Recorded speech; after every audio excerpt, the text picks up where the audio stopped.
Hey, my name is King, or as some of you might know me better, Israel. I've gotten around, but hopefully you recognize me from my own channel, King Tannic. There's a new show coming to the Burnettwork that I think is pretty exciting. Welcome to the Otaku Experience, hosted by yours truly. There is going to be a weekly series where we dive into the news and the world of anime, manga, and whatever the heck else Japan has to offer us. The show will be pre-recorded and premiere on Thursdays at 2 p.m. Pacific time or 5 p.m. Eastern right here on the Burnettwork YouTube channel. Greetings, imagination connoisseurs. Once again, it is I, your Duke of Dope Discourse, Robert Meyer Burnett. I invite you to watch and listen to the Designing Hollywood podcast, brought to you by Martika Ibarra and the great, legendary Hollywood costume designer, Marilyn Vance. I am afforded the wonderful opportunity of co-hosting the show. If you are interested in the magic of Hollywood, the design of Hollywood, the clothes of Hollywood, watch the Designing Hollywood podcast, available wherever you get your podcasts from, or find the video version on the John Campea YouTube channel. That's right, the Designing Hollywood podcast. Why would you ever want to miss it? Especially if you love the movies. There's a company called Hot Toys, and they make these insanely realistic, renderings of characters. They do them for all the Marvel characters or whatever, and they look so much like you. It's disturbing, actually. Like, scary. They look so much like you, but they're tiny. They're like 18 inches or something like that. They actually that's what's crazy about that company is they hand make they carve the mold of That's crazy. It's wild. Robservations with Robert Meyer Burnett.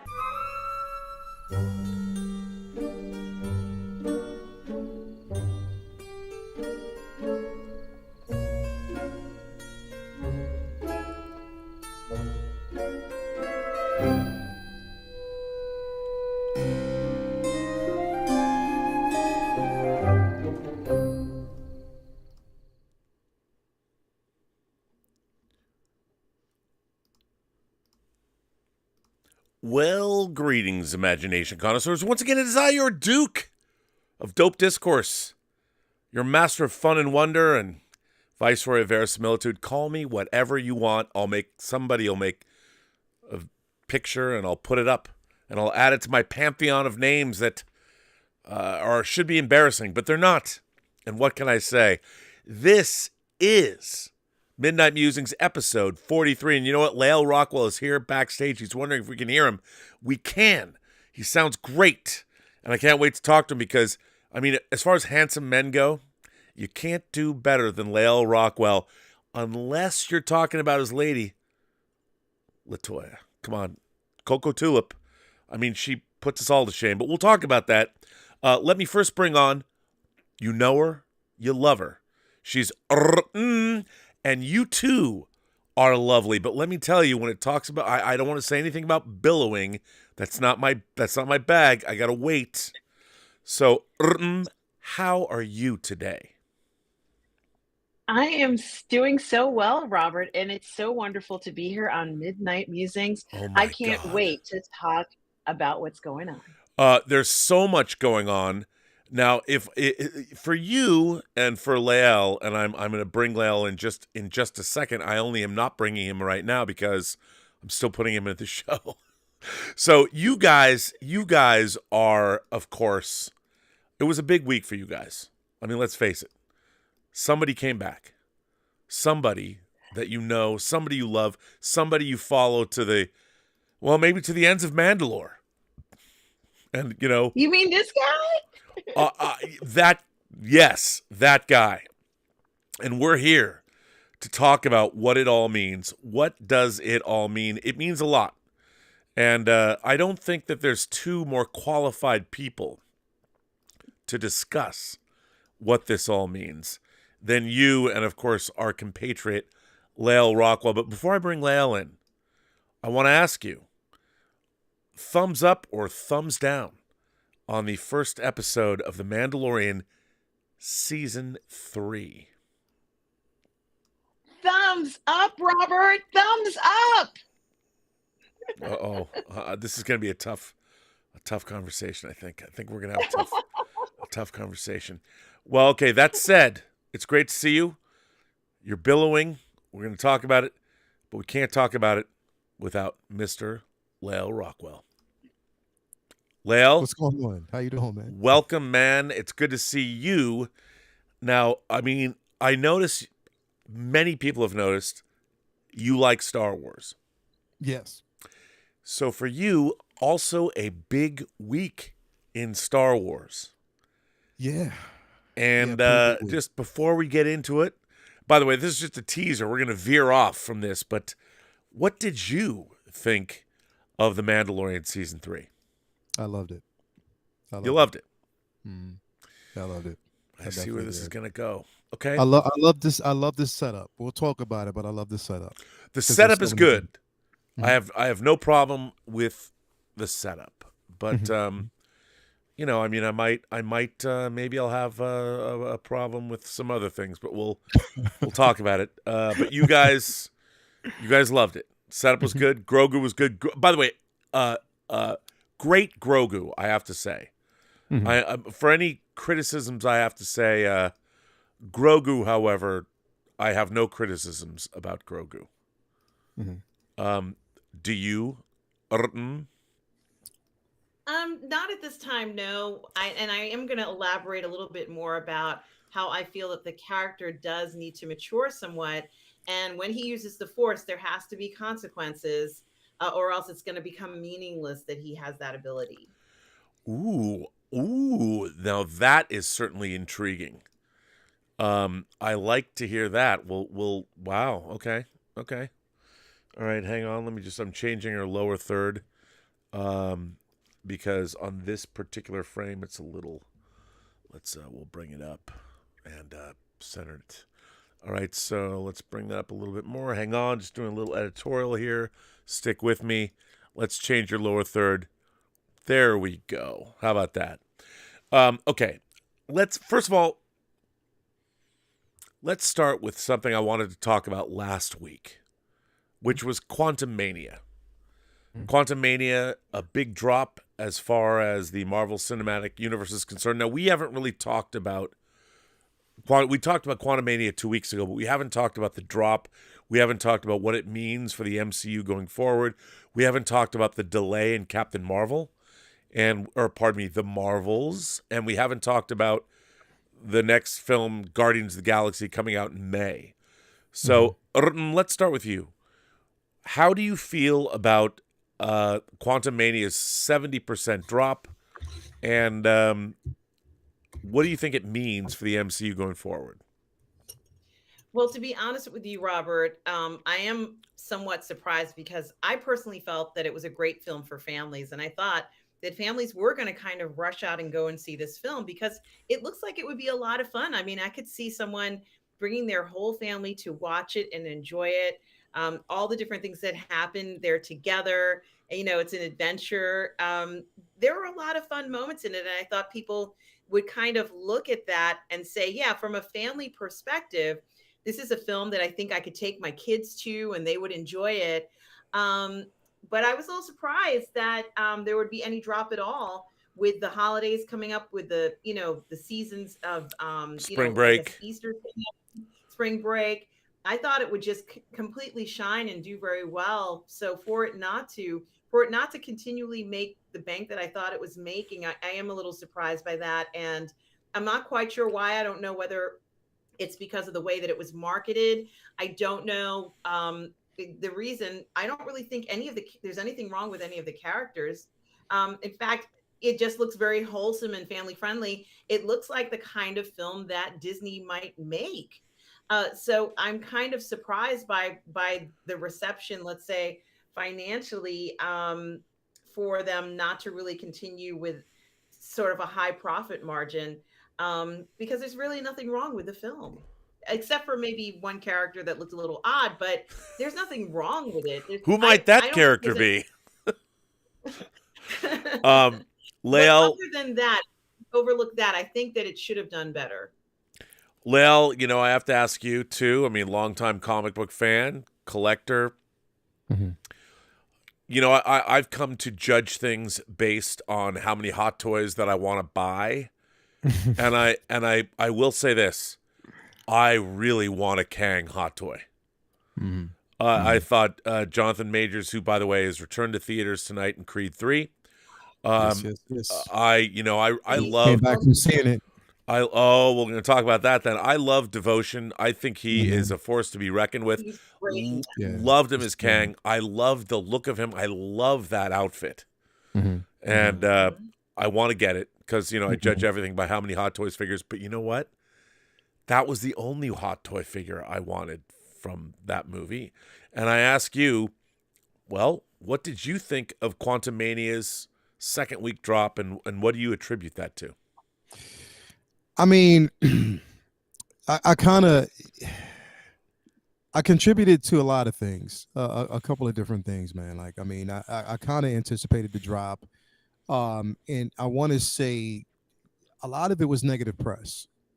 I would honestly say that a lot of negative press that we've actually gotten about the movie, how divisive it was between the critic rating and the audience rating. Yeah.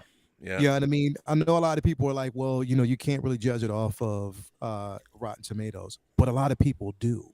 Yes. That's the thing. It's a source for a lot of people to basically, gauge how well a film is going to be, if it's something that they need to see. And then when they hear a lot of people talking about it, like if they hear a lot of negative responses from it or just certain interpretations, then of course, it is going to play a role. I think it's that. I think, not to say, here's the thing. I say they marketed the film, but I don't think that they marketed the direction of the film was going to take. What I mean by that is like no one actually knew what the film was really about.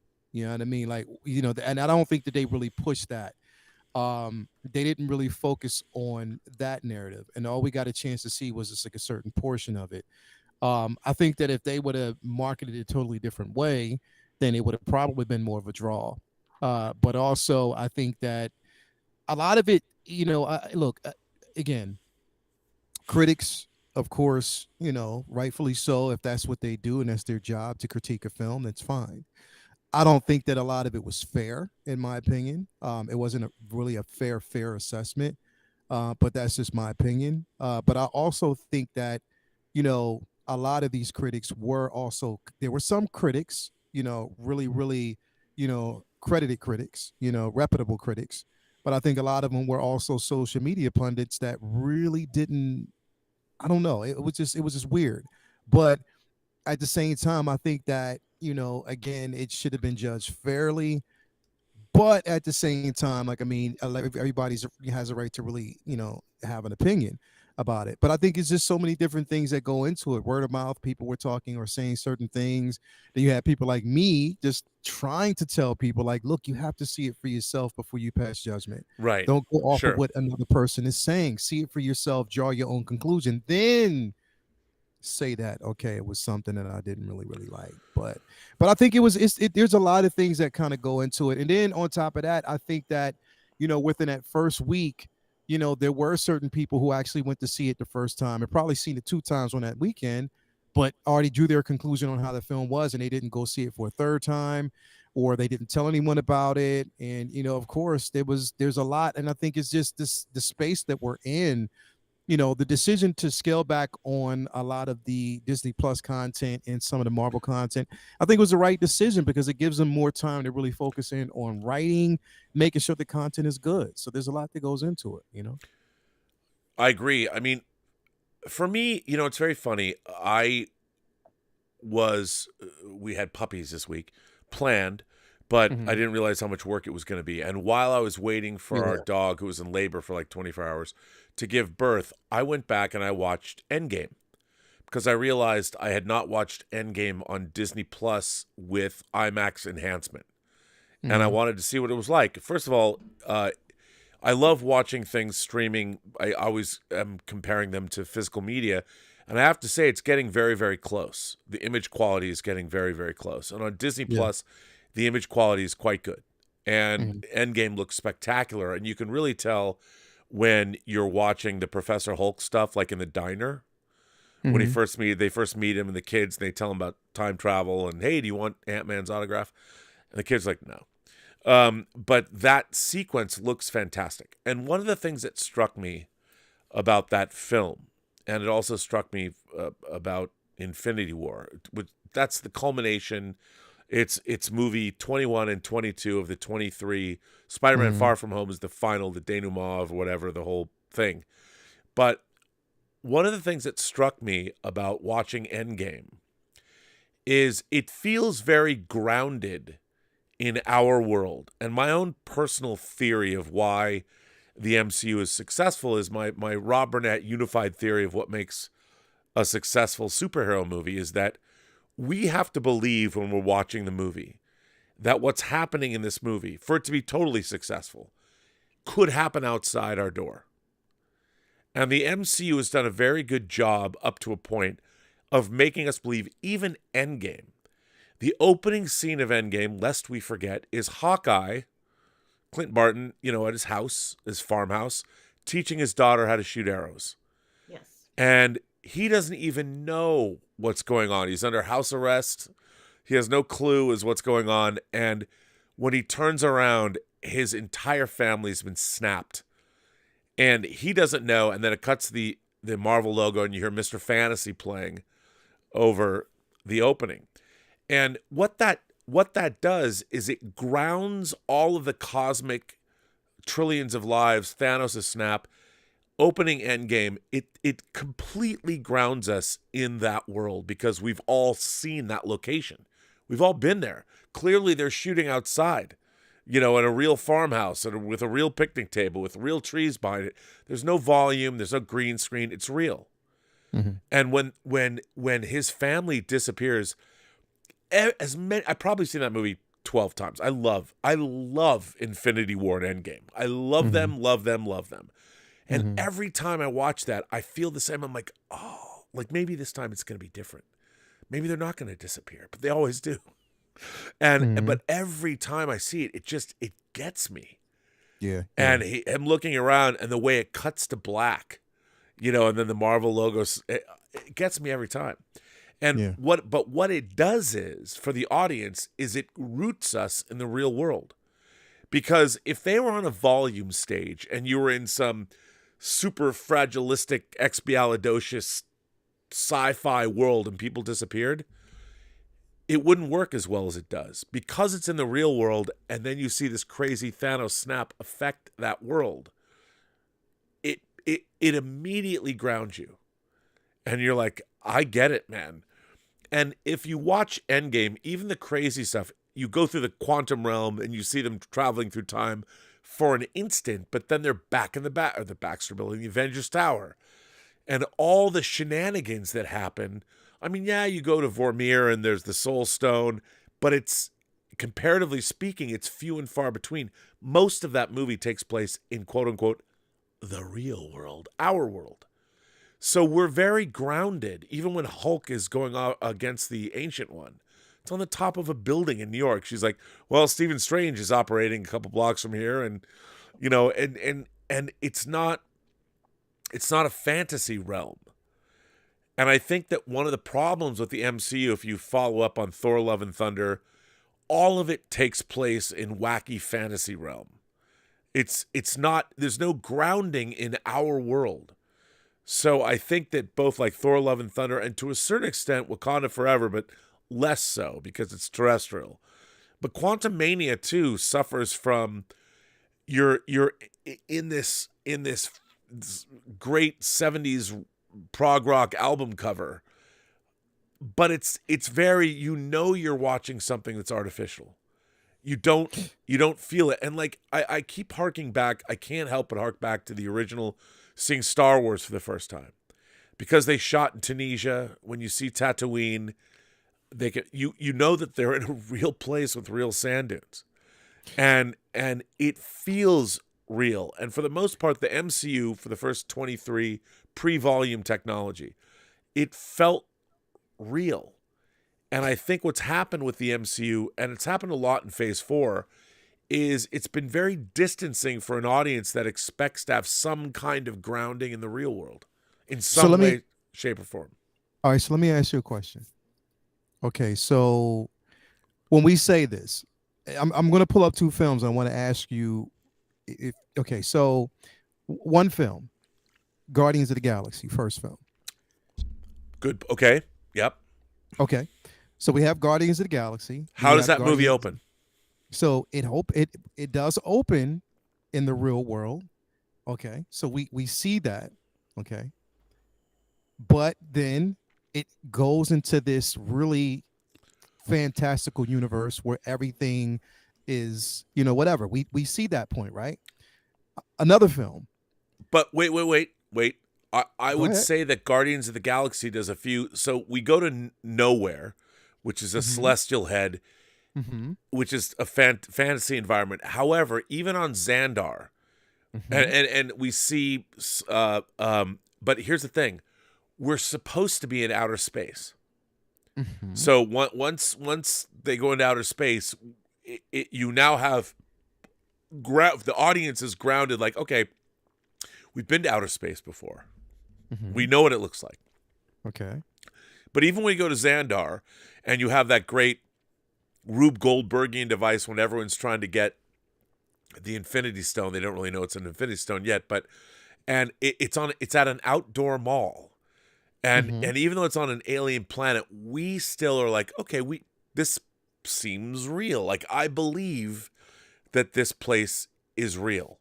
Okay. And then even when we get to the prison, the prison, is the prison called Nowhere? What's the Celestial Head's Nowhere, right? Or is it the prison that's Nowhere? I forget. But even the prison is shot on real sets. Yeah, there's digital extensions, but for the most part, you see the bars, you hear the clanging, you hear the grunginess of it all, or see the grunginess.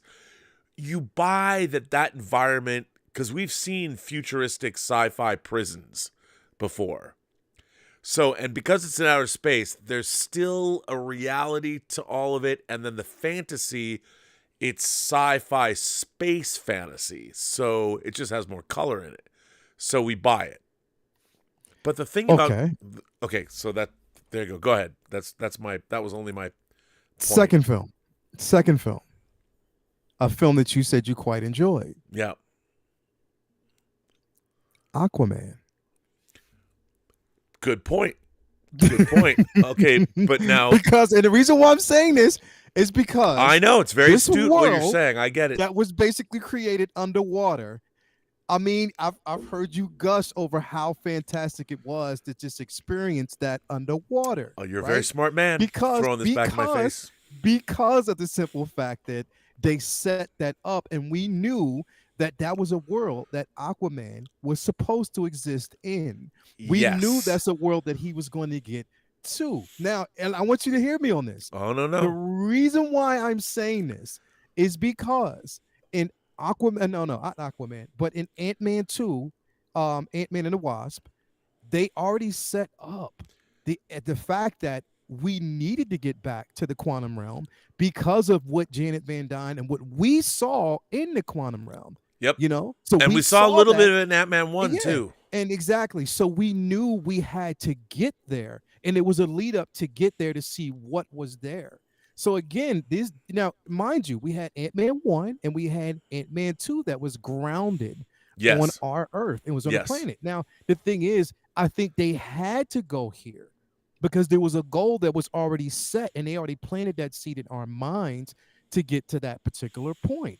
So I understand what you're saying, but at the same time, they've already set this up, and we knew this is where they were going. So you kind of understand what I'm. I totally get what you're saying now, but I'm thinking in terms of now box office. Now I'm talking about not necessarily us diehards, but the movie-going audience at large.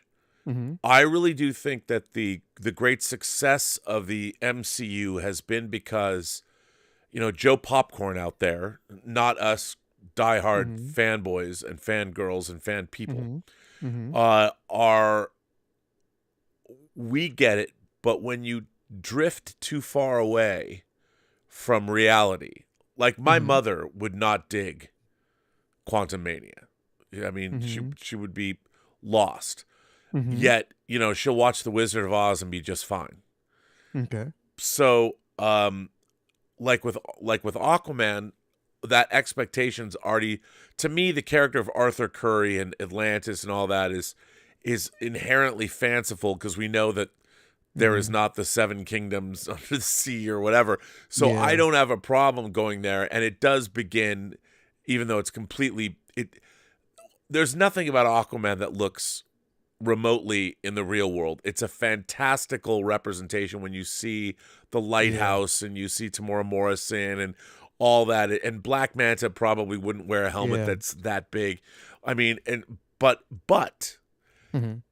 for some whatever reason, because I love Ray Harryhausen movies and stop motion animation from the 40s, 50s, 60s, whatever, and I love seeing dudes and sea creatures riding other sea creatures, like giant seahorses with armor and sharks with armor. Like, I know it makes no sense, but Aquaman made over $1 billion, and Quantumania will struggle to make maybe 500,000 or 500 million. Mhm. And there's a reason why. And I think that, again, the Ant-Man franchise, you had 2 movies that were relatively grounded. I mean, Ant-Man 1, people have taken me to task for saying this, but the climax of it, meaning not anything untoward, the end of that movie takes place in Cassie's bedroom. And she even references, she said, I was attacked by a man dressed as a wasp in my bedroom. But and it's a train chase which goes into the days of yore, but it's a miniature train, and it was a really brilliant, really fun conceit, but it's still grounded in reality. Even though it's a little kid's train set, you still buy it. You know what I think? Here's my take on this really, really quick. One of the biggest problems that I think that the MCU is facing is there's a lack, and there's been a lack since it started, of cohesiveness, because none of the films have tied themselves. Like, there was no tie to the last film. There was nothing to set there up was in the what was first gonna happen. three phases. And I'm talking about this phase. Yeah, phase 4 and 5. Coming out of 4, yeah. I totally agree, So 100%. the first couple of phases we had that cohesive because we knew what to expect, and we knew we didn't know what the end game was. Pun intended. We didn't know what the end game was, but we knew that there was an objective. They had to get somewhere. We knew what it was setting up. They were planting that seed. They were tying these things together. They were getting these heroes together. The problem with this, with phase 4 going into phase 5, is that nothing was cohesive. And on top of that, they didn't prepare people for this multiversal vision that they had. I'm so glad you said that. A lot of people, there was no preparation for it. And a lot of people don't really understand what's going on. That's exactly, you nailed it. A lot of people have already checked out of the theory because they expect, and I don't know if it's one of those things where they expect, okay, well, maybe somebody who's in the comic books, so ask them. That's not going to work.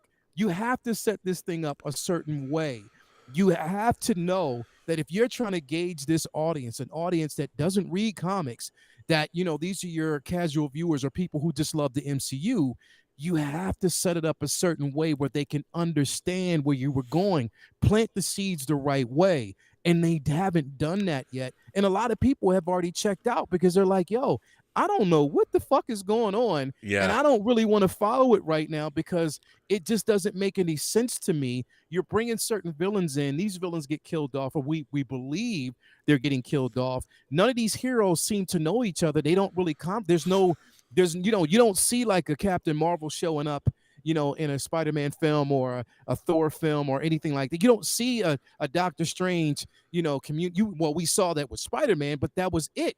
We didn't see there were not too many interactions between these heroes to say that, okay, we're leading to something. There was no one figure that would actually, or one person that would come in to bring the initiative together, and we haven't seen that. So the thing is, I don't even know who's in the Avengers. No, none of us do. So there's a high expectation for we us. Went through phase 4 and we didn't even see the Avengers. Is there an Avengers? We don't know. I mean, how do I get on the lunchbox? I don't know, because there's nobody to talk to. Nobody knows. And the expectation is for us to really understand that. And I don't know. I find that, I mean, the Eternals, like Icarus is like, I could lead the Avengers. I'm like, what Avengers are those? Who's left? Yeah. And after Endgame and Far From Home, which is Far From Home was the end of Phase 3, then we got an Avengers flashback with Black Widow. But we don't even know who. I mean, it's amazing to me that at the end of Iron Man 1, post-credit scene, Nick Fury shows up. Let me tell you about the Avengers Initiative to Tony Stark. From movie 1, they set it up. Yeah. And they gave it all to us. And for 23, there's only 25 official James Bond movies, and they started in 1962. Whereas the Marvel Cinematic Universe began in 2008. So, let me ask you, like, is the fact, I think Lael laid it out, and I feel the same way, there's no focused, cohesive direction. And look, rightly or wrongly, Marvel set that up for themselves. They created the expectation in all of us. And Phase 4, I mean, look, it's very interesting that Eternals was the biggest Marvel streaming movie in 2022. And I would say that's because of two things. One, not a lot of people went and saw it in the theater. And two, it's better than most people give it credit for. So there's a lot to get out of it, and it holds up to repeat viewings. But do you think that the sort of random nature of Phase 4 for the MCU has damaged the MCU? No, I think that each film should be able to stand alone, regardless if you saw the one before it. It should still be a good film. And we're not getting that. So if you watch all the other, let's say the previous phase, each film alone, they're still good films, even if you dislike the other one. So it has to have a good story, and it has to be able to stand alone. Having it connect is a plus. It is. But if you can't watch it alone and enjoy it, then, it doesn't matter. You're not going to watch it. If all those films were standalones and they were great, we'd be like, this is such a great film. But we haven't even had that experience. And I would respect it if it was a great film. I would just say, well, it's not really that cohesive, but it was such a great film. I guess they could try and make it more cohesive, which is possible. But, let's just be honest about the fact that it wasn't as enjoyable as it could have been. Yeah, I mean, the thing, though, that I don't get is we're going into Kang Dynasty and Avengers Secret Wars, and they're setting up, like, I love the Kang Dynasty, like it's a 12-part miniseries within the Avengers or whatever. It's great, but it involves a lot more superheroes than are currently in the Marvel universe. And then Secret Wars is a knockdown, drag out, blowout, insane, mega conflagration of heroes and villains. And again, who they're talking about Avengers Secret Wars, and I ask, who's in the Avengers? Like, how am I supposed to get excited for an Avengers team that I right now don't even know who's in the Avengers? Where are the Avengers? Who's financing the Avengers? Last time we saw the Avengers was at the end of Endgame. Yeah. And it's like, I find it strange that what the MCU did so well for 23 movies, they're now into their second phase, and I'm wondering what the hell's going on, man. And Guardians of the Galaxy is not, let's face it, that's not going to give us any indication of where the Avengers are at, I don't think. And then Marvel's has been pushed, so that's the last Marvel movie we're getting in like November, and we're going into a whole nother year, 2024. I'm looking forward to Captain America New World Order because it feels like that's going to be more grounded like Winter Soldier was. But still, I'm not expecting anything other than Anthony Mackie saying he doesn't think his Captain America should lead the Avengers because he's just a dude, Okay, can I say something, please? Well, that's what this show's about, dude. You can say whatever you want. I you really hate that, bro. I hate that people are just saying that, oh, well, he can't be Captain America because he can't be leader because he has zero powers. If it's a good enough story I agree. Do you? I mean, okay. So that's just like basically saying that Batman shouldn't be the de facto hero or leader of the Justice League because he has zero powers, but he's intelligent. Like I'm with literally, Iron Man Hey, but has it's zero Anthony. powers, But but he has a suit. Anthony Mackie himself said this. But the thing is, Anthony Mackie is not the writer. He is not the director. So he I doesn't know know. the direction this is going to go. But the thing is to say that it's like, yo, people are leaning towards that. I hear it all the time. Yo, he should not be the leader because he has no powers. He just flies around this, that, and the third. You don't have to, like, literally, why do you, bro, and I say this as a comic book enthusiast who has loved comics since I was the age of 6 years old. I hate when people say that. I really do. Because it's like, come on, man. If you write the story right, if you write it good, if it's written well, if that character has, you know, if they have a level of intelligence, if there's something that they bring to the table that they look, leadership isn't based on powers. It's how well strategically you can bring a team together and make them work. I just want to say I think your compatriots here, meaning me and Urm are with you. Like I think the whole journey of that character. Go ahead. I'm sorry. Yeah. No, I'm saying yes, it's true. As far as I'm concerned, it doesn't matter what powers the person starts with or has or doesn't have. If it's a good story, we're going to watch it and we won't care. I think that, you know, if you want to bind them together, that's great too. If you have the magic Surround and you can them. bind them together, it's wonderful. But I have to be honest with you. If someone doesn't know anything about this universe and watches the first Guardians of the Galaxy film, they're going to say it's a great film. They're not going to go, well, I don't really know anything about. They will 100%. not care. It is fun to watch. I could say the same thing. I could say the same thing about Endgame. Yeah. Someone could watch that film, not know everything that's going on, and say, I wasn't quite sure, but it was really cool. It was entertaining. Well, I would say this, though. Look, the opening scene, if you don't know what happens after Thanos snaps his fingers, what happens to Clint Barton's family would be perplexing. Mm-hmm. You'd be, and I understand, like everyone kind of gets they disappeared, but the thing about explain it. Yeah, Robert. no, they do. Kind of explain it. So as you're watching it, you're like, oh, that's what they were referring to. Gee, this is really cool. But I think Infinity War and Endgame, you need to have watched, because look, I fucking love Infinity War and Endgame, and I consider them one movie. You know, the Infinity War Endgame of it all. It's they're on right now. Yeah. They are the most wildly, like, there are a few films that I like. The Social Network. For whatever reason, I can watch The Social Network over and over, and I love that movie. There's there's something about it that I can just. It has that perfect. Well, it's David Fincher, but it's just people talking basically. But I believe it.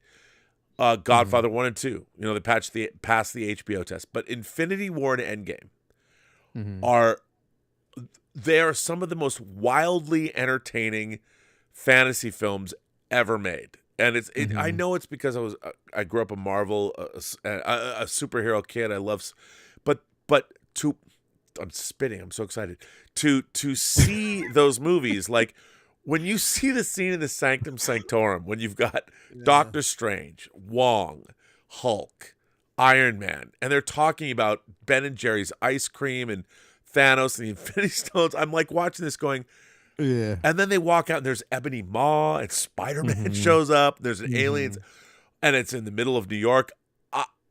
It's like every single thing I ever wanted as a kid in the film. You get that on, and it all works. Everything about Infinity War, especially everything in that movie, and the changing in tone.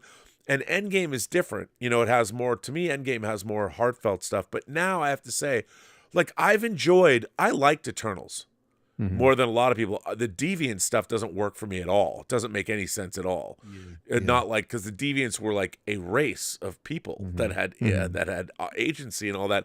These monsters, like, they're showing up in London, and again, no one seems to care.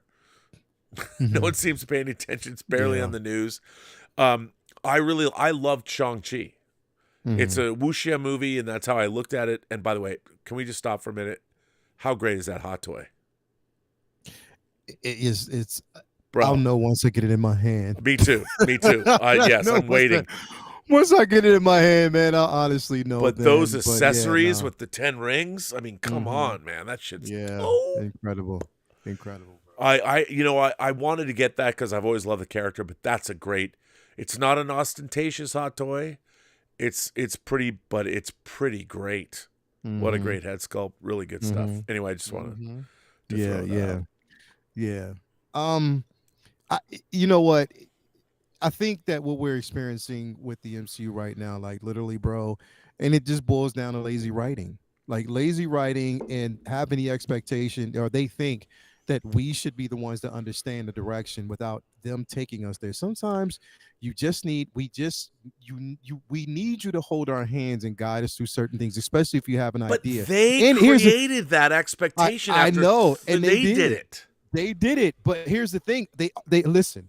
They've created that expectation, but at the same time, they set for themselves.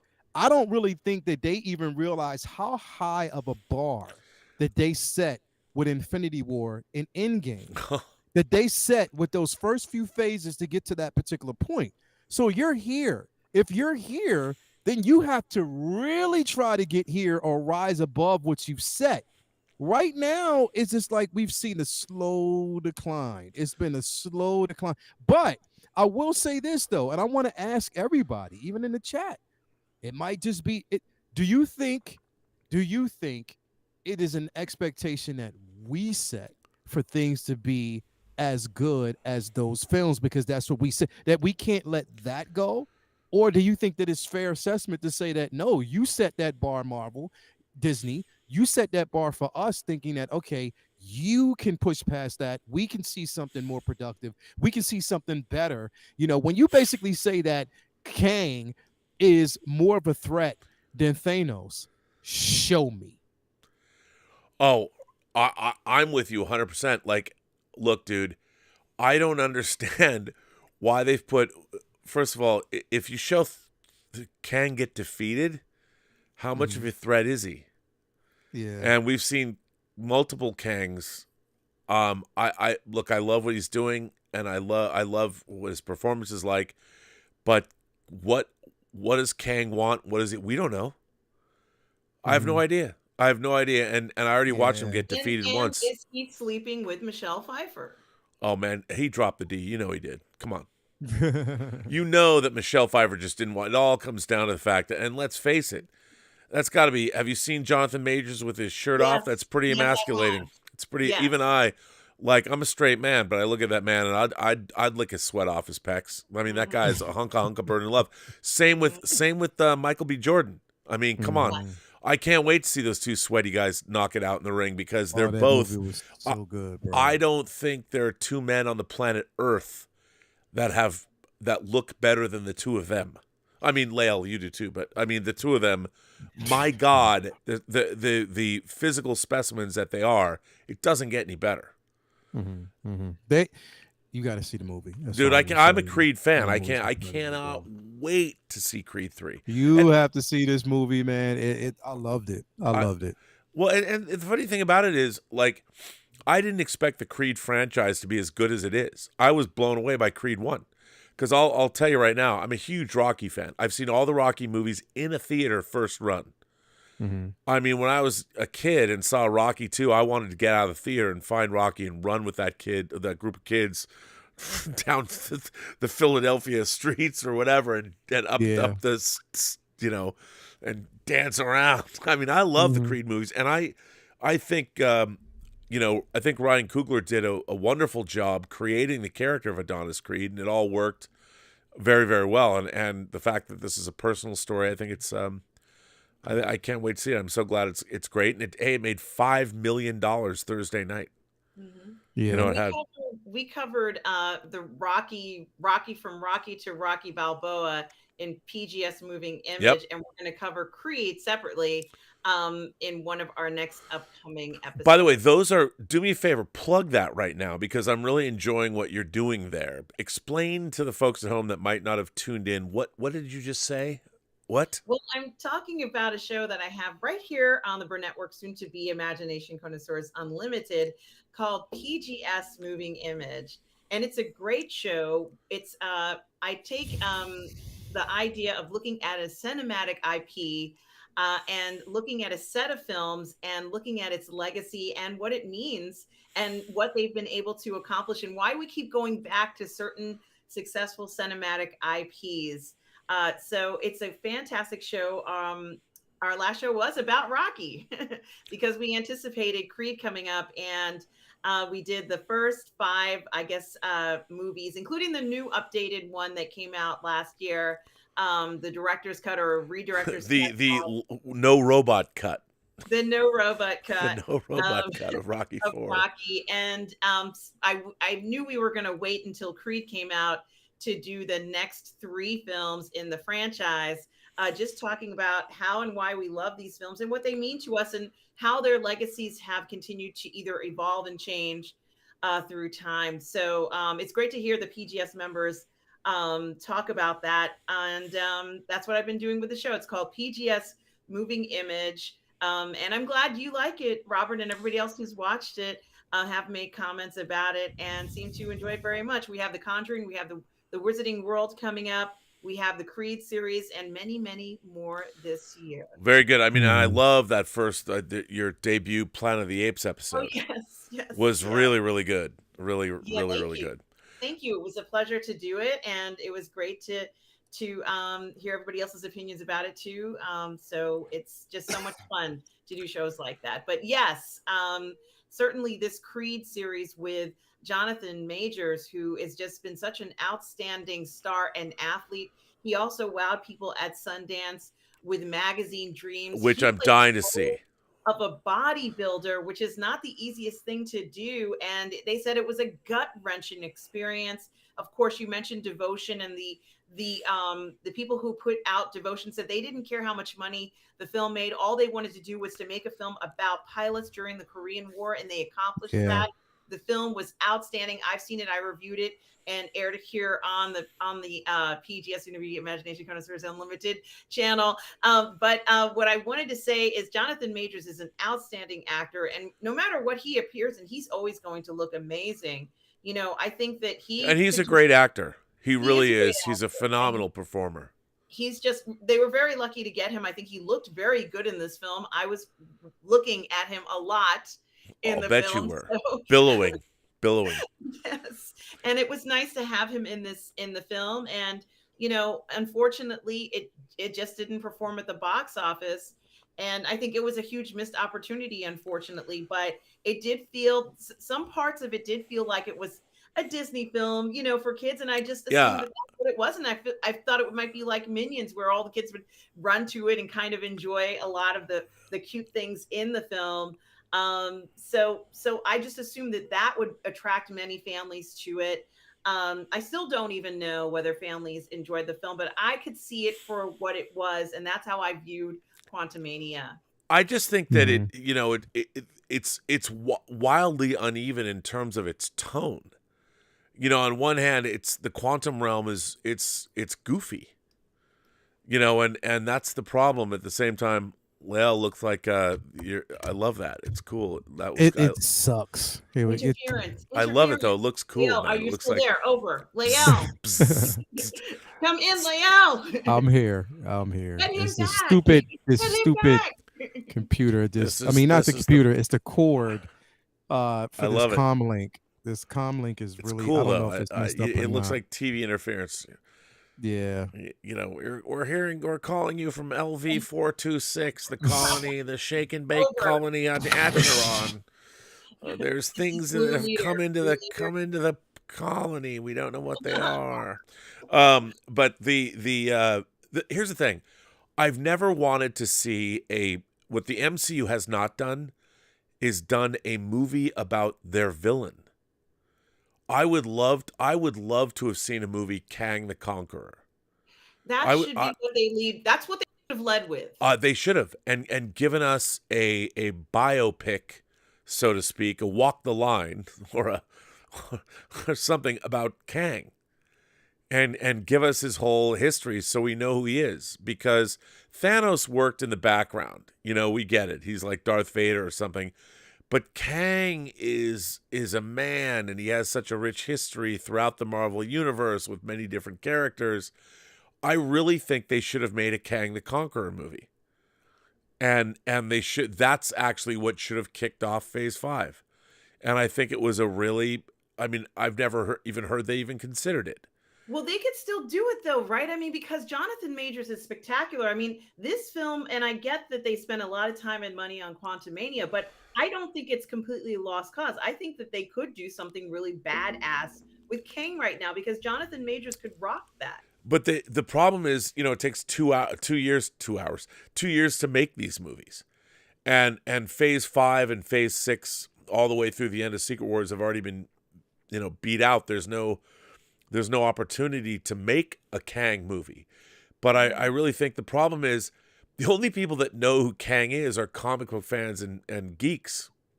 The rest of the audience is left cold. And the most movie-going audiences are going to be like, he got defeated in Quantumania. Why should he scare us? They don't get that He Who Remains is the Kang from Quantumania if you're a casual moviegoer. Nobody gets that. In the Marvel Cinematic Universe, Thanos shows up, in Guardians, and then it's later it's like, if you want to do something right, you do it yourself. And he grabs the Infinity Gauntlet, and everyone knows what that means. Whenever some bad guy grabs something and goes like this, it means something bad is going to happen. We all get that. But with Kang, it's like, it's so weird. The TVA, I think the Marvel Universe was broken by the Loki TV series because it pushed the realistic MCU that we all believed in. It pushed it way too far. The Brazil, Terry Gilliam, Go to the End of Time, all of that business was too far. It was too fantastical. The idea of the TVA, and you're looking around, it didn't belong. The MCU was grounded in some kind of our world reality until Loki, the TV series. So do you think that they're working, it's like they're sort of working themselves backwards now? Because if you've killed off, well, here's the thing. We know he's not dead, but to the casual viewer, he is. You know what I mean? They think he is. So it's sort of like now you're working backwards. You're trying to make Kang more interesting after what we actually seen from this film.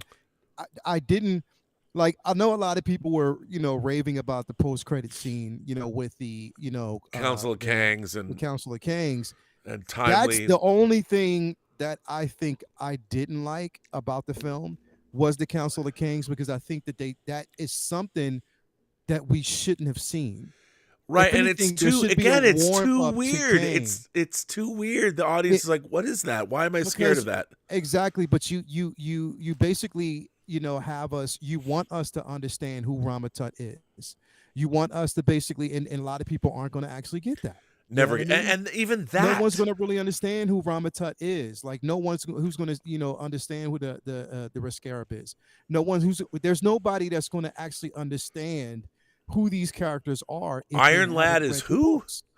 Exactly. That's what I'm saying. Like, you have to set it up a certain way where if you're introducing these Kang as a villain, you did such an incredible job with Thanos.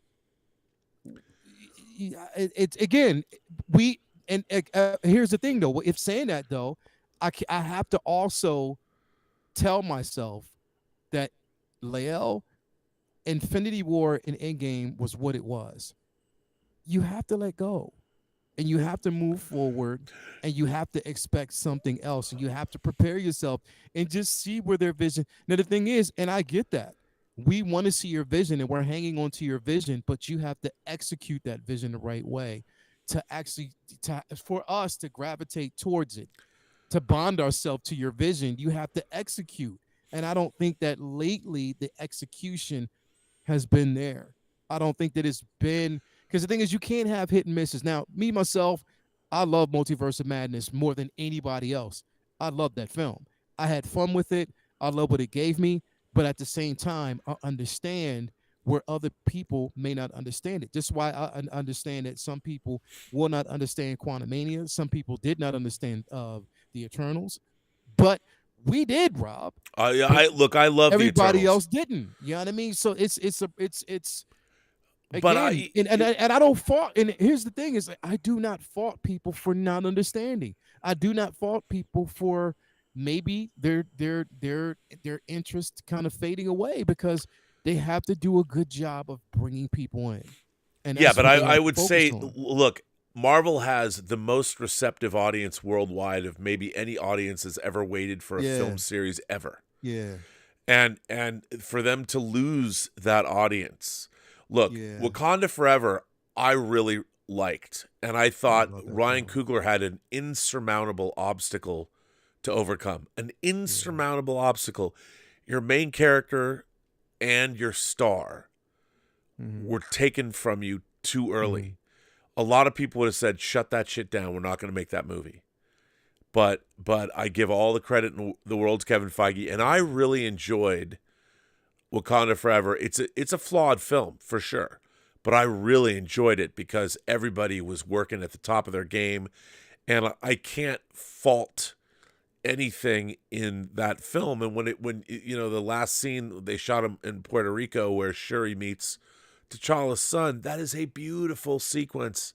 You know, shot not on the volume, on an actual beach with the real sun behind them, and it is full of emotion, and that film really is true to itself, and it doesn't necessarily work within the larger. I mean, I understand the whole Namor and Talocan, but that is kind of itself a self. It's unto itself, and I liked it for that reason.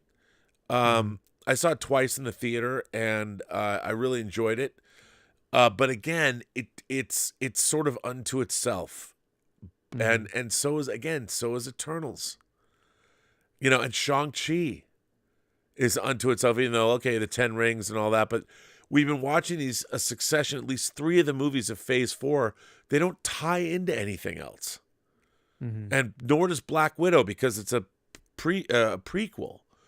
You know, so 4 of those movies right off the bat, and Thor: Love and Thunder was just a goof that I wanted to claw my eyes out. You and I, Lael, both. I mean, I thought that movie was it might have damaged the Marvel brand more than any other film has, even though they don't understand why. It's great.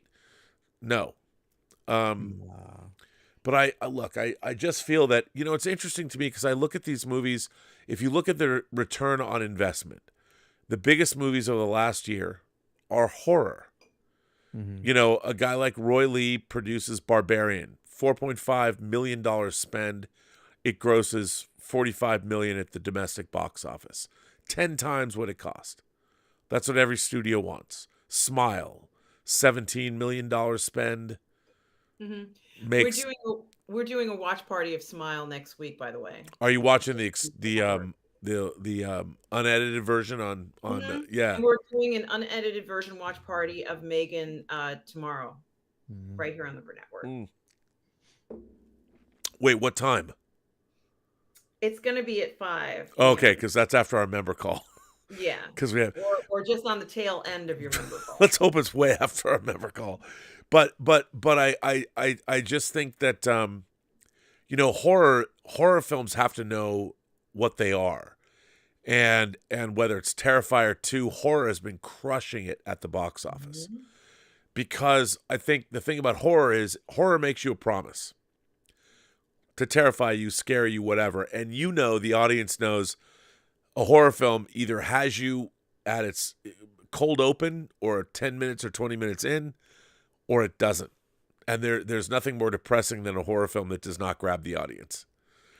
I didn't realize how much love there was for the Scream franchise until lately. Taylor Gonzalez, who I work with at John Campion's show, I mean, he loves the Scream franchise. And to me, Scream was a post-modern commentary on horror films that was in itself an actual great horror film. The first Scream is a legit it's a great horror movie because the twist and the reveal of the killers is true.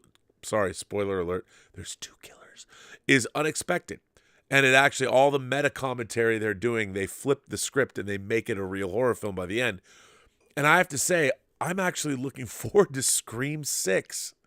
You know, whether there's a fanboy out there or whether there is a viral ghost face, I don't know, serial killer rampage through New York. I don't know, but I want to see it. I'm like, I'm in.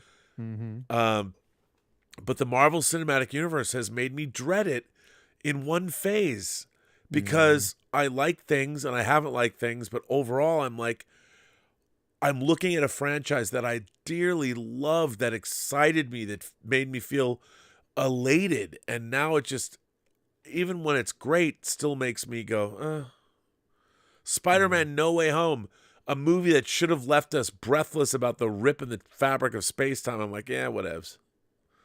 No one remembers Peter Parker. Whatever. How did that happen? I mean, I'm an easy lay when it comes to the MCU, and it made me like, okay, you can take my clothes off if you want, I guess. I mean, it's bumming me out, man. Yeah. I think, you know what though, I have faith. Okay, I have faith in Feige. I also have faith in the simple fact that Bob Iger's back, and he's putting, you know, he's putting his trust in the creatives once again. Yes. So I do see that, and I'm happy about that aspect. But I do think that they, you know, I was very happy about the simple fact that they decided to scale back on some of the content, because I'm definitely, I believe that they, in order to get, or for us to get something that's well written, you know, something that, you know, at least they can take their time to give us good product. Listen, we always say that, you know, I would love quality over quantity.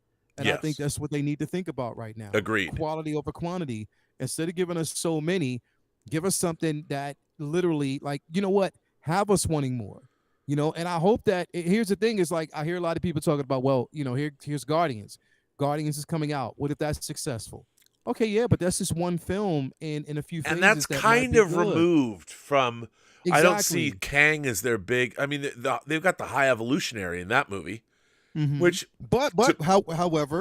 However, we know that Kang has had some influences even with the High Evolutionary. Yeah. So that could even play into it, depending on if they want to bring it into this realm.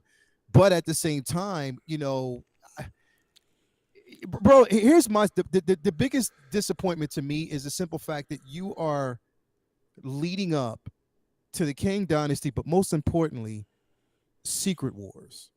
Secret Wars, there's a lot going on with Secret Wars. Now, here's the thing, in case you didn't know, Marvel Comics is now reintroducing and bringing back the Ultimates. Right. They're bringing back the alternate universe. They're bringing back, you know, that version. So that could also play in, because we know that, you know, Secret Wars 2 had a lot to do with the alternate universe. So yeah, but maybe that wasn't exactly a high water mark as far as Marvel Comics. It wasn't, unless you like all white linen suits with a lot of true, the Beyonder rolling around like David Hasselhoff circa 1986. But it is a way sort of to course correct. Not even course correct, but make certain things believable, or make certain things kind of gel together. How they're going to do it, I don't know, but I just want you to show me that you can get us on the right track. Because right now, they're going to a DC phase right now. They're going through a DC phase. I'm like, I just want the Avengers back. Any Avengers. Yeah. Like, I don't care who it is. You know, I mean, I will say this, and I've said this before, and I know they probably want to know how I got these, but the thing that I am most excited about in the Marvel Cinematic Universe right now is Secret Invasion. I loved the scripts for Secret Invasion because, one, it has a very interesting sci-fi themed plot, which has to deal with, it has a very real world, I mean, in a nutshell, the Skrulls. You know, there's a group of Skrulls that we met, Talos, nice bunch of folks like those Skrulls.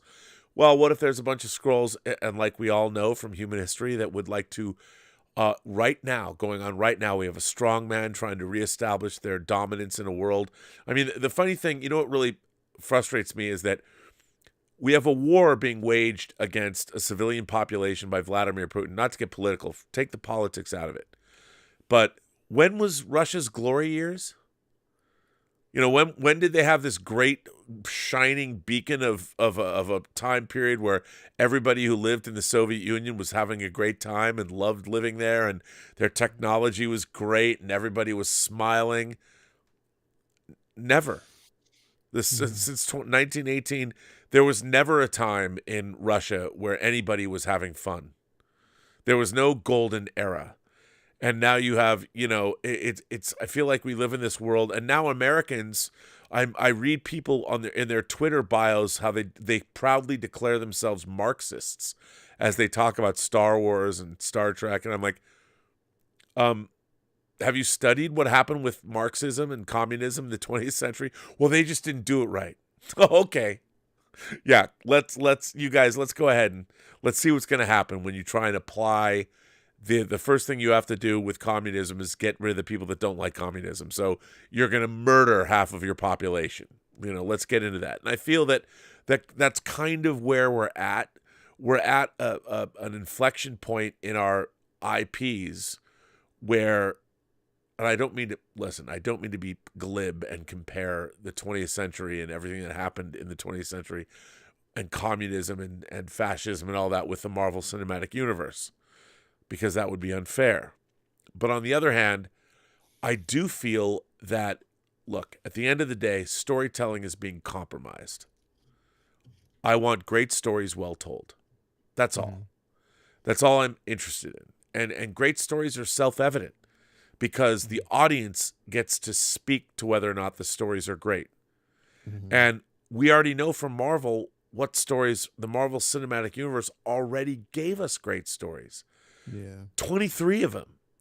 So it's frustrating when we're seeing stories that aren't great. And I wonder, why aren't they as great as what we've already been given? And when I look at these things, if I can quantify them as an audience member, why can't the people that are making them see what's wrong with them?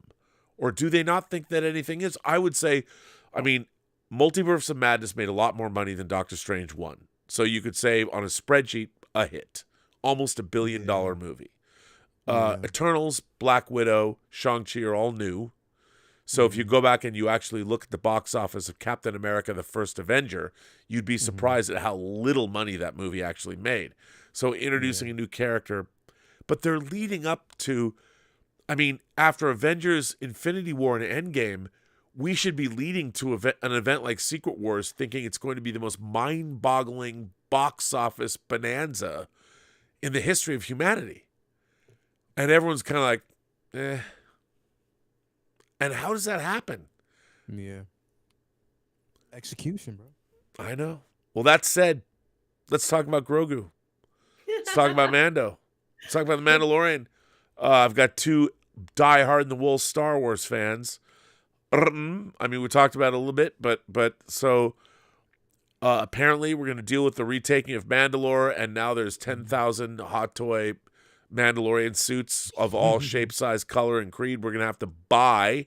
Nice opening scene. Did Hot Toys call up and go, hey, can you do a scene with a bunch of different Mandalorian warriors so we can make all of them? Well, you know something? I've had Mandalorian wishes and Grogu dreams all like every night up until the point of this show coming back. It's been 2 years, and although we got a taste of Grogu and a taste of Din in the Book of Boba Fett, it didn't quite quench my thirst. And I think what's really interesting about starting off the first show with us seeing so many different types of Mandalorians or armor, or whatever you want to call it, a lot of that Mandalorian culture, it's been a long time coming. It hasn't been since the Clone Wars that we've really even seen a lot of Mandalorians in action like this, or maybe a few episodes here and there. But we need to see a lot more of these rituals of the Mandalorians, because up to this point, we didn't even know if any of these guys had even survived because they had been forced out of the sort of this den where they were staying underground and had been exposed. All we saw was a whole pile of helmets, Mandalorian helmets. It looked like a whole bunch of people had died, that the whole clan was gone. We knew absolutely nothing. Nobody informed us. Then the next thing we know, we saw the armor with Paz Vizsla speaking to Mando, but there was nobody else around. So you couldn't tell who had survived and who made it. So to see a child being there, to see the traditions being passed on in the Mandalorian way, even though Children of the Watch are a little strange and unusual, seeing the rituals still taking place tells us that they are still alive, that they are still thriving, they still want their culture to exist. And that's going to be the driving force as to why it even matters who is going to be leading Mandalorians now. Why should it matter if people are constantly saying, I'm not a Mandalorian, this isn't me, you're not a Mandalorian? It matters to somebody. This culture is rich, and there are so many people who seem to want to keep it going. I think just the fact that they are able to convince us that they have survived whatever trauma is going on is showing us that there's a future for the Mandalorians. And we didn't necessarily get that. There was a lot of inconsistencies and a lot of unknowns, but they've kind of assured us that it's going to continue. We're going to see more rituals like this. It's not just this one group, and there may be several other factions we haven't even seen yet. So it's exciting to know. But they've kept what's important. All these people who are part of the 501st and get their armors, okay to say that they are official and it fits within regulations. It's important because there are as many people in the 501st as there are Mandalorians out there. I think that the show, which is supposed to be about the Mandalorian, is going to continue in popularity because we know that these Mandalorians are out there and they have a lot to fight for, not just their culture, but also what is their future going to be. Well, okay, first of all, let me just say that impassioned speech you just gave, I could feel it on this side of the computer. I was like, wow, you made me billow in that moment. Now, what we didn't see was the all-inclusive Club Med that they've set up on the beach where they're at. So I appreciated that. The armorers, she's got her own little cave, but if just off screen was where I can rent a kayak and the jet skis and there was just downed and the tiki bar. They're just 2 stops away from Nemos, Robert. They're just 2 stops away. Yeah, they're from Space Tel Aviv. That's right. Well, where do you think they license out their beachfront from? Nemos. It's just another. It's a Nemos resort. That's what it was. There, and which I was all down with that. Lael, Yeah. do you share, like, here's my thing about coming off of Andor, looking at the Mandalorian. The opening scene was fine.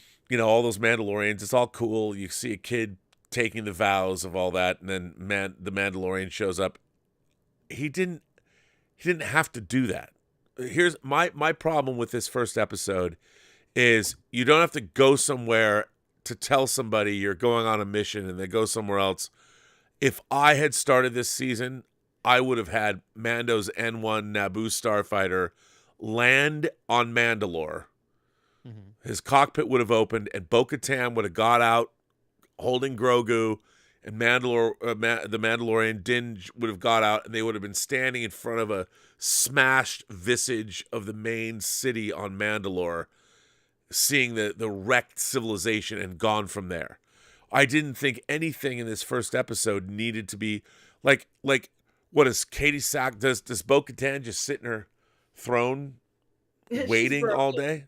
Broken. That's what John Campy was telling me. I'm like, she lost her Mandalorian mojo. That's how I understand, but tell me something. Show me something.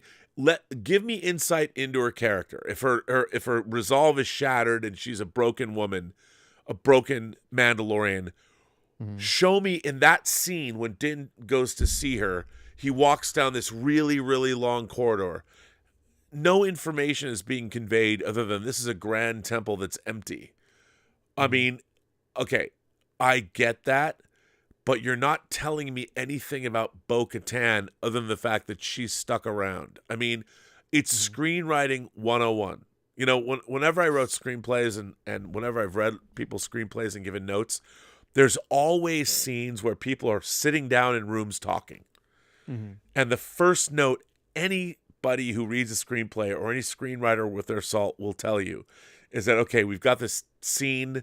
We're not all Aaron Sorkin. We can't do walk and talks like in the West Wing. How do you take a conversation where people are planted at a table at a restaurant or a house or whatever? How do you take that conversation and inject it with action? What can we do? And in the Mandalorian walks down. Bo-Katan does not even move out of that chair. As a matter of fact, Katie Sackhoff could be in front of a green screen just putting her head where it's supposed to be, and they comped her head in on somebody on that sitting in that throne. And I'm like, what a missed opportunity. Like, you're going, and Bo-Katan's like, well, you've got the Darksaber. Everyone left. I mean, Yeah. I'm like, okay, to me, this is terrible screenwriting. Terrible screenwriting. And then they film it. I'm watching this going, guys, really? I mean, a Mandalorian castle is really cool. But what happens in a Mandalorian castle? Apparently nothing. Hey, what happens in a Mandalorian castle Stays in a, apparently it doesn't, though. and why didn't the Mandalorian go, Dingo, you know, Bo, I am going to, like, the next planet over. Why don't you come with me? Well, Like, first of all, the ship's too clearly small. you're not busy. I mean, why don't we go? And then he walks down the long corridor. I don't care. First of all, show me the long corridor, and then cut to him talking to Katie Sackhoff. Like, why am I watching somebody walk down? Like, it drives me bananas. I don't know why these Lucas in Andor, when someone's walking, it's because they're walking in a real environment. They have to trudge up to where this Imperial base is, and you see TIE fighters flying around them in the background. I watched this episode, and I'm like, come on, man. I mean, you could have, they gave us, it was only 30 minutes, and they gave us 10 minutes of story. They could have done that as a montage. You know what though? But this upset. was almost the same thing that they actually did in season 2, the beginning of season 2, first episode. They should have learned exactly the same way, but we saw the build up. The thing is, and I said this even yesterday, the reason why I gravitate to the slow build up is because I don't want you to basically show me everything all at once. Just for me, I don't want to see everything all at once. But at the same time, what I understood, because there were 2 scenes that kind of stood out for me. And I talked about this yesterday on Uncivilized. One is when they were in hyperspace, how Grogu noticed the Purrgil. Now, it was a good way for us to introduce the Purrgil, you know, knowing that we actually got those from Rebels, knowing that we're going to see more of that in the Ahsoka show. Was that good, though? Was it good? The reason why I liked it was because of the introduction and the simple fact that you're giving us a hint of what we're going to actually see. Right. Grogu is force sensitive. He's a force sensitive being. They gravitate to what is force sensitive. So it was sort of like they were ushering him along, safe distance, safe travel, whatever. And we got a chance to see that in the distance, even though his curiosity was also pegged as well. He was like, well, what's going on? The fear took over, so he went down the den. Now, here's the thing. Like, with that, with what we're seeing in the very beginning, we know that there's a setup. Him going, you know, visiting Grieve Karga, wanting to get, you know, IG-11. They're saying, okay, we need parts to fix. So we know there's a setup for him to get to Tatooine. They're showing us those certain things. Here's the thing. We know that you know, and myself, I know that Andor set a very high bar when it comes to intellect, when it comes to the sheer. You have an Academy Award-winning screenwriter. Exactly. Yeah. Well, you have that. But at the same time, you and I can say that. We can say that we love the show for what it gave us because of the scope of the reality and what was forged in that world. But the reality of it is, Rob, a lot of people didn't like Andor. They didn't like it for what it gave us. A lot of Star Wars pundits didn't like it because of what it gave us. They didn't like it, but they are gravitating to shows like this because it's what they feel from Star Wars. It connects them to the lore of Star Wars. I said this before. People always ask for something different. When they get it, they don't like it. They rather actually stick to what they know. So this was created in The Mandalorian is what they know. But I always like it because, again, there's that second episode what they're saying is going to be a bit longer and it's supposed to be better. So I'm just waiting to see where that actually goes. It's how it was in the first season. That first episode, I was like, okay, it's whatever. I can feel it, whatever. But it was just one that was thrown in there until we get to the next episode. So I'm just waiting it out. But there were certain things that I did love. I love the opening scene. I love to see all the Mandalore on the beach taking down that It was cool. Now, like gigantic alligator. I love that scene. I also loved the simple fact that now we know they answered the question sort of that, Cara Dune is out there somewhere. We just don't know when we'll yeah, actually see her. it's like she's So- part of the special forces. Yeah, Now, so I like speaking of that. that, I think I gotta throw out a super chat to both of you because I know my answer. Mhm. Bert sends in a super chat and says, Lael, what did you think about Grief Karga's drip? And more importantly, the droids holding the robe off the ground. Would you like a 1/6 hot toy version? Hell yes. Oh, fuck yeah. That was Hell fucking yes. awesome. Hell yes. And the thing is, it was funny because the first time I didn't notice it until Yeah, I watched it the second time oh. and saw the droids Yeah, when when they were he's- coming down the steps and you just see him bob, bro. It was the funniest thing. And when he's but it was walking away from genius. us, you see the droids. Yeah, and you see, Yeah. I didn't notice it until then, and I was like, "Oh wow, nice touch." And only Grieve Karga would be the one that actually, because he was like, "I'm the high magistrate, I am Of that course. high, whatever." So of course, he was the only person that would actually have something like that done because again, he's bougie and he's letting you know that he's bougie. But at the same time, he's also letting you know, don't fuck with me. I'm a badass still. And that's just how it was. I was talking about this yesterday when that whole scene with him and Din Djarin, when Din Djarin was leaning on the tree. You know what I would have wanted to see, Rob, and I told this to I was talking to this last night on Uncivilized. I would have loved to see when they were basically staying there, and it was like I said, that draw was about to actually hit, that standoff was about to happen, and you see Grieve Karga open up his robe and he's about to shoot and ever. I would have wanted to see before he can reach for his gun because Din Djarin was leaning on the tree. I would have wanted to see Din Djarin take them all out, swivel the gun back into his holster, and just lean back on the tree. I would have loved to see something like that. That would have been fantastic. That would have been amazing. And Grieve Karga looking at him like, "Yo, but you didn't give me a chance," and him saying, "You took too long." Yeah. Yeah, That would have been Now, amazing. I got to tell you, I mean, I like the pirate ship, the old, that Yeah, Star Destroyer yeah. with the whole, I forget what it's called. It was not that, Yeah. but it was kind of like that. Yeah. But again, even those pirates, Yeah. I was like, okay, you have to bring those pirates. I get it. They're the Western trope of the bad guys. But Yeah, even them, they're yeah. like, don't they know that the planet's developed? I mean, Grief Karga's all like, look what we've done. You can get a plot of land over here. And these pirates are like, this used to be a bar. We're going to go drink there. Yeah. I was just Well, like, are the bounty hunters down and out because Navarro's gone legit? That's the question. How much were they invested in this place? And did Grief promise them something? I don't think so. I think he's done with that life. I think Grief is living the high life now. Yeah. He Yeah. doesn't want to be dealing with bounty hunters. He's doing, what is it called? He's doing land deals now. He's Yeah, selling man. timeshare. well, it's like, it's like when the wall fell and the Russian mafia came to America. They're pulling insurance scams. They're doing all this stuff. And then they finally realized, it's like, wait a minute. You can make far Yeah. more money doing legitimate business than you can pulling heists. But they didn't know that because the society was full of graft. The Chinese society is like that too. For 2,000 years, they've been the best grifters in the business because that's what they've done. But it's like you come to America and like we can rob people with capitalism. Yeah. Yes, and Grief Karga is like, come at me, bro. This Right. is, Yeah.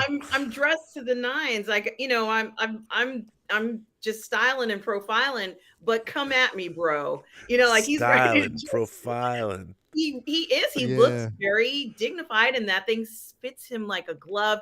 I'm ready to see. This is like Action Jackson on Yeah. Navarro. Navarro is completely different. It feels really good. Yeah. Well, all he needed was a little LL Cool J with a, style and profiling. You know what's funny? I don't know. I mean, we've had music in the Star Wars universe. We saw a band in Star Wars Visions, Max Rebo. We've seen what's the modal nodes. what's the name of the something in the modal nodes? The Cantina band. The name of the guy, the main guy. I'm still here. I'm fixing this Not camera. Slice Doodles. No, we got Slice Noodles in the Rebo band, but it's something in the modal nodes is the name of the. Why am I drawing a blank on his name? Somebody in the chat must know it. You know, the main guy who leads the Cantina band. Oh, with the clarinet. Yeah, but his name is oh God, why am I drawing a blank? Anyway, I've often said, hang on, you know what? I'm gonna put it. I'm gonna because now I'm stuck. I'm like if I can't here. It's okay. I'm gonna find out right now. Well, to be honest with you, in regards to these, Figrin Dan. Figrin Dan is his name. Figrin Dan and the Modal Nodes. That's the band that's playing in the Cantina. I've always thought that if someone said to me, Rob, you can make any Star Wars movie you want, I would make the biopic of Figrin Dan and the Modal Nodes and their rise and fall, because when we see them on Mos Eisley in Star Wars, they're on the way down. They've had a huge fall from grace. And I want to know what happened to Figrin Dan and the Modal Nodes. Like, how did they wind up playing that shitty cantina on Mos Eisley?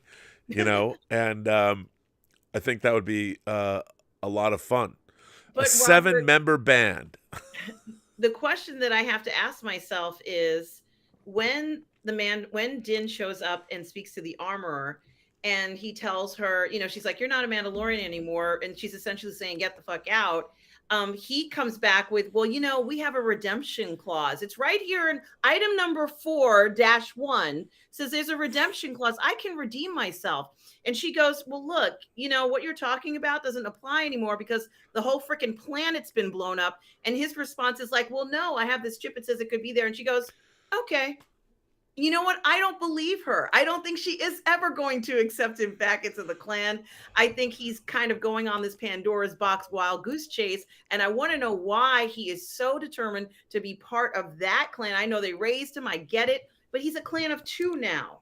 And I'm kind of wondering, it's like, does he have to be a child of the Watch still? Are they that special? Okay. That he feels he has to be part of them? I have 2 things to say. One, I can't wait for her to take her helmet off, wave her hair, her beautiful, lustrous, long, silky hair, and she'll say, like, isn't it time we take this armor off? And we get down to some real Mandalorian fucking, if you know what I'm talking about. I mean, I'm talking some bow, chicka, bow, bow. I mean, it's going to be an all night long, absolute fuck fest, Mando style. But she'll That keep the said, gloves on, Robert. that said, this episode was called The Apostate. And in all seriousness, what I find really interesting is now you have multiple clans of Mandalorians. You've got Bo-Katan over here. You've got the Armorer, the Fundamentalist clan, and you have Mando, who has the Darksaber. Who as he's an apostate who can be a savior, and as a religious figure. And let's face it, I mean, whether you're talking about the Jedi or now the Mandalorians, there is an element of spirituality in these groups and belief and faith in them. That's a big deal. And they could have chosen to call that first episode anything other than The Apostate. They called it The Apostate, which means what does apostasy mean? You leave the religion, you leave, and because the Mandalorian took his helmet off, he's an apostate. He went against the belief system. But only he, because with the Darksaber, only he can unite these clans to take back Mandalore. So he's basically in a savior position. And he's going to have to bring everybody together to restore the honor to Mandalore. That, I think, is very cool. That's a really cool story. And I want to see them delve into that more on the show. But I do believe that the armor looks like a young Jennifer Connelly circa the hot spot. When she takes her helmet off, her freshly washed hair, she just doesn't tell anybody. She's like, what do you think? I'm gonna let my hair go to hell? No. She's got complete unbelievable makeup on. When she takes her and Mando's gonna be like, she goes, come on, who are we kidding? or some shit like that. No, I'm just kidding. But I thought it was really interesting that the episode was called The Apostate. I just thought it wasted a lot of time. These long and again, it's a function of shooting on the volume stages. I mean, like that whole thing with Katie Sackhoff. It's like, look, you could have green screened her face or whatever, but I'm like, come on, man, show me something I don't know. A Mandalorian castle. That's the idea of that's so cool. And did Katie Sackhoff paint her droid to be the same color as her helmet and armor? I'm like, did you do that? I mean, which, by the way, I'm there for that because Hot Toys will make that figure. You know? Oh yeah. I'm just like, again, there must, if you look at it from Hot Toys terms, that episode is at least $5,000 in Hot Toys figures. And by the way, I mean, I'm sure that Hot Toys called up and they said, you know, that heavy Mando figure, can we just have a random action scene where he just gets to sit there and fire his weapon at whatever, I don't care what it is, just have him fire his weapon, because we want to re-release that figure that we've already got the value way up. We're going to re-release it, add a few accessories, and, you know, a shield, undercut the market. Because I was just looking at that. I used to think to myself, I've got Heavy Mando. Now he's got a name. They're going to re-release it. It doesn't matter. Everyone's going to have him. Yeah. It was just a shield. Dude. That's it. Hot Toys, they're just never going to release anything new ever again. They're just going to keep recycling their figures or whatever. Maybe one day. What? You know what, to be quite honest, bro, like, what choice do they have right now? Because they're basically at mercy of Disney. Disney is basically taking over everything. And that's why that we see so much delayed, is because, like, they're playing catch up. Like, it's like they're asked to do so much, given the simple fact that they have the license, that they have to always kick. And it's like, damn, I know they hated the simple fact that Disney Plus was created. You know what I mean? Like, because it's just so much that they have to really accomplish in such a short amount of time. That's why there's so many delays. The expectation is there, but it's like, damn, like, give them a break. But, you know, it is what it is, bro. Okay, here's the best. Okay, so Mattuine asks, as everyone does, and I want you guys to weigh in on this. Everyone is speculating who rescued Grogu from the Jedi Temple. But I'm convinced he wasn't rescued. He was taken by clone troopers. Now, I'm going to ask both of you. First, who do you think rescued Grogu from the Jedi Temple? You know, I've given this a lot of thought, and I haven't definitively come up with one person who did it. I think Grogu wasn't rescued. I think he hopped on someone and they didn't know he was there. All right. Who did he hop on? Do you have any theories? Good guy, bad guy? It's a good guy. He managed to escape and they didn't know he was there. That's what I think. All right, Lael, do you have a theory? Who do you think rescued Grogu from the Jedi Temple? So I was kind of throwing this around, just trying to think. By the way, can I just say that I love that 3 grown people in disparate parts of the United States spend time contemplating. Because I have too. Yeah. Who rescued Grogu from the Jedi Temple? God bless us all. So there was 2 people I was throwing around. One basically was, okay, since they've actually mentioned him in Obi-Wan, I was like, okay, what if it's Quinlan? What if it's Quinlan Vos? Yeah, I mean, or it could be, or I'm not going to say it is, but it could be Quinlan. But I'm not going to go that far. Or what if it's Jocasta Nu? Yeah, okay, yeah, or what if Jocasta Nu was one that actually got him out? But again, that's even a stretch because of the simple fact that they're playing this by ear. They want it to be such a recognizable character. That's where they're going. They wanted to be someone who we recognize, who we've seen before, who they know is that selling point. So I don't know, like at this point, you know, you know what? Because the thing is, they said that at one point, as Ahsoka said, you know, through the forest, there's a dark, like he at some point there was darkness where she couldn't see. You know what I mean? So it could even actually have been Anakin who took her. I mean, who actually, spared Grogu, thinking that, okay, there's a lot to gain from this. At one time I was basically taught and I was the pupil, whereas Yoda was the master. What if I am actually the master who teaches my apprentice, which is Grogu? You never know. So I don't know. There's so many different ways that you can go about it. I guess we just have to kind of wait and see, because everybody is speculating. As long as it makes sense and as long as there's a big payoff. If it's not a big payoff, then we've been waiting around for nothing. Like literally. Now, don't J.J. Abrams us. Don't do it. On the John Campea show this week, we speculated. I said that because Grogu, and again, wild swing, because Grogu is part of that the living force rescued him, and in the guise of Qui-Gon Jinn. That was like, maybe it's Qui-Gon as the living force rescues him because he's force sensitive. People floated the idea, what if it's Jar Jar Binks?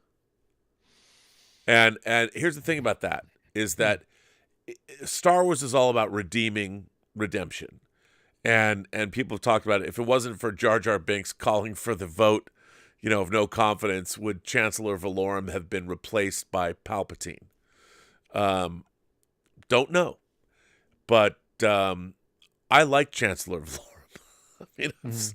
I was bummed out. And I have a 12-inch. I have to say, what's really interesting? All the 12-inch Kenner or Hasbro figures I collected from 1999 to like 2005, some of them are pretty cool to have, because like I don't think they'll ever make a Chancellor Valorum. Nobody will. But the one that they did, that 12-inch figure is pretty dope with the uniform. Blue. Yeah, yes. Yeah. It's a cool figure, and you just have somebody repaint the head. Yeah. I even actually have the blue guards, like the Coruscant guards, the blue Coruscant guards. Oh yeah. I have 2 of those too. Yeah.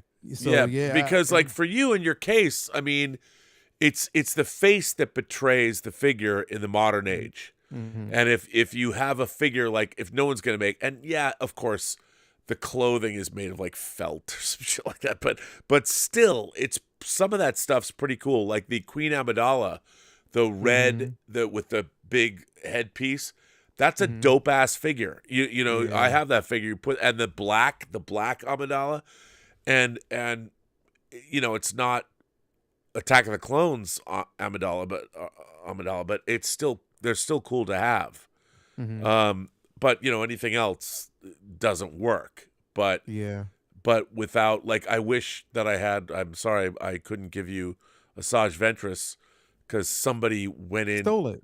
Yeah, went into my house and stole a whole box of Sideshow figures, like a box of 24 Sideshow Star Wars figures, and they not only that, the funny thing was they took my Planet of the Apes Hot Toys figures. What? And yeah, they probably stole about, I don't know, $3-4 grand worth of stuff. What they didn't take, because it was still in a cardboard box, was my Enterbag. My Blitzway Ghostbusters figures, because you couldn't tell unless you opened the box what was in there, and it was right next to everything they took, and I'm like, thank God they didn't take that. But look, if I had moved out quicker, that's happened to me twice now. It's my own fault. But 24 Sideshow Star Wars figures, including Asajj Ventress, that I was going to give to you. But yeah, what are you going to do? It happens. By the way, someone's watching the show right now. They're like, I stole them. Because there's somebody who writes me in occasionally and makes comments about that. So I'm like, okay, great. I've got, seriously, whatever. They do? Yeah. Wow. They That's make not right. oblique comments, but it's funny because of the stuff that was taken. You know what they took that bums me out the most? I had a Tamiya model, a 1/6 scale model of a Harley Fat Boy slow, which was a 6 scale. It's hard to get this model because it's the 6 scale motorcycle that Arnold takes off on in Terminator 2, and I've got the DX Terminator 2 Arnold figure, and I bought that model to build so he could ride it. So he can ride it, yeah. And whoever took all my shit took that model, and it's really hard to get. And the Planet of the Apes figures that nobody cares about. Like, okay, whatever. I'm surprised you haven't sunk into a level of depression that we can't pull you out of. Because Dude, you know what that happened? That happened when I lost my storage locker, about $100,000 worth of collectibles. I had the storage locker for 12 years. I had a storage locker for 12 years, you know, and I didn't know. It was just a confluence of events. It was 10 years ago, but it took me about a year to get over. The stuff that I'd collected, like some of it my whole life, a lot of my entire collection of Japanese die-cast robots from the set. It was so bad. It was so bad. But you know, it's just stuff. It's just a churn. How much more? Now I have more stuff. Now I have a 4.5 foot model of the space battleship Andromeda. It's great. It's whatever. It used to be that I cared, but now it's like, hey, there's always new stuff to get. There's always new stuff to get, bro. And all the old stuff you can get too. It's just more expensive, but you can still get it. So, but now there's not very many, but let me just hit you up with some super chats and tips because that's always fun. Our good friend, Darth Plato fires in a succession of tips. By the way, the tip link is in the description below. Hey, Darth Plato. So Darth Plato, who you stream with, yes, he is the he's the official historian of the Burnettwork. So Darth Plato says, when I saw the kid in front of the Mandalorian cult, I thought the episode was starting with how the Mandalorian first put on his helmet. The coming of age. Nope. It was just a silly monster scene, not a good start. What do you guys think? it was a silly monster scene, but it needed to be done because it had to show that Din was kind of an outsider. Even though he kind of saved the day, you know, they're not like, thanks so much. It's more like, oh, All right. we're here. What about you, Lael? Do you buy that? I liked it. I give the Mandalore names.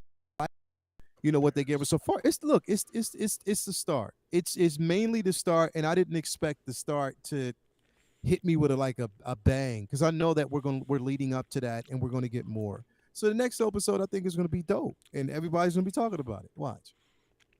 Well, that's what I've heard, and I agree with you. Darth goes on to say, I didn't like how Bo-Katan was just sitting day. What happened to Carpe Diem? Seize the day. Bo should have been kicking ass. Mandalorian should have had more takers for challenges than what we've seen. She lost her mojo. I think that, you know, she just needs to go to a rave or something, and you know, drop some great pure MDMA, and she'll be back to the hardcore Bo-Katan we know. Sometimes she needs to just chillax. And to be honest with you, the funniest or maybe the saddest part of that scene is how, you know, her clan really doesn't have her back. I mean, they should always have your back, whether you have the Darksaber or not. I agree. I think it was a promise that was made. She, you know, again, she had an agenda, and she led them to believe that she was going to possess the Darksaber and would win the day, and the clan would recapture, retake Mandalore, and again, you know, it would be glorious once again. But that fell short, you know, with the decision that Mando made, or was forced to make, you know, by seizing, you know, Moff Gideon and taking the, you know, the Darksaber, you know, even though he didn't know what it was, you know, what it entailed, like what he did. But yeah, I mean, I think Bo-Katan right now she's broken. She's broken, and right now she's just trying her, like literally, she doesn't have anything to believe in a sense, because it just seems like everything that she tried to do failed. So it's all about regaining purpose, a sense of purpose. And I think that we're going to see it. Remember, it is just And she needs a episode. vacation on Namos. She needs to go to Namos. She needs to just chill out for a little while. Maybe Someone's go got on to a tear her shopping underwear off with spree- their teeth. You know what I'm saying? Do some a work. little shopping spree Get on their Tassia cheeks wet Moon. and make that bow a little Catan, if you know what I'm saying. Absolutely. A little shopping spree on Tassio Moon. I think she'll be right as rain, right back to her fighting spirit and be able to kick ass and take names. Yes, I agree. Darth Plato goes on to say, I love Karga, but the pirate scene, space scene fight was very underwhelming. Are those pirates the season-long antagonists? If so, this is the weakest setup since the tracksuit mafia gang. If not, then get them out. Let's breadcrumb to the big bads, space pirates. I mean, I have to say, I thought they were lame, but I did like their Swamp Thing leader. I like that guy and his big ship. I want to see more of him. Maybe he'll team up. Maybe because they always set that up. I think that he might end up working with our heroes rather than against them. We'll see. Darth goes on to say, if they wanted to name drop Cara Dune as not coming back, then they should have just said Cara Dune is deceased, but they didn't. So long as Cara Dune is kicking, then the possibility that Gina Carano will light it up again. Look, man, I think they're going to bring her back again. I think they agree. will. So, yeah, You know, believe so. I do. And I like her. I like Cara Dune, and that was a mistake. Whatever. And Darth Plato finally says, it's either Luthien or Ahsoka who rescued Grogu, or both. That's interesting. I'm Well, down with Luthen does have those crazy cool artifacts, and he must have gotten them from somewhere. Maybe the Jedi Temple? I could be. Ahsoka would have remembered though. That's And true. He would have remembered Ahsoka, no matter how dark his path went. He would have remembered that she rescued him. So I don't think it was her. I definitely don't think it was her. It's funny. Charlie the Unicorn says, just wait. They're setting up a certain other pirate. I don't know. Are they? You know, is Harrison Ford going to come back or something? I don't know. I don't want him to. Anyway, Captain Robert April is a new member of the channel. Remember, for those people who are members of the channel, we have member chats bi-weekly, and they usually last like 3 or 4 hours. Join us tomorrow, beginning at 11 a.m. Pacific time, for a member chat. And how it works is anybody who comes, you get the floor. You got 7 minutes in heaven to say your piece. Say what you want to me. Tell me what you want. You can't take me into a closet as much as I'm always propositioned. I say 7 minutes in heaven. I mean the heaven upstairs, not the heaven I'd make you feel in a closet. You know what I'm saying? Just saying. But anyway, Eloy Diaz has been a member for 5 months as well. Thanks, Eloy. I appreciate that. Al Renshaw says, this is a Deadpool question. Without Vanessa, how will Wade be able to celebrate International Women's Day and Chinese New Year or the Year of the Dog? Laugh out loud. Well, I could answer that question, but I don't want to bore any of you. I'd rather have Vanessa, if you know what I'm saying. Al goes on to say, do you think we'll ever get a live-action Akira? Taika Waititi was attached at one point. No. Nope. I think making a live-action Akira, especially in this country, is a fool's errand. I don't think it'll happen. That said, you never know. I don't want it to happen over here. I don't either. We don't don't. want it, I do not want it to happen. That's the thing is, like, if they've already taken certain IPs and butchered them, like, no, I don't want to see it. I definitely don't. I honestly don't think they were going to make I don't Akira want with to do it. Keanu Reeves as Kaneda. Like, come on. And isn't there a rumor, or didn't they say that Leonardo DiCaprio actually has the rights, or he has something to do with it? Wasn't he going to do something? Oh like yeah. By the way, I'm Okay. seeing now YouTube has been very weird cutting off. We seem to be streaming, but I hope it's going well. that? Okay. Al Rencha goes on to say, Rob needs to do a masterclass on how to manage those fatty rails, Peruvian flake. Bring in Ray as well. First of all, Ray, what you're talking about is cocaine. I don't think Ray's ever done cocaine or even seen cocaine. And it's been so long, I wouldn't even remember what to do. And by the way, unfortunately, I would never buy drugs these days. With all the fentanyl that's in it, there used to be a time when you had drug dealers you could trust, and they would give you things that were good, like great ecstasy and great cocaine. Those days are long gone. You could not pay me enough unless I had some direct connection to some great Dutch ecstasy dealer, or I could get. There's no way you could not pay me to do the drugs that are out there today. Everyone, no way, never. So Al, I would never subject Rayora to any of that. And always test before you use. Oh my God. Just don't do them at all. That's so 80s of you. No, just don't do it at all. I don't know, man. MDMA is going to be legalized because of they've been testing MDMA as ecstasy. They've been testing it to treat PTSD. Ecstasy is a way better drug than half the over-the-counter pharmaceuticals that they prescribe. Way better. The only thing is, you can really only use it once a month. Otherwise, that's the frustrating thing.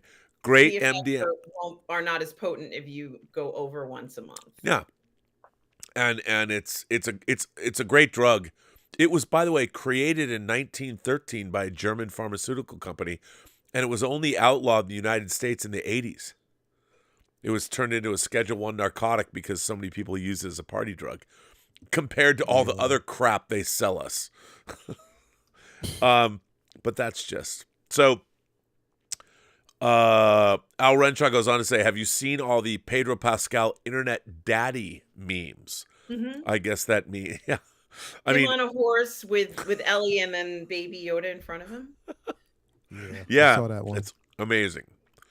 It is kind of funny though. Between The Last of Us and Mandalorian, I think he's a little typecast. But well, he's competing against himself. This is the last one that I saw. I know, it's so funny.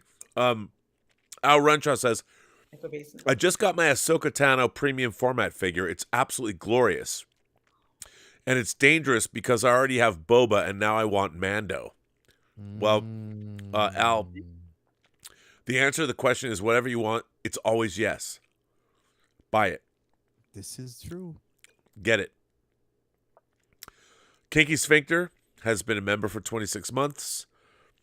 I already did Mattuine. Mark Spector's avatar said, Mace Windu rescued Grogu. I'll fight anyone on this. Here's the thing. Wasn't he already dead, though? Yeah. Well, yeah, but did he die? We didn't see him die. We just seen him fall out a window. He died. But I wouldn't say that he was the one to do it. Yeah. I wouldn't. I don't know. Like, here's the thing. You know what? Instead of speculating, I just want to wait and see the shit. Just execute. Show me the shit so I could just say, hey, maybe it could have been, I don't know. Maybe it was Beyonce. Maria Espino. Now, Maria, I believe I owe you an email. I get so many emails, I always forget. But Maria, if memory serves, has been working on a fan film for quite a while. And I don't want to spill the beans of what it is because she sent me an email in confidence. But it sounds like the work she's doing is insane, and I can't wait to see it. Maria Espino says, by the way, thank you for the $20 super chat. I think we'll see Bo-Katan end up going to find Din. I think we're seeing a lead up into an epic Bo-Katan versus the Armorer, which will force Din to pick a side. I think he picks Bo, and they go to war over Navarro. That's interesting, and she says it's in the trailers. Okay, maybe Maria might be working on a Star Wars fan film. Maybe. Maybe there's a lot of money involved. I think, but Maria, possibly. I don't want to spill any beans of yours, even though I spilled a little. But yes, I meant to get back to you. I haven't forgotten about you. But yeah, I think that's an interesting. Assertion. War over Navarro. Interesting. What do you guys think? Is that something that could happen? Well, Bo-Katan is definitely going to follow Din, because she's going to expect him to die or get hurt trying to find this, pool of She's special protecting waters. the asset, which is that And that he dark will saber. fall, and she hopes to get the dark saber from him in that process. Yeah. But she doesn't want to fight him for the dark saber. Yeah. Well, it's going to be interesting to see. Okay, so I believe we are caught up on Super Chats and tips. Thank you, fellows. Yep. Folks, kind souls, gentle beings. Oh, nope, that's not true. Evan Newman says, I thought it was weird. The Mandalorians didn't all just fly away when that monster showed up. Weapons were ineffectual, and it looked like they all had jetpacks. P.S. How cool would it be if a burnt-up, crispy, one-handed Mace Windu saved Grogu? Ooh, a lot of people want that. Everybody want Mace, man. I mean, I'm not mad at it, but I don't know. The thing is, I mean, he went out. Part of the shock of that movie was the fact that he got killed, and I don't like the idea that he would come back. Because where's he been all this time? Why wasn't he in Force Awakens? I don't know.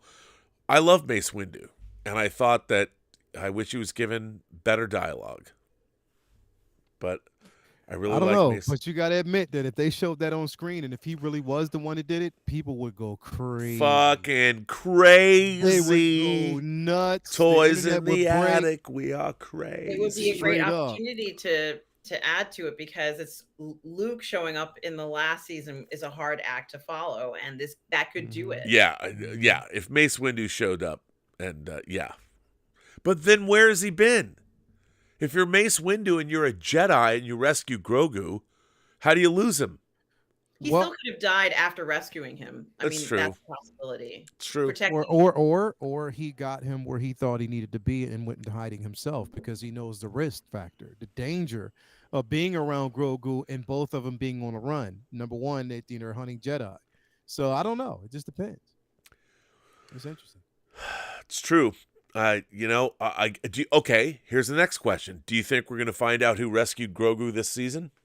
Yes. Yeah, I think we will. They hinted it way too long. If they don't give it to us, if they don't give it to us, I'm smacking Jon Favreau. All right, Lael. Does the person who rescues Grogu, are they already a hot toy, or will they become a hot toy? I think they'll become a hot toy. All right. What do you think? They will become a hot toy. They will be okay. Because it's going to be a hot toy, and here's you know what? It's going to be a hot toy, but once again, we're going to get a Grogu accessory with that figure. Oh my God! Oh, the Grogu rescue. Are you kidding me? It's like way too many Grogus, man. I have enough of them already. Yes, we got a whole clan of Grogus, man. If you don't want them anymore, I'll take them. But I kind of wish it was the frog lady for some odd reason, but I know it's not. But I kind of wish it were her. Okay, and that'll be the box. And by the way, everybody will have to have that figure, because imagine the dioramas with the you could build huge dioramas. I mean, okay, now let me ask you, since we brought it up, so Hot Toys did announce the Attack of the Clones clone trooper this week. Ahsoka, but isn't Ahsoka, that means Ahsoka's out? She's out in Hong Kong, right? Yeah. So is the clone trooper. Yeah, so is a clone trooper. And how many clone troopers are you going to buy? Yeah, I believe in the rule of two. I mean, so for every literally the rule of two. Literally what? 2 stormtroopers, basically from Empire and Jedi. I have 2 of the snow troopers here from Force Awakens. Every trooper that I have is only a rule of 2. So that's it. I just get two of each. That's it. I'm not army building beyond that. To get one, no, I need two. Need two. 2 does make a great statement. Yeah, it does. Two is a magic number. If you're a Schoolhouse Rock fan. Yeah. You know what? If I could buy a license, if I could buy an IP license to create my own toys, my own line of toys, I would buy Schoolhouse Rock. I would make Rufus Xavier Sarsaparilla. Oh man, Schoolhouse Rock, bro. I'd make the right. Just a bill. You'd make. I'd make the bill and the law. You get a 2-pack. Now you're a law. Yo, my favorite song on Schoolhouse Rock was Electricity, bro. That was great. Electricity. Yeah, I love that song, man. Every Saturday, I needed that song. Dude, and you know what? I'm convinced that American education went downhill when Bam stopped. I mean, boom. Do you know how many times? Stuff, yeah, bro. Dude, I agree. You know, conjunction, what's your function? I agree, yep. I mean, I'm like, what's a conjunction? Yeah, Hooking up words and but Hell no. Yeah, bro. Yep. You know, and also like the figure 8, the times table. If you could skate a figure 8. Like that. Oh my God, that's a great one too. Yeah. Can you skate? I mean, that was kind of a haunting song. Yeah. That was like the emo Portishead version of Schoolhouse Rock. Yeah, bro. Or what about he was a hairy bear, he was a scary bear, and you unpacked your adjectives. Come on. By the way, I would. I mean, I don't know if anyone would buy them, but if you could do The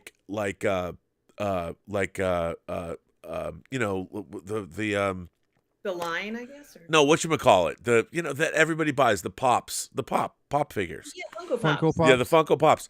You could do a whole line of Schoolhouse Rock, but I wouldn't want them to look like Funko Pops. You'd want them to actually look, because they had kind of that artwork.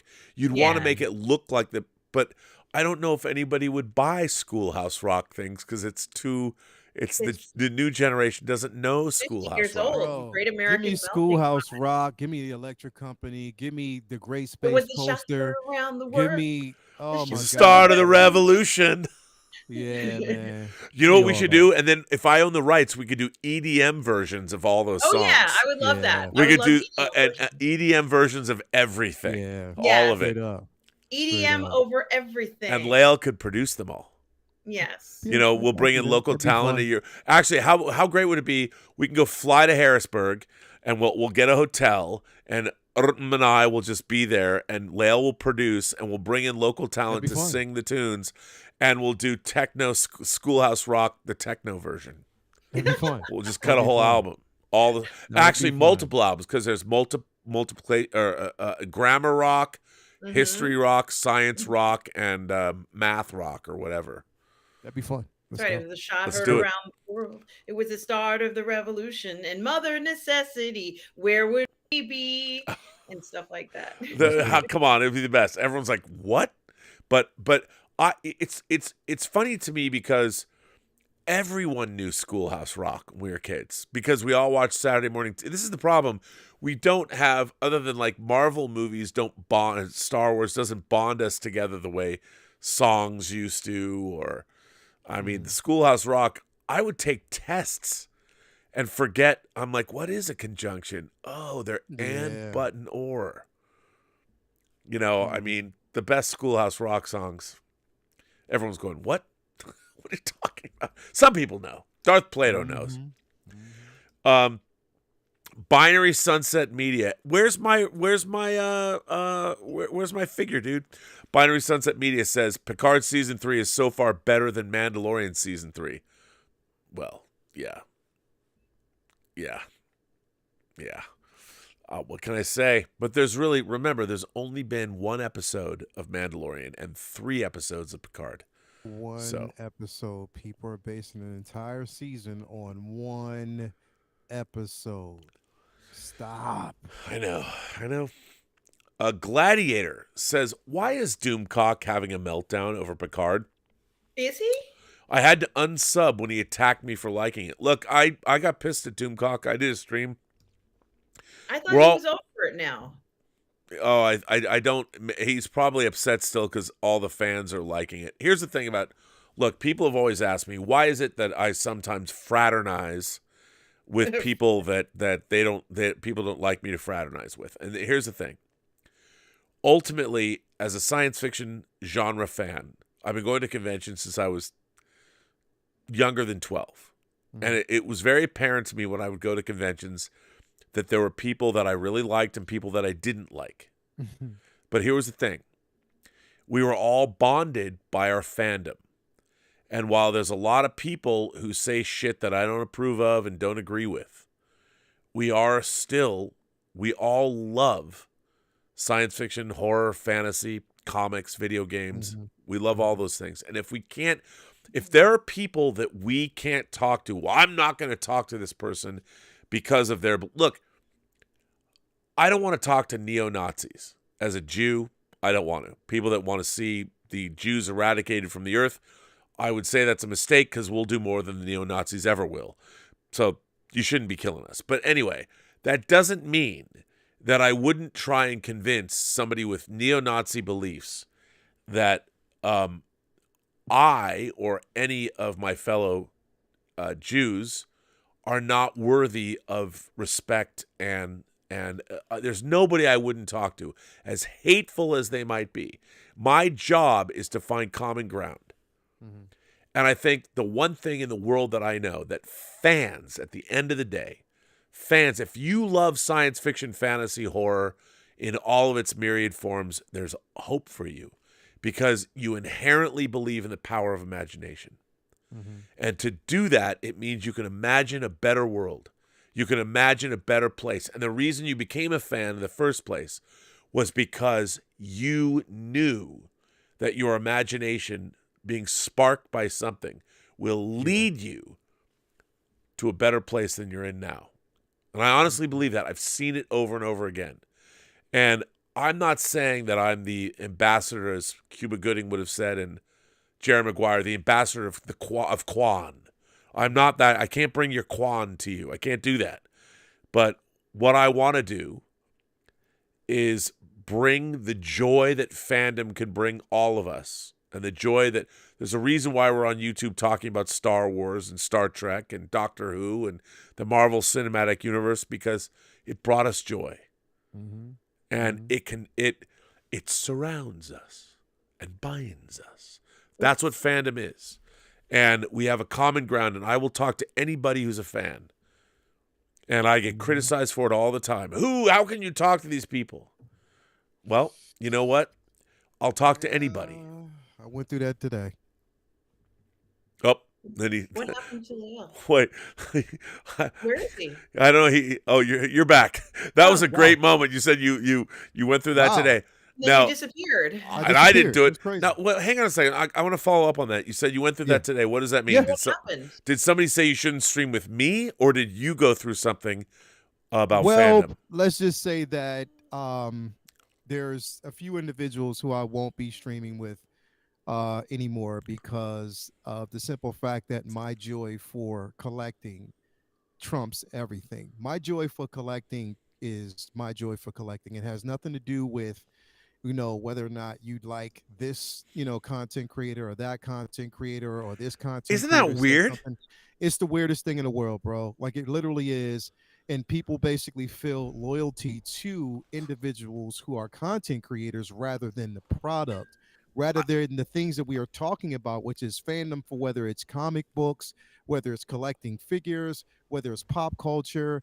And yeah, I've had to deal with that. I literally dealt with that. I was told that because I don't align myself with certain views, or because I have a problem with a certain individual, that I'm not wanted, or not. Well, maybe we should take a break from stream. I was like, you know what? That's completely fine. It's corny to me, but that's completely fine. Okay, So here's what I don't understand. Like, and I'm fine with that. I'm cool. but yeah. to me, here's the thing. Yeah. I mean, I've gotten to know you. I mean, obviously we stream, but we haven't gone out and we have though. Yeah. Yes. I mean, you two, both of you are two of the nicest people I know. Yeah. Thank And you.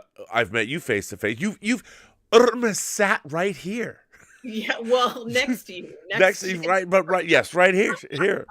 She's the Yeah. only person that's ever been in the Robservatory. And it's way better than it was when you were here the first time. And it's going to get even better on April 2nd. But here's the funny thing. Like, first of all, Lael, I can't imagine that somebody would ever. Yeah. I mean, isn't it? It's so Yeah. weird. Like we're talking about Listen, collecting cool shit. That's it, bro. And that's the thing is like we always talk about this. We say this time and time again. We can have a difference of opinion. Because that's just, I mean, the difference of having a difference of opinion is it's what creates and has this It's world natural. sustainable. Like Yeah, it's definitely because we natural. have those opinions. But when you basically base like literally literally, bro, it's too much. And what I'm seeing now is that people have or where they've become now content creators. YouTube has allowed a space for individuals who aren't used to this, or they use this as a means to, I don't know, like to vent their frustration in a way that it's very divisive. And I'm like, well, we're talking about the things that we love, and we Yeah. we may not all agree about it, and we're not supposed to. That's right. what creates for great banter, is that we all have a difference of opinion. But the thing is, I'm not going to align myself with someone who's being ignorant, who's really degrading the fandom, or talking down, being condescending, challenging someone's integrity. I'm not going to do that. I'm just not going to basically align myself in that particular space. And because I choose not to, and because I see that there are certain people that are pawns, that are being led, like, if I see that and I step away from it, then I'm all of a sudden, because I don't align myself with your views.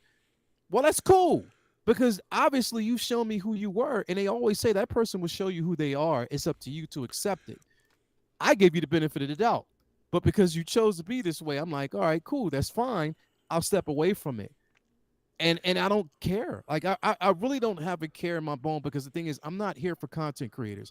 I'm here for the fans, people who watch us, who like the information that we actually give, who are interested in the things that we're interested in. I'm not here to basically babysit behind the scenes and watch you go through the stuff that you go through, or you to tell me, oh, if you align yourself with that person, I'm not going to stream with you anymore. Okay, fucking goodbye. I don't really care. Like, straight up, you're not putting money in my pocket. I'm not sleeping in your bed. I'm not squeezing your butt. Like, come on, man. I don't like. Oh, literally, you're like, not? nah, like, you know what I mean? So come on, man. Like, it don't really matter to me. Like, if that's what you choose to do, that's what you choose to do. But at the same time, you got to own up and take responsibility for your own actions being in this realm. If you can't accept what's actually out there, then it is what it is. But don't get mad at me, because I choose to just stick in the realm of talking about the things that we love, the art form of what we love. It's crazy, bro. It's crazy out here. It's art out here for a pimp. Watch yourself. Someone's gonna cancel you for saying that. It is. Then it'll be like, don't glorify that. Well, John Welbacher says this isn't just hanging out. You and Doom speak to thousands of people. You have a responsibility inherent in that you shouldn't ignore the harm he does with 10% of his BS because you agree with the other 90%. Well, here's the thing. Doomcock and I have beef, apparently. And I went after him because he was actually going after fellow fans, and I don't know Doomcock. I don't, and it's very funny. So last weekend, Terry Metalis, the showrunner of, I went out with the Popcast guys, or one of them. I went out with Gary Nerdrotic and Chris Gore, and myself and Terry Metalis. And Gary came into town, and Gary brought his wife with him. And Gary is one of the nicest guys in the world. And his wife, first of all, his wife is beautiful and smart and funny and effervescent and adorable, and she loves her husband, and they've been together for a very long time. And while a lot of people disagree with his presentation, I've known Gary and known of him for a long time, and to me, Gary Beekler is a San Francisco punk, and I mean that like literally punk rock, punk music, the punk ethos, and a lot of people don't get that, and they don't quite get it. But he's that way. He's a punk rocker, and like I grew up listening to L.A. punk in the '80s. The soundtrack of Repo Man. The bands like The Germs or Fear or call it what you want. I mean, there were so many, or Henry Rollins, his bands and all that stuff. There are people that are like that, and we don't have punk rock anymore. No. Not really. It's kind of gone. So,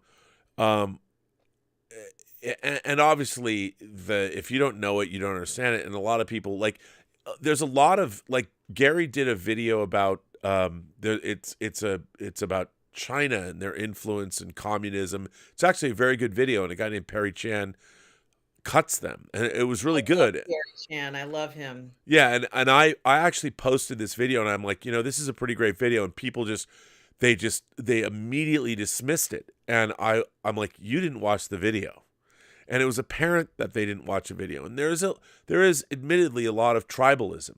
There are people that hate John Campea. There's a channel where it's like Campea Exposed. I've been on it certainly a lot. Or Film Gob. There's a lot of people that hate us, and that comes with the territory. Mm-hmm. And while look, I do think a lot of the personal attacks on people, I don't appreciate that, but I'll tell you something. Calling out that there is an agenda based on the IP owners. There is a pandering that's going on in our entertainment that, for whatever reason, has done a lot of damage to storytelling and character. Like, I'm all about great characters and great storytelling, but there are people and when our IPs that used to be the creation of a singular vision, whether it was a man or whether it was a group of people, when an IP owns it, they're trying to sell it to the masses, rightly or wrongly. And when they're compromising the integrity of the IP, I think it's stupid. But they don't know the difference. You can't expect a corporation that's making Star Wars to come from the same place that George Lucas, who created it, came from. They can't. And what they end up doing is the IP owners they look at a spreadsheet. They don't think about who's the best storyteller, because a corporation doesn't know what a great storyteller is. And so we get a lot of compromised bullshit. And I have to say that, yeah, I've been dancing on the grave of Star Trek Discovery. I know people lost their jobs, but I thought that was a terrible, terrible show. And I would think it was a terrible show no matter what it was. And it has nothing to do with race or gender or anything. I think it was a bad show with bad characters and bad writing. And I think it did a disservice to the Star Trek brand. And the reason you can tell that is because, take my word for it, any licensee who bought the license to make Star Trek Discovery merch lost their shirts. No one bought it. And the ratings were never that good. And that's a telltale sign, because what they did was, Star Trek has a long history of, for instance, Benjamin Sisko, one of my favorite characters in Star Trek history. I mean, a great character who, by the way, also had a strong relationship, single widowed father, his son Jake. Relationship on that show showed a black father and son in a loving, caring relationship that was nurturing for both of them, and produced one of the greatest episodes of television ever, the 4th season Deep Space Nine episode, The Visitor, that will bring you to fucking tears. And it had not once did they ever have mentioned race on Deep Space Nine. Ever. No one said it, because actually that's not true. There is one episode called Far Beyond the Stars. That's a classic Star Trek episode where it's an alternate history where Ben Sisko, Avery Brooks, is a science fiction writer in the 1950s, and they delve into racism. But the reason that that Star Trek works is because when they presented anything like that, it was matter of fact. Nichelle Nichols, when she was on the command deck of the Enterprise, remember, Lieutenant Uhura could have commanded the Enterprise if the chain of command had gotten to the point where she's on the bridge. She was command level, and she could have commanded the starship. If Kirk, Spock, Scotty, Sulu, I think she was next in command. She could have. And in 1966, that was fucking revolutionary. And the very first episode of Star Trek that was shot after the pilot was the Corbomite maneuver. And she's actually wearing gold, command gold. Amazing. And people forget all this. And nowadays, everything is shoved down our throats when it used to be par for the course. And that's why those kinds of things are great. And now I feel like we've devolved. And when there's a lot of content creators calling it out, they get branded as ists or phobes. Or I don't think any of that's true. What people are tired of is bad storytelling. More than anything, it's bad storytelling. And you know what? In our collecting community, Lael, I get it. People get pissed. I mean, I miss Justin. We're friends with Justin. I miss streaming with Justin. I miss talking to Justin. I miss Justin. We're going to see him at Star Wars Celebration, Robert. Yeah, I know you got. He streams now again, or he's been streaming lately, but he's been streaming with Will. They're streaming together again, which is good. Yeah, which is definitely good. They stream on I think Thursdays now. Sometimes, like I think it's every other Thursday or something like that. So he's getting back in the fray. But like again, I can't believe, like, you know what? It's always a situation. For us, it's like for me, if I was just a common viewer, outside a content creator who just watches, we would never know what goes on behind the scenes. Being that we do this, we know what goes on behind the scenes, and we see a lot of this stuff, and it's like, wow, like sometimes I really wish nights like this, I wish that raindrops would fall. But no, seriously, like it's just, again, it's wild. It's that sometimes you can't have your own beliefs. You can't have an opinion about something without being attacked because of your views. You know what I mean? And because, like, for instance, yourself, Rob, you're very, thrusted into this universe of Star Trek, something that something that you love, you have a passionate connection to. And if there's certain things that you see that you don't like and you voice your opinion about it, to get attacked because it's those things that you don't like, I think that's like really sour, man. Dude, you know what? I found your theme music too the other day. I forgot I was going to send it to you, but it took me almost a damn year to find this song and to find the name of the song, and I found it. It is your theme music, and I meant to send it to you the other day, and I forgot. And you gotta send it to me because I don't want to get you demonetized. So definitely, I'll send it to you. Well, today, what was interesting on Twitter, yeah, I was dancing on the grave of Discovery. All I said was finally, and I had Star Trek fans, two guys. They're canceling it, right, or something like that. Yeah, it was the last season. Last season. And two guys equated me with an Australian media celebrity that was exposed he was a pedophile, and then Gary Glitter. I was compared to Gary Glitter, and I'm like, because I don't like Star Trek Discovery, you now say that you're equating me with pedophiles. That's not cool. And I'm like, and I clap back in a, but I'm like, is that where we're at in this space? I mean, like, I could sit there and I could speak with you for hours and hours and hours about Star Trek Discovery and why I hate it. That's so and provide examples. Now, just because you like something, I would never attack you for I do not go after, what do you know? I hate Discovery, and I'll say it. But I also understand that Star Trek Discovery was the first time people found the Star Trek franchise. And I have to allow them that. And that's important. That's really low, though. That to compare you to a pedophile, like that's hateful. Like that right there is really, really, really low. I think associate a person. Come on, man. I think what bothers me, I guess, as a fan. You're too much of a pimp. You are too much of a pimp.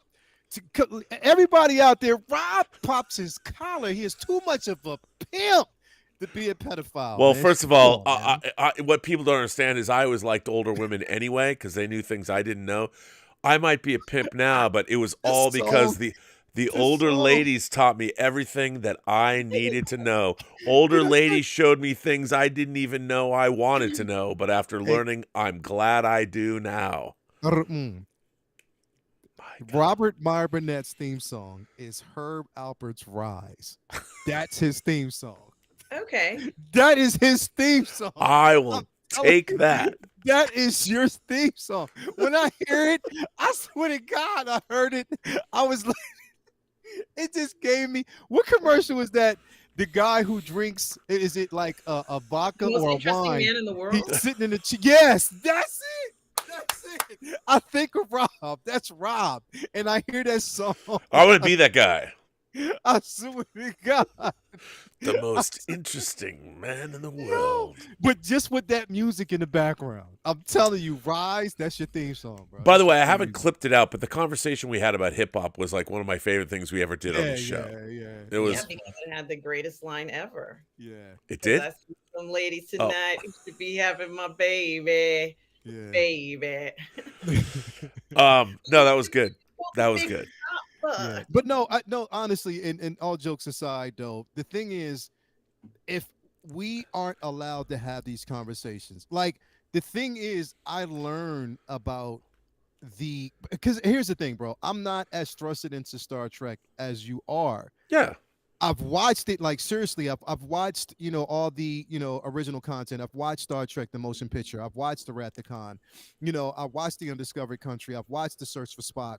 I've watched all these films, things that now original content. I've watched, Deep Space Nine. I've watched, all the when it was good. I've watched it, but literally when it was good, I've watched it. But I'm learning to differentiate between, because what you're going through, literally, with Star Trek is what we go through with Star Wars when we're seeing content that isn't done well. And dude, I mean, here's the thing: Star Wars changed my life. Star Wars and The Empire Strikes Back. I saw The Empire Strikes Back 26 times in the theater. I saw it more than you. There you go. There you go. First run though, and I mean, I had everything. I still have my Art of Star Wars hardcover. I had everything. I had the portfolio, the Ralph McQuarrie. I had all the original Kenner figures. I mean, Star Wars changed my life. It was Star Trek was a TV show. Yeah. And then the motion picture and the movies came later. But when I was a kid growing up, Star Trek was on TV. Star Wars was in the movie theater. And to go see, it's hard to explain to people how life-changing seeing Star Wars actually was. Yeah. To see that realistic, I mean, because there was nothing like it in the entirety. If you were a science fiction, fantasy, and horror fan, there was nothing like Star Wars. You couldn't say it was like that. There was nothing like it ever. Yeah. So it was like literally opening the Ark of the Covenant instead of you had your face melted off, but in a good way. And it's hard to explain to people now because it's so ubiquitous how astonishing watching Star Wars really was. I was 10 when I saw it, and it was every dream I'd ever had that I couldn't remember when I woke up put on the screen. And it was so life-changing. And then learning how it was made later, the quest to make films and all my entire career and my entire desire to do what I do was shaped by that film. And it's the same thing to watch because Star Wars and Empire Strikes Back, and I would dare say Empire Strikes Back might be the greatest. I call it a fantasy film because it's not science fiction. But I think The Empire Strikes Back could very well be the greatest. Actually, the two of them, because you can't have The Empire Strikes Back without Star Wars. Those two movies are could quite very well be the greatest fantasy films ever made. And I would say, because a lot of people come to Jedi, I thought Jedi was a step down. Jedi was the very first time that I was disappointed in a movie ever. And I didn't understand it because I expected Return of the Jedi to be fucking Ben-Hur.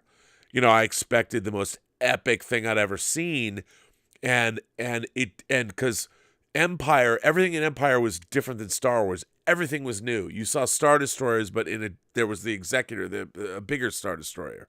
The Executor was bigger than, it's 10 times the size of.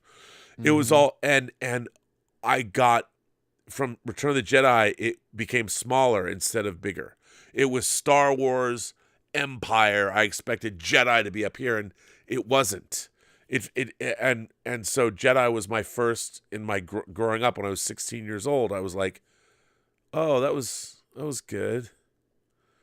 But because it didn't take the characters anywhere new, not like Luke going to Dagobah, you know, and I was really, Return of the Jedi was the first time I ever felt disappointment at a movie that I was desperately excited for. And what that meant was I was disappointed in my own dreams. And that was, I think, everybody growing up. It's like I had such dreams about what this movie was going to be. And up until that point, and what's really interesting is the soundtrack album was only one LP. It wasn't a double album. And everything about Return of the Jedi, the poster, the holding up the lightsaber. I mean, Star Wars and Empire are these great. I'm looking at the Empire, the Gone with the Wind poster. I have it framed right over there, an original 3-sheet.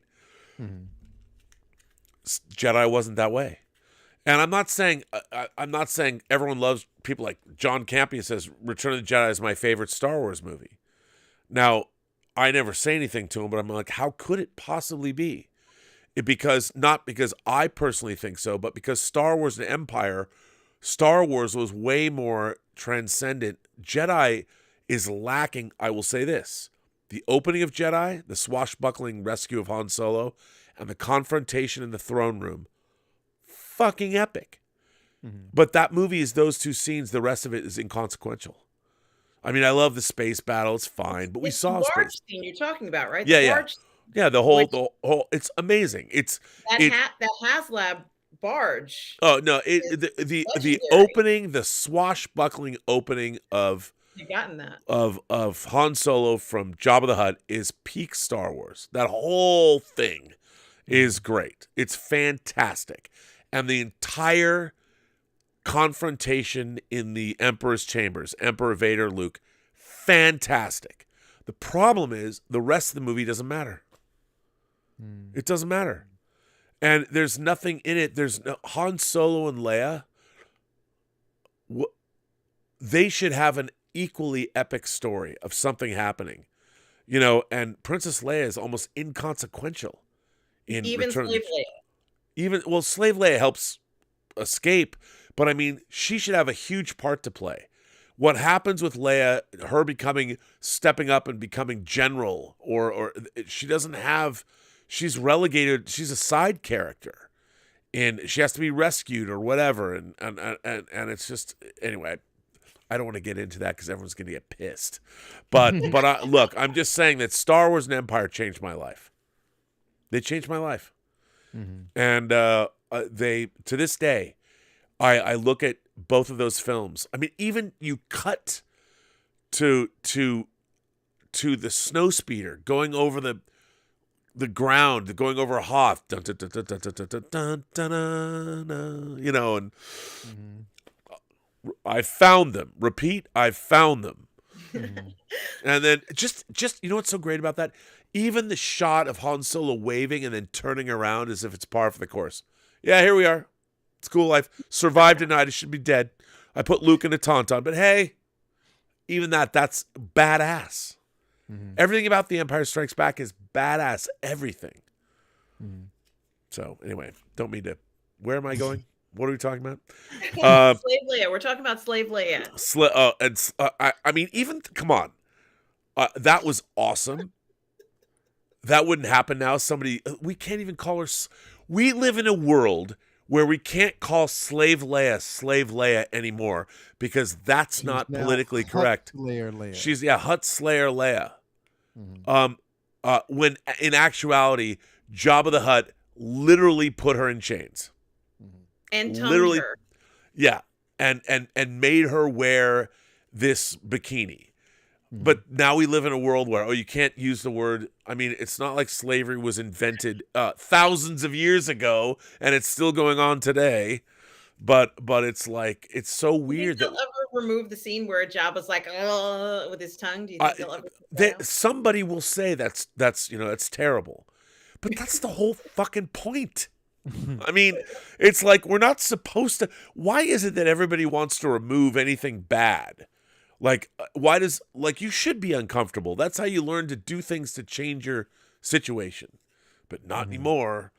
And I think a lot of the people are railing online against those kinds of things. But anyway, let's see. Binary Sunset Media says, Rob, I'm sending the figure. Did you get the shirt? No, I haven't got the shirt.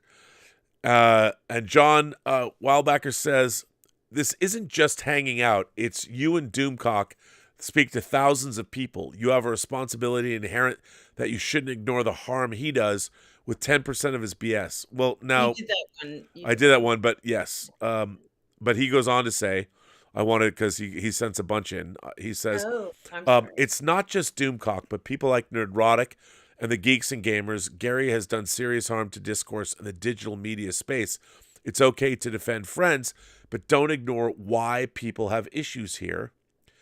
I want to be fair to the nuance of the topic, so I won't try and hold back and forth through Super Chat. So I support once more, and I disagree very hard on your takes. But you, sir, are a good one. I think people like me just hold you to a higher standard because of the parasocial relationship in this environment. But here's the thing. For the most part, this channel's my own, and I don't stream with Gary, and I don't stream with Geeks and Gamers. That is few and far between. None of us do. Yeah, No. I definitely. I mean, the thing is, I've heard some of the things that Geeks and Gamers said, and I just choose not to watch his content. I choose not to. I mean, I don't know him personally as a person, but I just, because I don't agree with his views, I don't agree with some of the things that he says. Even like some of the vicious attacks towards individuals. Sometimes he says certain things that's kind of out of order. I don't agree with him, therefore I don't watch that dude. I just don't. I haven't watched him since, literally, I haven't watched him since 20, and I only saw him a few times. I haven't watched him since, like, I think, 2016, 2017? But okay, I would say this. A long time ago. I would say this. Jeremy invited me onto his channel. And I used to watch Geeks and Gamers because I watch a lot of different YouTubers. And I have to say, he couldn't have been nicer to me. You know, and we're very politically opposed, but he was polite and nice. He invited me on his channel. We had a good conversation. Yeah. And in terms of Gary, he's been nothing but supportive of me in every way. And when I have streamed with Gary, I've felt that we've had very interesting, worthwhile conversations.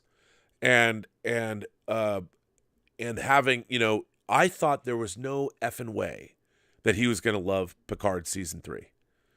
But I knew that Picard Season 3, as the story unfolds, it will win you over, even the nitpicky.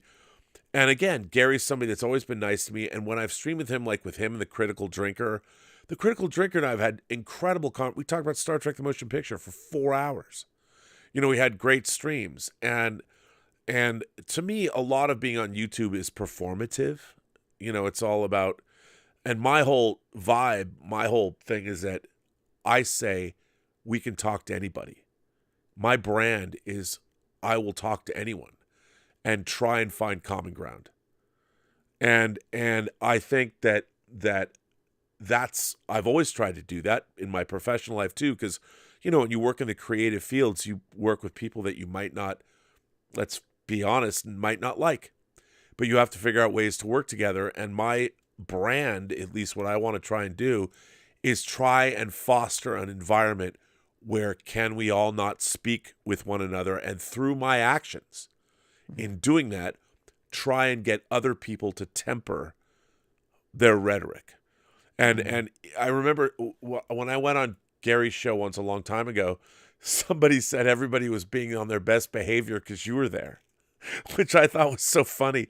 And I'm like, well, if that's the case, if that's what I can do, then that's my job. My job is to be a place where everybody should feel free to come. And somebody got mad at me the other day. They sent me actually a pretty great letter. We were talking about Ezra Miller in this stream. And they were saying Ezra Miller is he, him. And I said, wait a minute. Ezra Miller has said publicly that they would like to be talked about with they, them pronouns. And this person kept coming back using different names in the live chat when he was put on a timeout by Tom Jr. Jackson or something, and kept coming back and saying, no, Ezra Miller is a he, him. And my point was this. I'm like, look, if somebody asks me to define them by whatever they want to be called, to me, that's polite behavior. I'm not there to impose my political views onto somebody that tells me how they prefer to be addressed. And I think that's polite. That's how you foster a polite society. You want people to be comfortable. And if someone says, no, you're not, you're this, that, or the other thing, you're being rude. And I said that I don't like it if you're coming to my house and you're in my chat on our live stream and you're being rude. I have no problem giving you the heave-ho. You can believe what you want and say what you want, and I don't want to squelch your voice. But when you come to my house or this channel, I ask you to be polite to everybody in the chat, and my guests, and whomever. And I don't think that's too much to ask.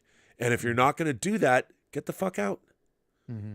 And I'm not telling you to change your beliefs. I'm not demanding you believe something different. If you have a problem with people using whatever pronouns, that's fine. You can have that. And there's an argument to be made and all of that. We can have that conversation later, but not in a chat where we're talking about science fiction, fantasy, and horror, and action figures, and model kits, and spaceships, and all that.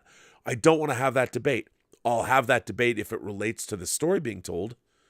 Like, I really hated the fact that a character in the 31st century in Star Trek, a non-binary character asked a gay character to use their personal pronouns. I'm like, to me, that was awful because that's a failure of imagination. We're now a human civilization that's spacefaring, where human beings have married aliens and had children with them and have met species that have more than one or two genders. And you're bringing personal pronouns, politics of 21st century Earth, you're putting it in the 31st century. What pisses me off about that is not the pronouns. It's that you're so uncreative and terrible in your writing that you can't even allegorically figure out a cool way to address that in a science fiction context. You actually have to be that fucking dumb to write that stupid didactic bullshit in a science fiction show that lives and dies by allegory. That's when I get mad. And I think a lot of people misconstrue that as hateful behavior when I'm really talking about bad writing. And it's not because it's not about the pronouns issue. It's about that in a science fiction context, when we have humans intermarrying with or having relationships with aliens, they've come a little further than worrying about personal pronouns, especially 1,000 years from now. And I'm like, why are you writing terrible television? And that's where a lot of people, I think, misconstrue things. But that's just me. But I miss Justin. We'll see. Well, we're gonna see him. We're gonna see him in London, Robert. I know. I need to go, man. Are you going? No, I have no plans to go. I want to go. It's next month. When do you guys leave? I'm going to be leaving out. Yeah, so it's next month. I'll be leaving out on that Tuesday. So we leave Tuesday. We get there Wednesday. So I'll be there Wednesday, Thursday. I'll be there up until the following Tuesday. Man, you're gonna and you've never been to London? I've only been there once, but I can't. To be there once, I can't say that I was actually in London because we were actually at a convention and we were only at the hotel. We stayed at the hotel. the Oh, entire you trip. and you guys are gonna have the best time. Yeah, I can't wait. Hunter Becknell says, hello, Rob, Lael, and Mmmm. Hi. Hi, Hunter. It's real. It's a fake. That's a Star Trek thing. But John, I want to say thank you for writing in. I appreciate the support. And look, my whole thing will always be to foster conversation. It'll always be that. I can't not talk to other fans as long as when they come to my house or I go to theirs, they are respectful. And whatever their presentation is and whatever they say, it is not my job to police my fellow fans. All I can do is lead by example. That's all I can do. I can't demand people be something they're not. All I can do is hopefully show them, and all the three of us, we have, I think we set an example here. This show, more and more people are watching this show than ever before. I mean, I think our last episode was watched by like 25,000, has 25,000 views or something. Nice. We've never had that before. And that's because we can, we have different points of view, but we're still able to talk to one another. Yeah. Ernest Rister says, I love Ernest, by the way, technology always outpaces morality. The information age perhaps came before humanity was ready for it. Absolutely. The vitriol on social media is depressing. I couldn't agree more. I'm waiting for the day when that vitriol goes away and people treat each other with courtesy and respect, no matter what their opinions are, and just kind of enjoy what this should be. This should become like what Star Trek is in a society, where 100%. you can get to that level where we have that type of society on YouTube. Well, what's funny is I think the lack of respect is a societal issue. It's across the board.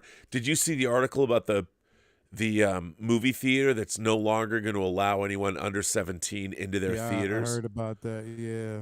Well, Yeah, I mean, talking about that the other day. the rude behavior and the entitled behavior because of, I'd call it helicopter parenting or whatever. There's a whole generation of people that have no respect for anything.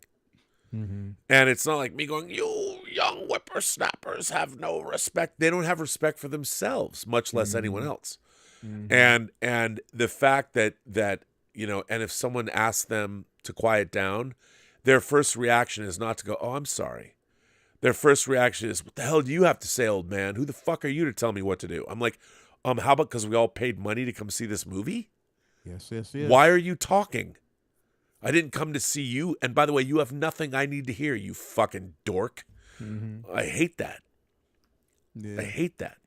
It's just a level of disrespect, especially if people have paid their money to see a film. That happened tonight when we went to go see Creed. There was like 17 of these teenagers sitting in 2 rows, and they were talking loud. And they were, luckily enough, they were doing it only through the actual the trailers. Right. Well, when we got to the film, Toya politely she just said, "Okay, y'all had fun. I hope you're not going to do that the entire time, during the theater, like during the film." And they said, "Yes, ma'am," and it stopped. Oh, Is it see, male? you know why? She's got Yeah. no one's going to say no to her, man. But you Yeah, know what? no. But you're right, though. I mean, it's like, why are you, when you go to a film, the trailers are part of the experience.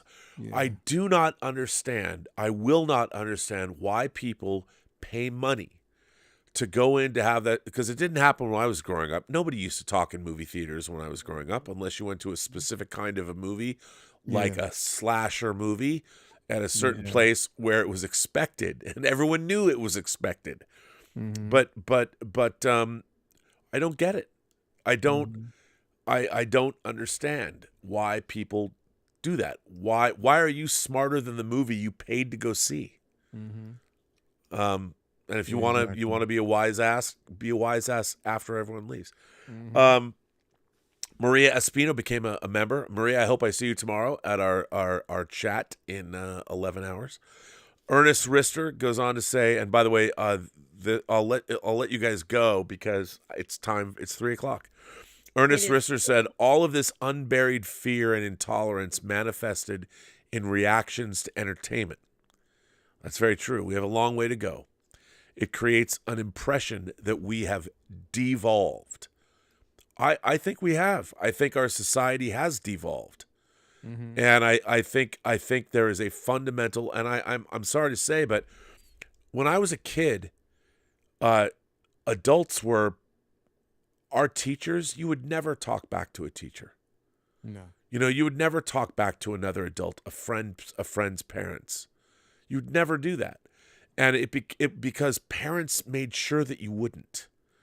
Like I was told to say, yes, sir, yes, ma'am, thank you, please, all that stuff. That was just par for the course. Yeah. And things have changed. By the way, Yeah, I've changed. Big time. before I let you go, I just want to say that King Tannic, Israel, our friend who has his new show, the 5th episode dropped this week, the Otaku Experience about anime. He's killing it. His episodes are great. You should watch them. King Tannic says, I just joined and we're talking about, we're not talking about NZs and Jews, haha. I can tell this is spicy already. Have fun. I got to go stream for the anime awards in a bit. I love that coming from Israel, being that, well, you'll know when you see him. He's a young kid, but he's doing it great. He's 20 years old and does a great job. No, we're talking, King Tannic, about all folks, not just two different groups, just so you know. There's enough hatred to go around for everyone. All you have to do is go to Asia, and you'll see how they all hate one another. And we'll ask ourselves, wait a minute, why do you guys hate? We all love you. No, you don't understand.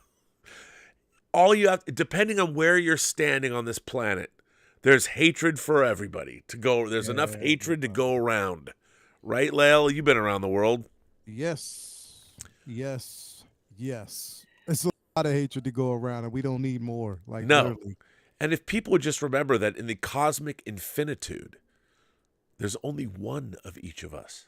One. I mean, if you're a twin, I know. Someone's always going to go, well, Rob, I have a twin. Okay. So there's two of each of you in the cosmic infinitude, and that's even more miraculous because twins, but all we have is one another.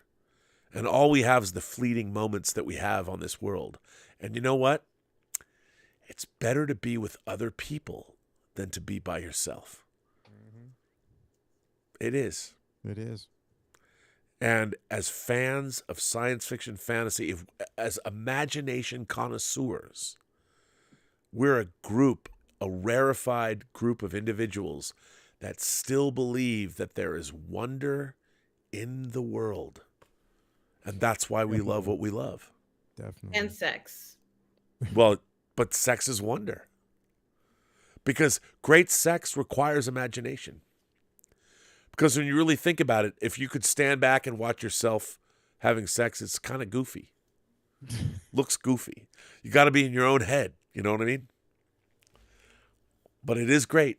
You're right, because there's nothing better. And by the way, if your partner is imaginative, there is nothing better than to melt away into each other's imaginations. Because what is sex if not, we're stuck in these physical, corporeal bodies. A lot of it is fantasy, yes. Yeah, it's imagination. But if you're with somebody that, I mean, we imagine what it's like for one person to touch our bodies, parts of our bodies in a certain way. Like, I've always thought it's so funny. Like, I can sit here and I can touch the webbing between these fingers and be like, oh my God, that feels so good. And it does. Oh my God. Oh God. Why is that? Why is touching the webbing on this part of my hand, if it feels really good, why is that any different than touching any other part of myself? I don't know. I leave that up to you. And on that note, Yes. I will say to all of you, just try it once. Just open your fingers up and take a finger. Just stroke that webbing between your fingers. Do it slowly, gently, fast, or slow. And just because you know what? No one ever does that. Have you ever had a girl do that or a boy do that? You ever have somebody do that to you? Never, I'm not right? gonna say, but Robert, tomorrow you have the member call. And after the member call at 5:00, I have the watch party for Megan right here on the Burnettwork, guys. So please make sure you check. Wait, once again. First of all, let's make this official. Where can people find you online? Guys, you can Lael's find me- losing it. You can find me on my channel, Positive Fandom, where I do all the parlay in the fandom. I do live watch parties. I do award show ceremonies. I also have my Sunday brunch show. You can find me right here on the Burnettwork. I have 5 shows here where I'm bringing on PGS members. There's more to come. I am the creative content director right here on the Burnettwork, and we are bringing in as many PGS members as we can to stream right here on the Burnettwork, which you can also find me streaming with Lorena Creole on her channel and on the 1/6 Scale Man Network on Uncivilized Scoundrels. Yes. That's Tomorrow, after Robert's member call, Lorena and I are going to be doing our horror watch party of Megan, the unrated version, and there's much more horror upcoming this year, so please check it out. Lael, Rockwell, where can people find you online? You can find me at the 1/6 Scale Man YouTube channel. Come on, man. Just everybody head on over. If you haven't already subscribed, become a follower or subscribe to the channel, become a member, whatever you want. We are on our road to 4,000 subscribers. So please come on over and support. That is the 1/6 Scale Man YouTube channel. Also the same name on Instagram and Twitter. Yeah, I appreciate it. What we got coming up, we got Collectors Lounge International on Sunday.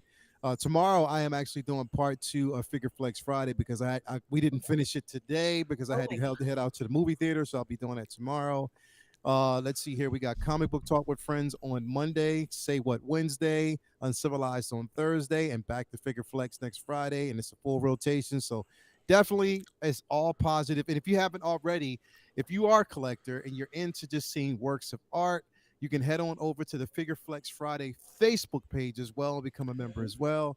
So definitely do that. By the way, can I just say your photographs in the Figure Flex Friday crowd and what you guys do is amazing. It's so much fun to watch. It's fun. It goes a long way toward explaining our fascination with 6-scale figures. It definitely does. So, Well, and guys, if you want to watch Hogwarts Legacy, I am live streaming Hogwarts Legacy on my channel every day. If you want to see Hogwarts Legacy gameplay. wow, you shouldn't be doing that, god damn it. I mean, we live in a strange world, man. A strange world. I keep doing it over and over and over again. So there. Well, one of the highlights of my week is streaming with the two of you. Love you both. Thank you so much for your contributions. It's so much fun. And I will see you both. Well, see you, but Lael, I'll probably see you next week for sure. And yes. Let's go. We'll have more, I'm sure, interesting. We didn't even get to talk about Creed 3. I haven't seen it yet. I'm going to go see it tomorrow. You got You gotta go see it first. I can't wait. Yep. All right, you guys. I will let you go. See you but later. Not forever. All right, man. Peace out. See you later. All right. Well, ladies and gentlemen, boys and girls, gentle beings, kind souls, however you identify across the 28 known galaxies. You got me now. And don't worry, I know what you're thinking. Am I going to bring you randos out on this show? Of course. It wouldn't be fun if I didn't do that, right? But I'm not going to do it just this second. I would like to get through a few more of these super chats. King Tannic, the Ill Yankee says, always worth losing sleep on the East Coast listening to you 3. Was Worf's reintroduction in Picard Season 2, Episode 3 badass, or am I deluding myself? Oh, no, it was badass. And for all of, man, I got to tell you, it was so badass. But I have to say something. There's been a lot of people that have talked about, well, oh, my God, it's like Murder Trek and blah, blah, blah. On our Picard after show today, Bill Hunt went a long way toward describing this, so I won't get into his eloquent words about Worf. But let me just say something. Sneed, the Ferengi, put the head of a guy that they'd already killed on the table. And Sneed's men pulled their weapons. They were ready to drop a dime on a death. They were going to kill Raffi. And they'd already made her take a narcotic. Worf, these people, they chose to be where they were. And when Worf killed them, it was in response to lethal force. And they chose to do that. So it's different than the kind of murder trek we got in Picard Season 1. I just want to point that out. Checkers the Inventor. Great show tonight, guys. I'm feeling a random draw to Hot Toys for the first time ever. Please help me. Oh, which Hot Toys would you like to buy first? Let me just say, any die-cast Iron Man figure is worth your time. And once you get them, there are many in this room, you will never go back. That's all I can say. But don't blame me. It's not my fault. Ilana Body, shalom, sir. We have ourselves a toxic nuclear society nowadays. We do. And I don't get it. We have a great society. We have great technology. We have great communication, and yet everyone's pissed.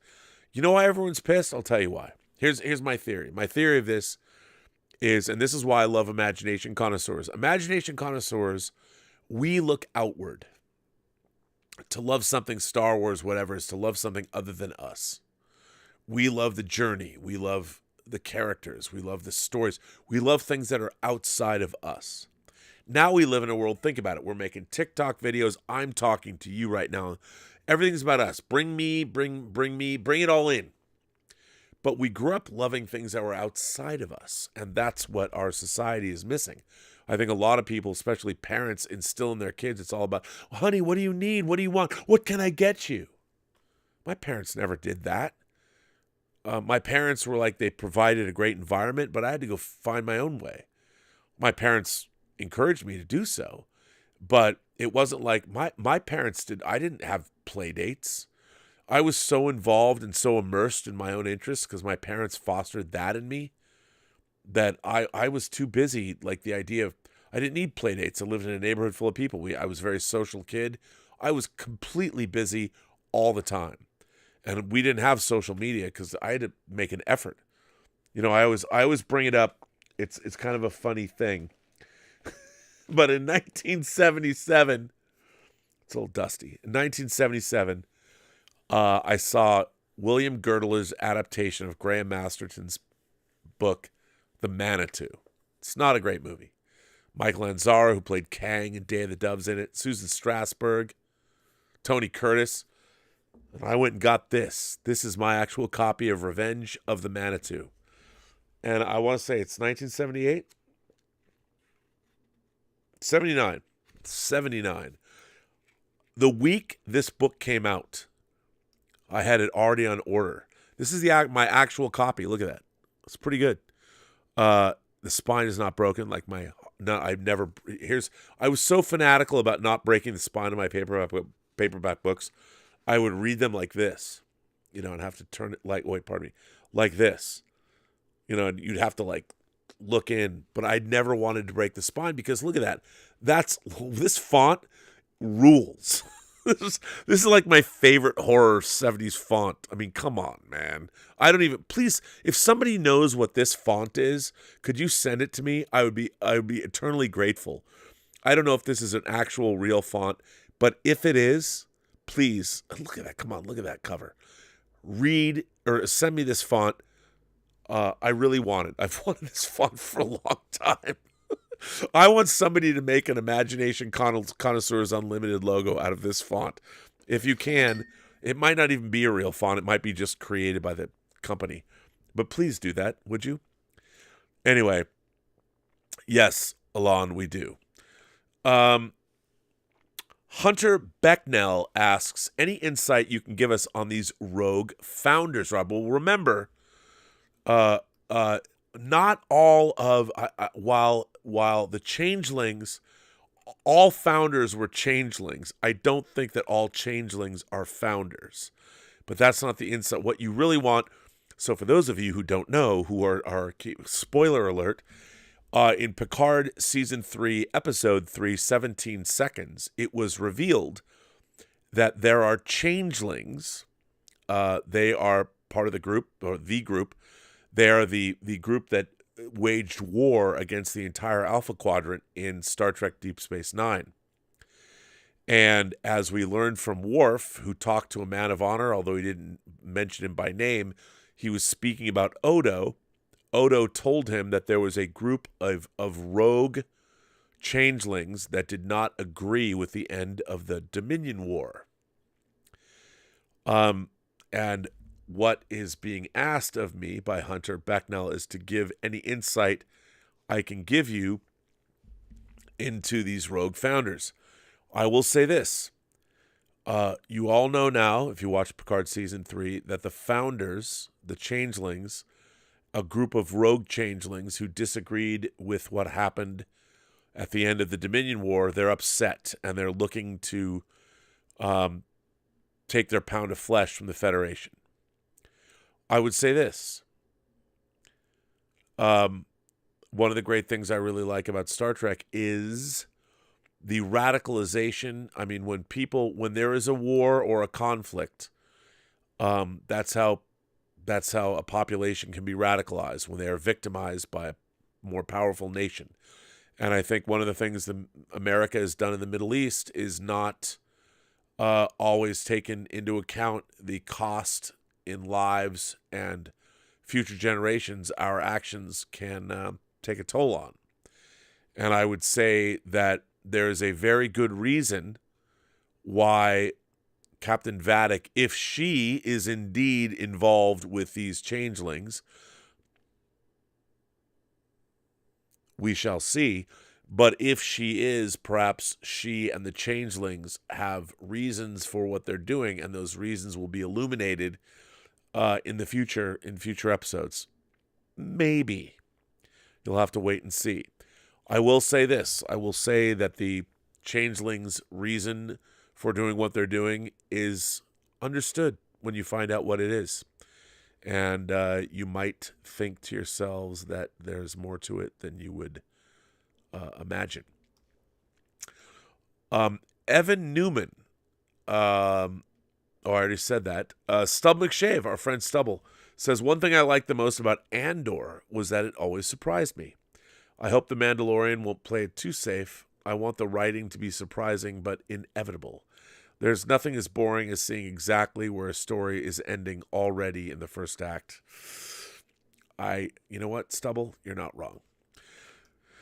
So the time has come, ladies and gentlemen, boys and girls, gentle beings, kind souls, however you identify across the 28 known galaxies.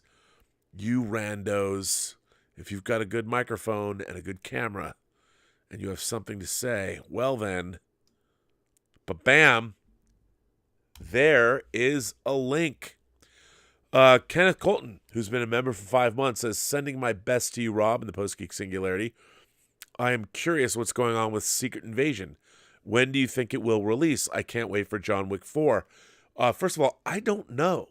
We saw the first trailer for Secret Invasion a long time ago, and I don't know when we're going to see it. Well, I don't know what I should call you. Should I just call you Checkers now? A great friend of this channel has arrived, and I'm going to bring this person in. Because why not? That's what we do here.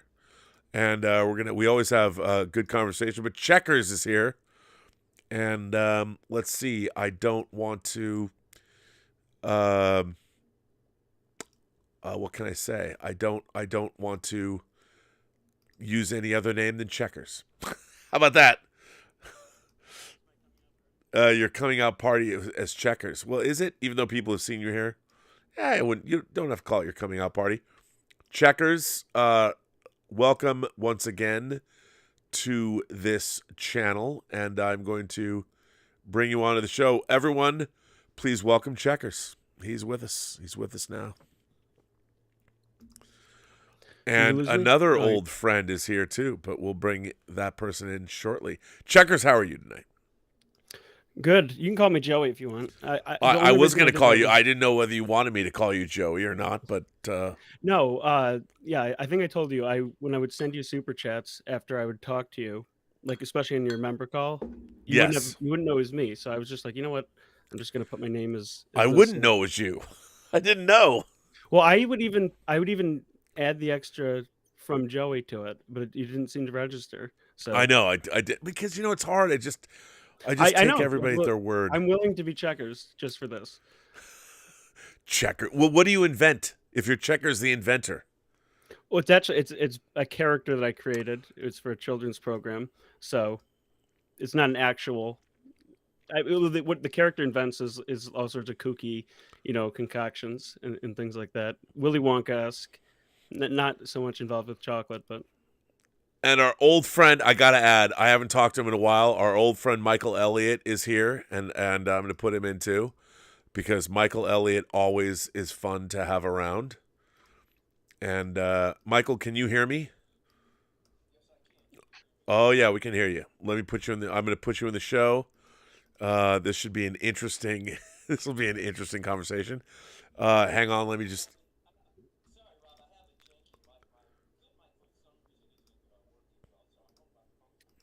No, we can hear you. But like you said, you sound a little janky, but we can hear you, which is okay.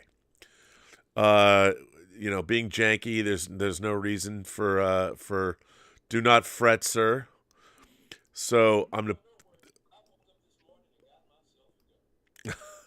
Wow, how Sopranos of you. Hang on. And also that song was used recently in the John Wick trailer. Oh, okay, good. Let's talk about that. Because no one could hear you say that. Hang on. First of all, they can't hear you yet. First of all, ladies and gentlemen, boys and girls, kind souls, gentle beings, we have old friends of the channel.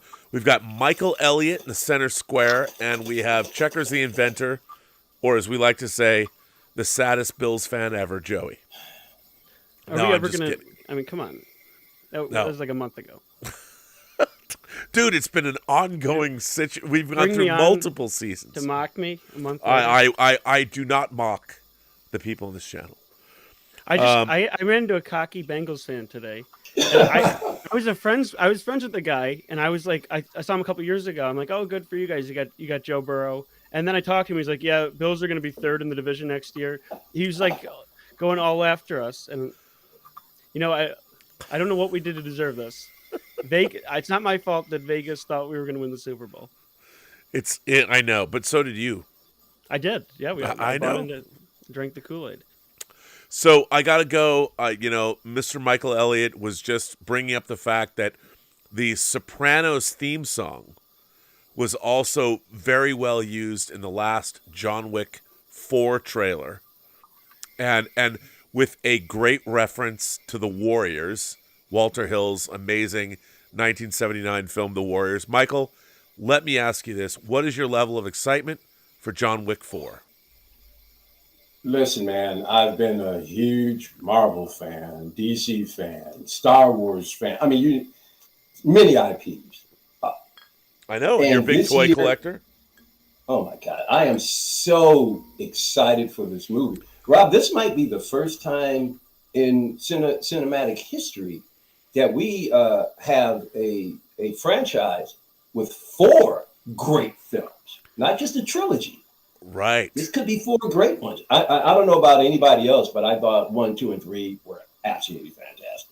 Well, it's funny. We were talking about this. Joey, are you a fan of the John Wick franchise? I wouldn't say I'm a fan. I only seen the first one. You got it. It was pretty good. I had nothing against it. It was one of those things where like it came out, people were talking about it, and I never saw it in theaters, and then they just kind of passed me by. But I get what it is, so I'm excited to catch up on it. I'm probably going to see the 4th one. I was having this conversation this week. Here's what I love. On one hand, the John Wick franchise could have been a standard revenge action film that we've seen a million times before. But what the John Wick franchise did that I think is amazing is it's a fantasy franchise. It took these standard revenge tropes and overlaid an element of the fantastic over it. What I mean by that is it takes place in this world of assassins and of characters like Lawrence Fishburne's The Bowery King. Like, where did he come from? And the Continental and the hotel and all the rituals and the money and the way they change hands and all the rules they have to follow and the assassins that are amongst us. I mean, Michael, wouldn't you agree that the John Wick franchise, it transcends what it is? It's got great action. It's beautifully photographed. It's got incredible stunts, but it's the mythology and the lore of the world and the characters like Lance Reddick, at the concierge of the Continental, and Ian McShane, and and Halle Berry in the third movie. They're all like fantasy characters. It might as well. It's not quite Lord of the Rings, but there is an element of that. Oh, without question. I mean, and don't you think that's part of the franchise's appeal? Absolutely. I mean, come on, man. He's on horseback. And you got these assassins on their motorcycles with ninjas, with not just wings. assassins, ninjas. Yes, exactly. Rob, You didn't I can't hear let you? that. Wait, what's that, man? Go ahead. Didn't I hear you a couple of weeks ago say that you don't really dream about the John Wick series, though? You know, whereas you do with Star Wars, Lord of the Rings, and other franchises like that. No, that is absolutely true. It's true. But here's the thing. I don't dream about the John Wick franchise because ultimately I don't see myself in that world. I am not John Wick.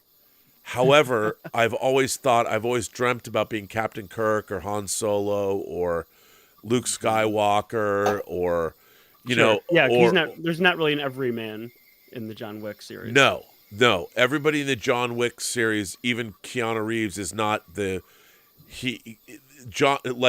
John Wick himself is the Baba Yaga. He's the scariest motherfucker in the world. He's the most dangerous man in the world. And that's the main character. But the funny thing about it is, in the first film, and what makes it all he does, he left that life because he loved his wife, and she died of cancer and left him a dog. I know it seems crazy, but that's what she left. And when someone took John Wick's car away and took his dog away, they took the vestiges of humanity that he desired so much, and he had them.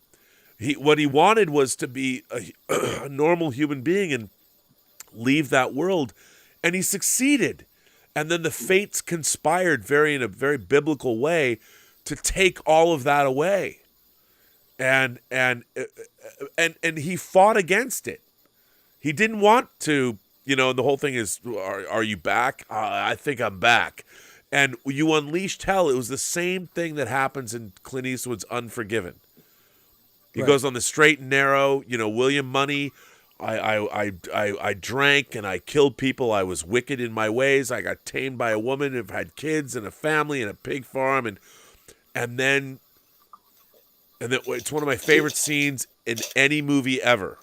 I love Unforgiven so much, but it's when the girl, Morgan Freeman, his best friend, Ned. Where's Ned? Oh, well, when she tells this woman, says, well, Ned's dead. Ned's in front of Greeley's. Ned, they're displaying his body out in front of, and that man, Clint Eastwood, who has tried to live on the straight and narrow, he has a bottle of whiskey, and for 10 years, and you just see him, he's trying to contemplate, what do you mean Ned's dead? And he takes that drink, you know, he transgresses, and he's and then when he rides his horse past the coffin and Morgan Freeman's in there and the rain's coming down. Oh, dude. That's a scene I can't watch anymore. I can't watch the movie. It's too much for me, man. Oh. But in terms of playing with genre, I mean, and Clint Eastwood, his outlaw, everything from The Man with No Name to his stint on Rawhide and Outlaw Josie Wales and High Plains Drifter, everything Clint Eastwood did is deconstructed in that movie. But it's also playing against and yet playing into the Western tropes, because at the end of the day, this man who was wicked that became a good man, a godly man, a man, his fate came to claim him, and he had to unleash. He had to resort, and he had to bring justice. He had to go after the duck of death. Well, just like with, I'm sorry, I didn't mean to interrupt you. No, go ahead. But just like with John Wick, that story too. Well, more or less, more for the Unforgiven, but it was a hell of a redemption arc. It's kind of like a story of someone who's trying to redeem himself. Yes. And just like with The Godfather, you know, those two characters, John Wick and Clint Eastwood, they want to get out of it. They get pulling me back in. You know, John Wick was trying to say goodbye to that life, but they forced him back in. You know. Well, what's interesting is am I understanding that correctly, or maybe am I? Well, no. But what I find interesting about John Wick is the guys didn't know who he was. They were just assholes. Like at the beginning of John Wick, the first movie, these guys were just dicks. I mean, even though they thought they were well-connected dicks because they were connected to the Russian mafia, they didn't know who John Wick was. You know, they took his, they home invasion. They killed his dog. They took his car. And what I found interesting about that is it was a really interesting commentary about how stupid, dumb young people who have no idea of where the forces they're messing with. It was a Pandora's box. And even the actor, the great actor who played the father of Reek, the actor who played Reek in Game of Thrones, he was the kid, and his father, the guy who played his father, I forget the actor's name, but he was the actor that played the lead in the Swedish version of Girl with the Dragon Tattoo. He's like, wait a minute, it was John Wick? Even he was like, wait a minute, my son killed John Wick's dog and stole his car? Yeah. And he's like, oh, we are up S Creek now. Yeah, and I like when they give the character that sort of gravitas, and there's just, you can just feel the fear that the enemies have for him. It's a cool. And he calls him the Bob. And this is why I think the John Wick movies worked, because it was sold as a traditional, action, revenge, fantasy thriller or whatever. But when you got into it, the mythology of it immediately kicked in, and the whole thing with the Continental and all these people, it became very interesting. And I think that's what set it apart. That and the action and the way it was shot. And it was done as a low budget. And we were discussing this on the Campia show this week. The opening weekend box office for the first one was $14 million. And then the next, for part 2, it was $30 million. And then part 3 was $45 million. So it's increased exponentially. Well, at least, 15 million a film. And the fourth movie, I think it's going to be close to $100 million. I really do. It's not going to be just 15. Yeah, I consider myself sort of an outsider to that franchise because I said I've only really seen the first one. Yeah. But I can feel it has a cultural resonance. People say like John Wick, like they'll throw the term out to mean like a super competent, threat and somebody who's just gonna wipe out, anyone who stands in his way. So I think you're right that it's really built up that rapport. And like you guys were saying, hasn't really had a disappointment. And interestingly, in this month, we also have Creed coming out, and I feel like those films have not really let the franchise down. No, and again, I think what's great is what I loved the first Creed, and I really liked the second Creed, but what I really love is that Michael B. Jordan, I've been watching him since The Wire, even though he died, and then Friday Night Lights, and then watching his progression, and now he directed this film. He is Adonis Creed, and like Sylvester Stallone before him, who became the writer and director of the Rocky movies, Michael B. Jordan has sort of taken on that mantle himself, and this is his directorial debut, and I've been very impressed by his appearances. He's a really smart guy, very handsome guy, very physical guy. I mean, I wish nothing but the best for him, and this movie I can't wait to see Creed 3. I can't wait. Yeah, I mean, I'll admit it's a little bittersweet that Stallone has sort of bad blood with the studio. It kind of it's always happens too. And Erwin Winkler, yeah, kind of things are so common. Yeah, but somebody honestly, literally runs a franchise, but they don't totally own it. Somebody else comes along, helps them along with it. They take it and build on it. That person doesn't like what they're building too, and these things. Yeah, but he was in the other two, so you just kind of felt like they still had a good relationship. You would think. I will say that even though I said I'm not happy that Stallone is sort of beefing with the studio, and I guess he's kind of mad at Michael B. Jordan. From what I saw, I don't know, but I kind of felt like I'm happy that Rocky's not in the movie. Having not seen it, maybe I'll feel differently when I watch it. But I don't like when they have like they have like a send off to the character. He's going to be with his son, and then he's back in the next one. It is nice to see them kind of like, okay, we're going to let Rocky go do his thing, and we're going to actually move forward here. It's not just going to be the same. Now it's Rocky 3, and we're going to bring Mr. T's son. You know, we're doing the whole thing over again. I like that they at least went in a different direction. I agree. I mean, look, I was perplexed by Stallone's beef with Irwin Winkler. And, I mean, here's what bothered me. Back in the mid-'70s, when Stallone was trying to be an actor, and he'd done things like Death Race 2000, you know, playing Machine Gun Joe Viterbo. So he writes Rocky, and his demand was he gets to play the title part. Well, Irwin Winkler and Robert Chardoff stepped up to the plate and said, okay, we'll get the movie finance. We'll make the movie. But they own that. They paid for it. They bought it. Stallone sold it. He did what he had to do. They made the movie. It wins the Academy Award. And it led to, there's now Rocky 2, Rocky 3, Rocky 4, Rocky 5, Rocky Balboa, 6 Rocky movies, Creed 1, 2, and 3. There are 9 Rocky movies. And Stallone is a producer on Creed 3. And he has made tens of millions of dollars off the franchise. But he does not own the underlying rights. Rightfully so. He sold them in 1975 or 4 or whatever to get the first movie made. And rightly or wrongly, it's show friends, it's not show friends, it's show business.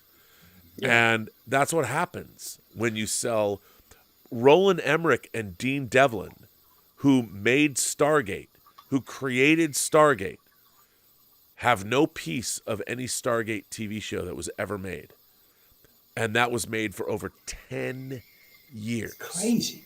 They don't own any of it because they sold it to MGM, with all of it, because they wanted the money. They sold their big movie for $75 million. So they own nothing. MGM made hundreds of millions of dollars off the Stargate franchise. People are still yelling at me, Rob, why haven't you watched it? But that's how the business works. And for Stallone to get pissed at Irwin Winkler publicly in the trades or whatever now and say, I want a piece to offer to my daughters. I'm like, are you kidding me? You are incredibly wealthy. Yeah. And it's like, why are you pissed? And by the way, for the Creed franchise, Rocky was dead. Ryan Coogler, the director, went, the way I heard it on NPR, his mother was dying of cancer. Ryan Coogler and his father would watch the Rocky franchise to make themselves feel better while the woman they both loved was dying. And then Coogler came up with an idea after Fruitvale Station about the movie Creed. And think about that.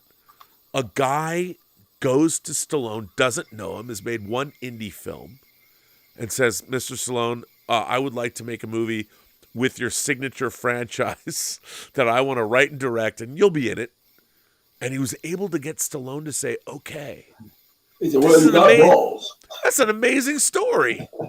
That's America, man. That embodies what Stallone did with Rocky, Ryan Coogler did with the Creed franchise. And it's like, and again, it's not show friends, it's show business, but my God.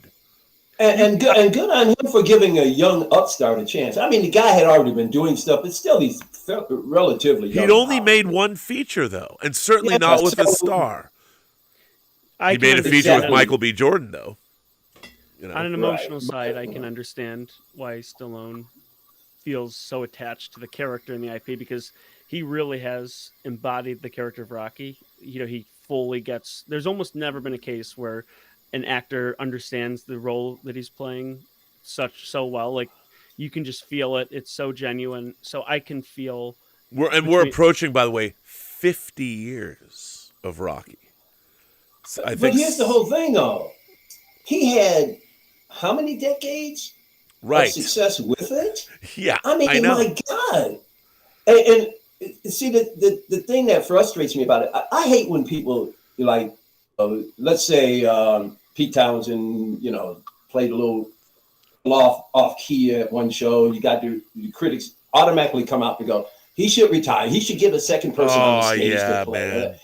I hate when Pete Townsend's the bass player of the Who. No, he's the lead guitarist. Lead guitar, okay. I didn't know if he was bass player. That's why I said bass player. Lead guitar of the Who.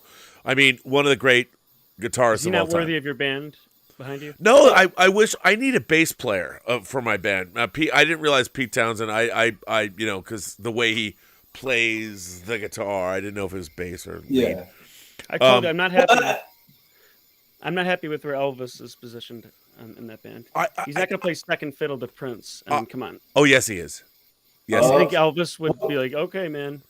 Look, all Elvis says he's playing second fiddle to Prince. I don't care what he said. Let me tell you something. Elvis would watch Prince play the guitar and back the fuck up.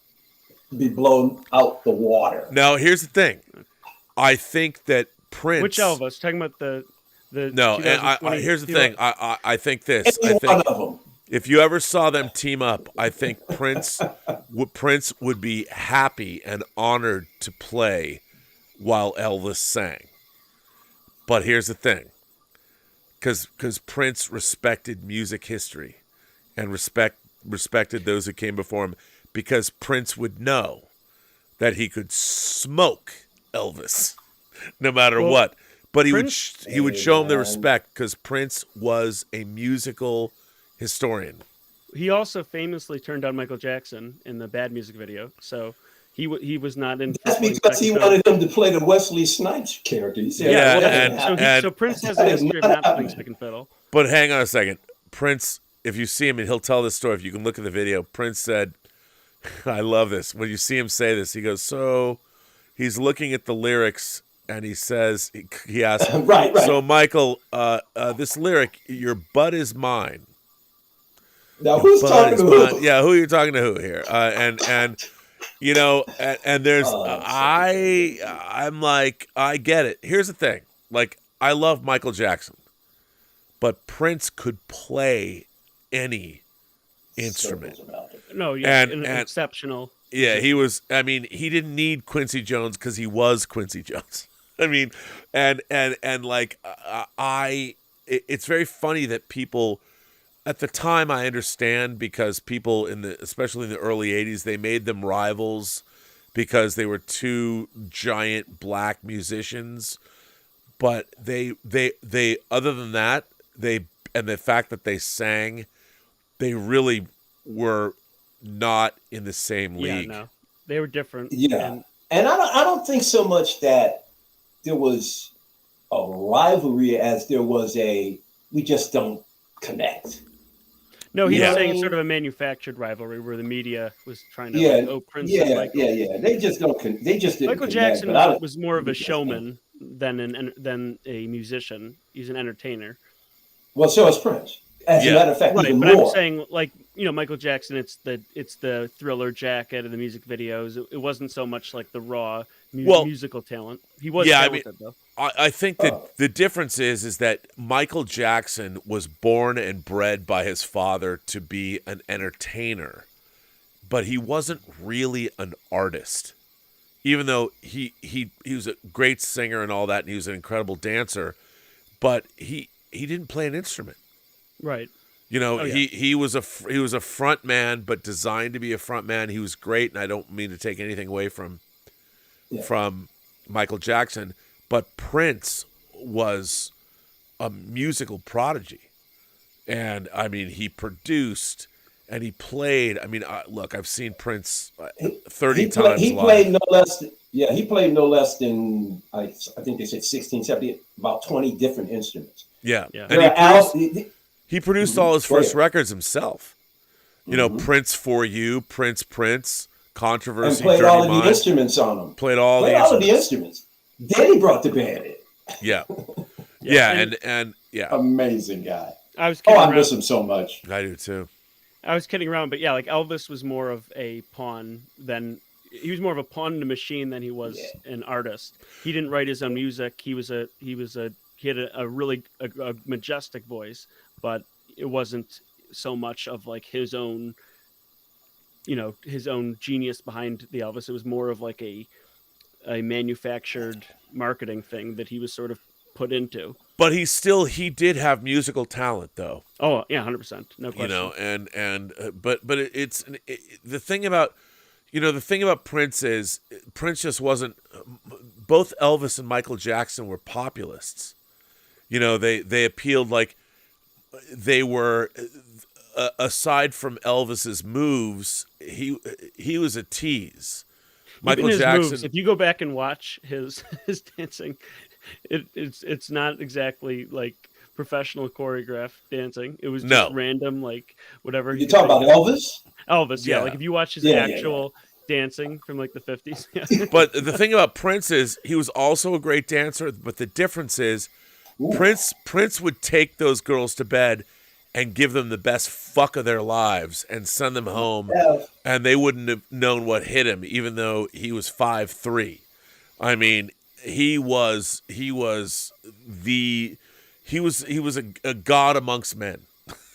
Nobody, no one in the histories of music has had more charisma than that guy. Oh, I'll tell you a story. I almost met him, and I worked at Warner Brothers while he was making Graffiti Bridge, the movie Graffiti Bridge. Not a great film, put a pretty good soundtrack, and it has my favorite Prince song of all time on it. So he was there was at Warner Brothers, behind the executive suites where my office was, our office, the two of us, the management trainees. But we're in the executive offices. So there was a circular building where the post-production was, where they were actually cutting film. And Prince had a turquoise blue BMW. And that's where he would come and go to the edit room in.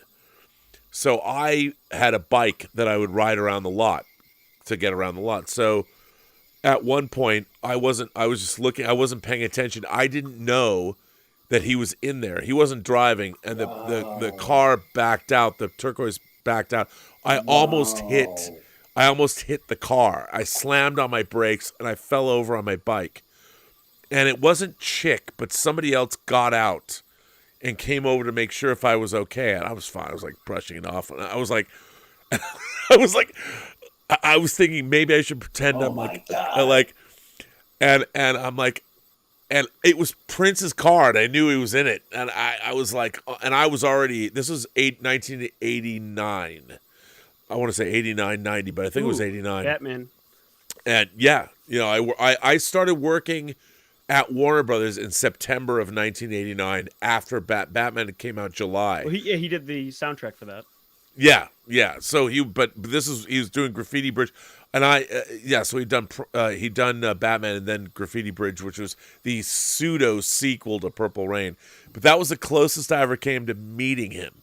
Although I did touch him at a show at the Roxy. Did you fall back into your date's arms? Oh man, no. He played a show.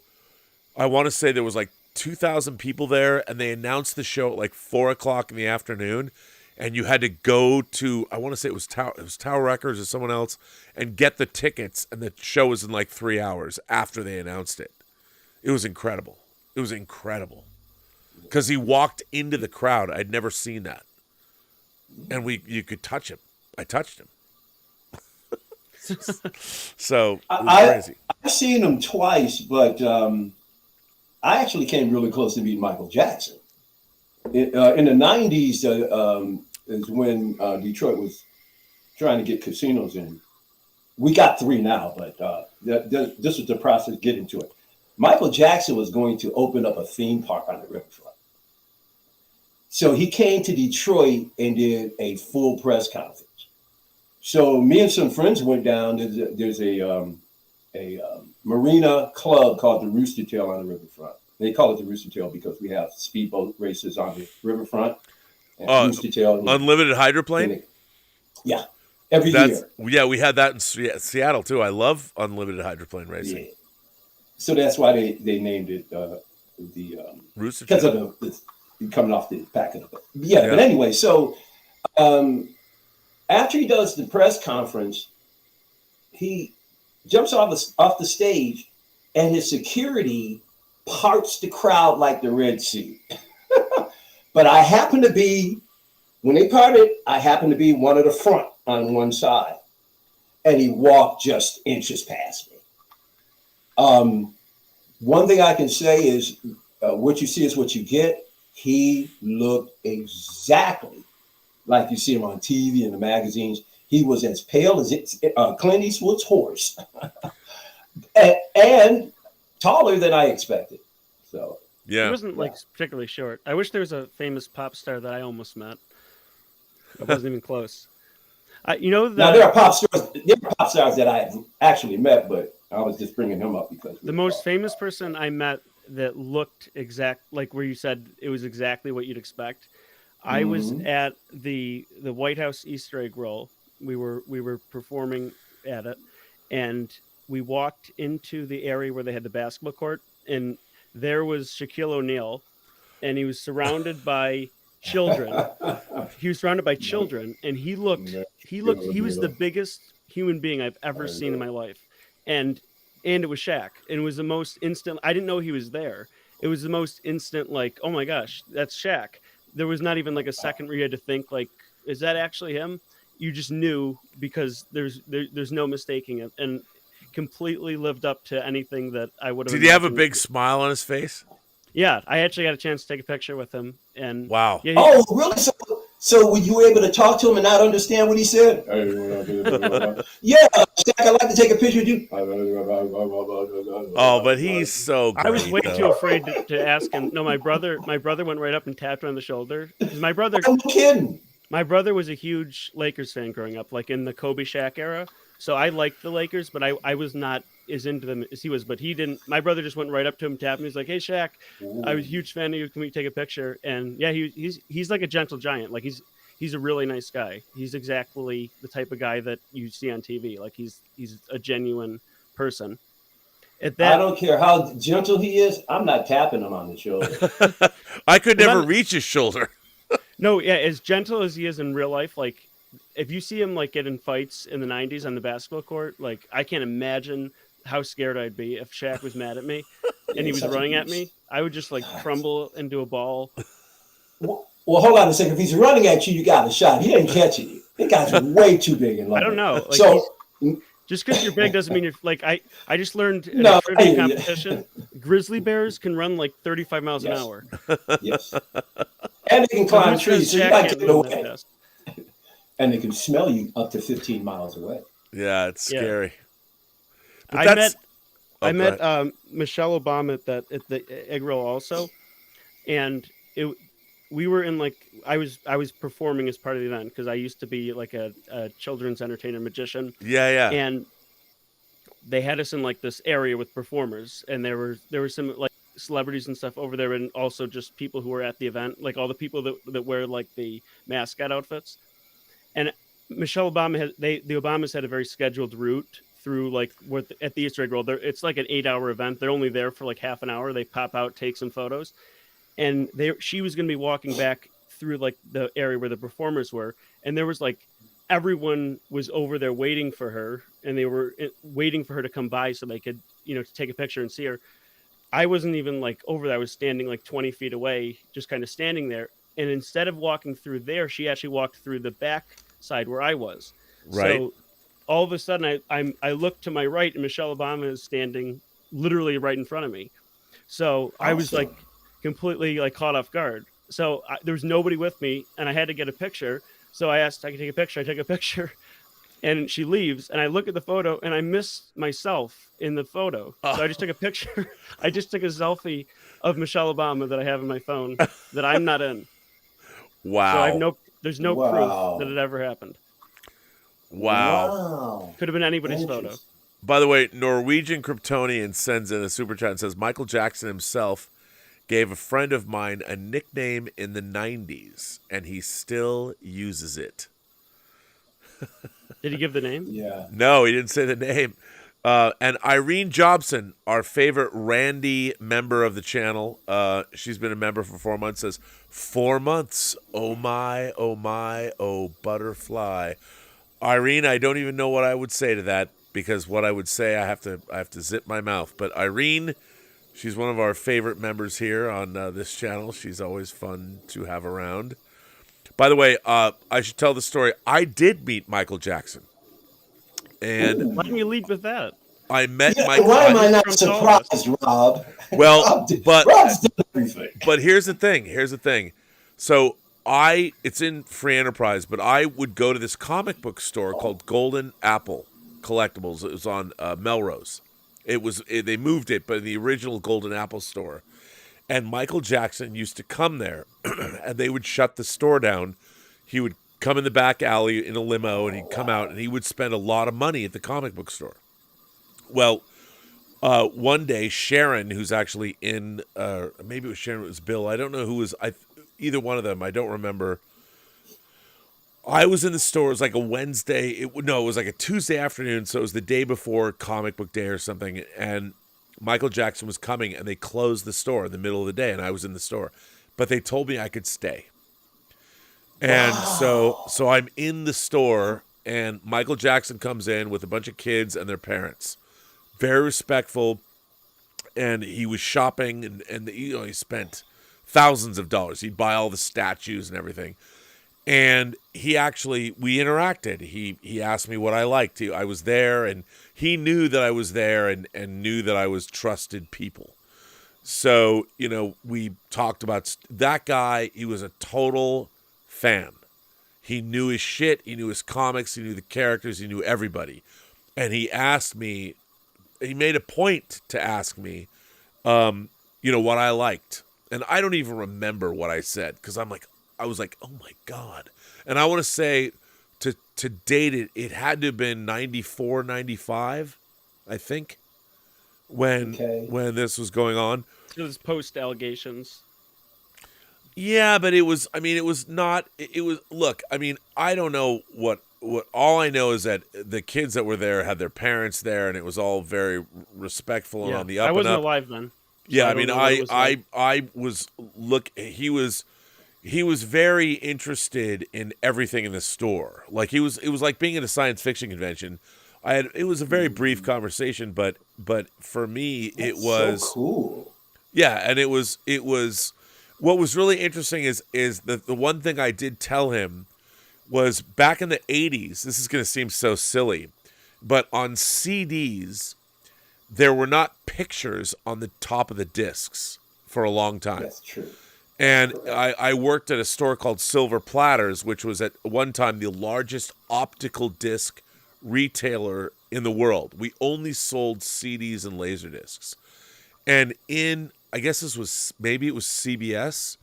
So I want to say 87, they released CD picture discs where they had imprinted photographs. Now it's ridiculous to even think it was a weird thing, but it had never been done before.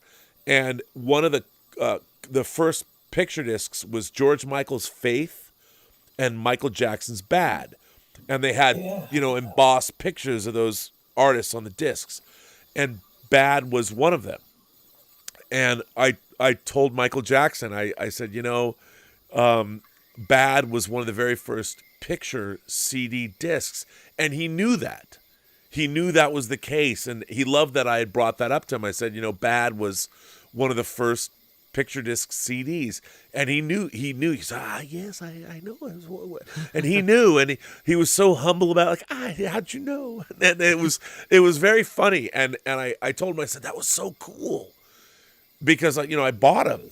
People would buy, and that was the same time when the first Beatles CDs came out, and we had at the time. This is totally not relating to the story, but there's a British retailer called HMV, and it's still around, I think.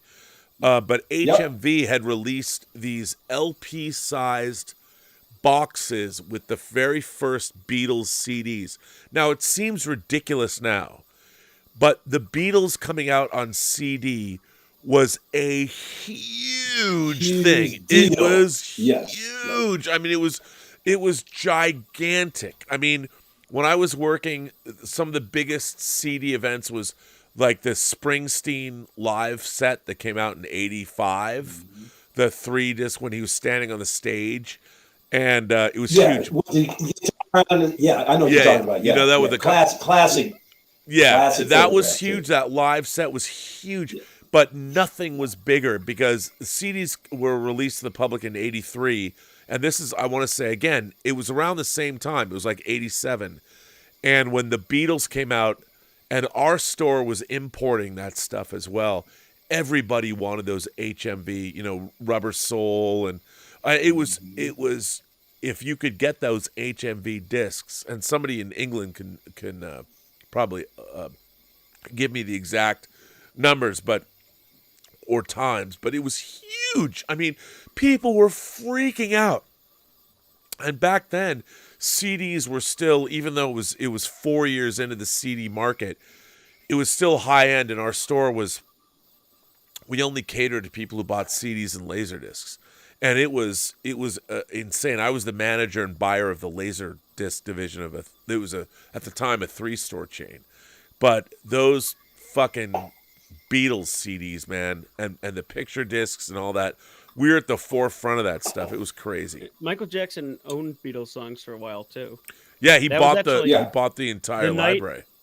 When my experience with Michael Jackson, I didn't really get into him at all until he died. I just thought of him as some dude. I had heard Thriller at Halloween parties growing up. And the night he died, we were on the way to a sports banquet. And my father was explaining to me and my brother how Michael Jackson owned some of the Beatles songs. And then like an hour later, we found out he died. It was just like, that's part of the reason that I'll never forget that, like where I was when he died. Yeah, I mean, like, he bought... just randomly we're talking about him. And that caused a big schism with him and Paul McCartney. You know, absolutely, because they already work together. Yeah, say, and all of that stuff. You know. Yep. But with Michael, from what I hear, Paul McCartney just told Michael Jackson too much. Yeah, they ran with it. Yeah, it was. Yeah. By the way, Irene Jobson sent in a super chat and says, "This is for the puppies." Irene, I respect you. Thank you so much, because God only knows how much it's going to cost to vaccinate 8 puppies. I don't even. For those of you who don't know, and by the way, I'm going to have to cut this chat. I have to end this chat because I must go. I'm being summoned at 1:00 in the morning to go take care of our other dogs that feel neglected because we have our puppies. Oh, absolutely. So I would say I want to thank you for coming on quickly. Let me ask you this, Michael. First of all, you're a big toy collector. What have you bought recently? What have you got that you love? I was waiting for you to ask, Rob. Oh man, I've been on the tear. Uh-oh.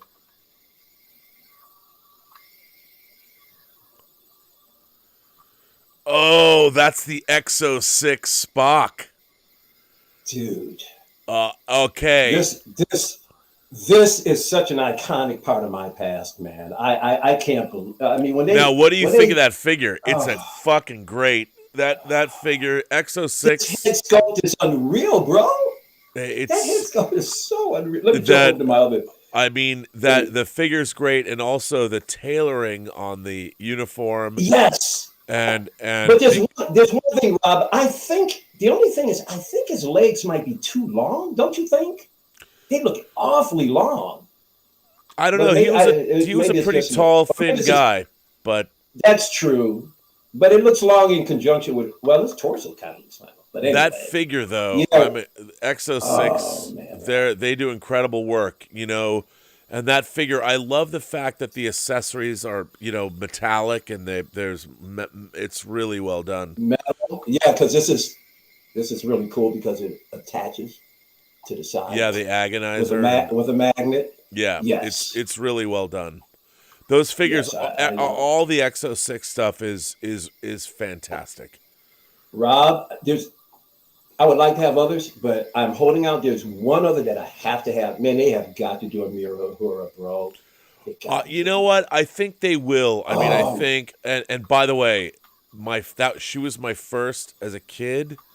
The first girl I ever had a crush on was not Nichelle Nichols, because I didn't understand that actors were not.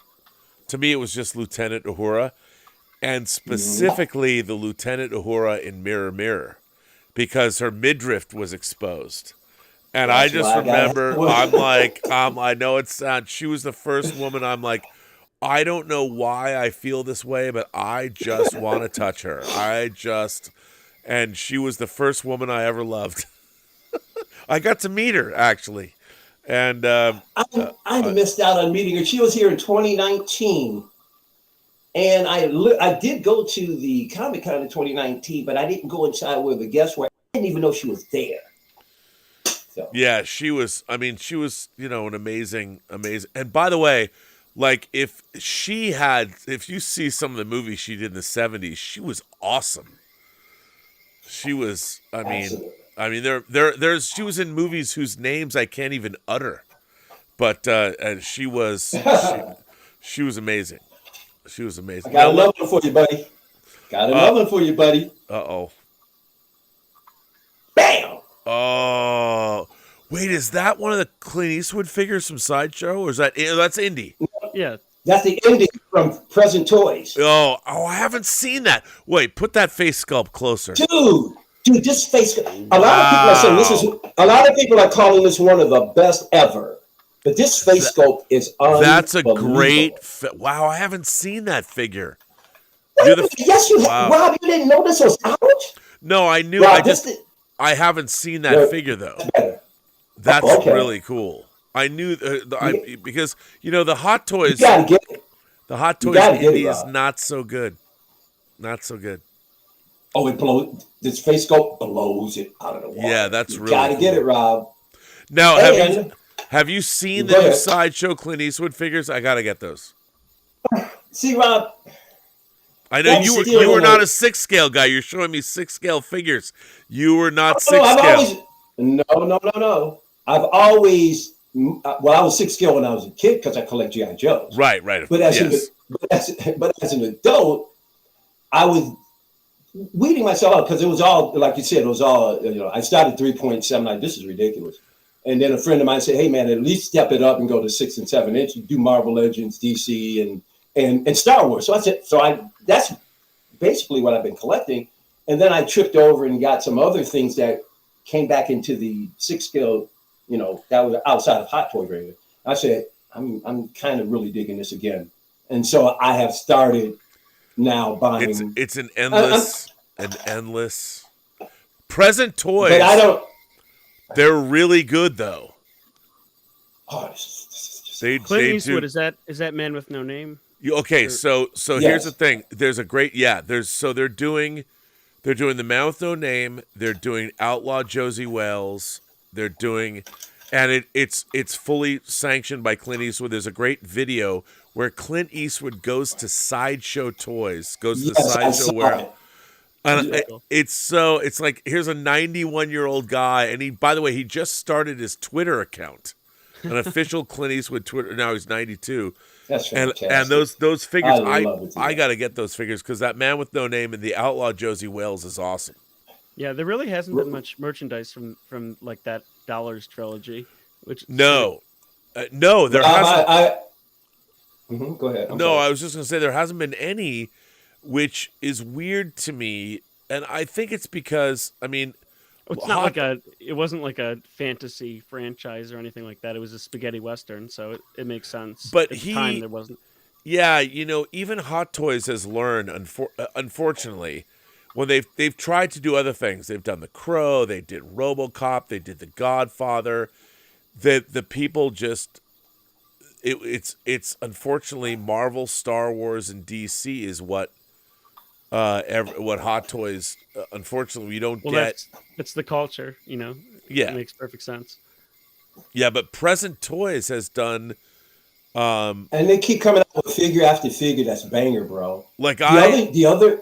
Oh, go ahead. No, I was gonna say, I'm looking at. I don't know if I'm gonna fall backwards, but I have Neil McCauley and Vincent Hanna from Heat, the movie Heat, and I think those are Present Toys figures, and I miss like doing those one-offs, those crazy like who's going to buy Heat figures?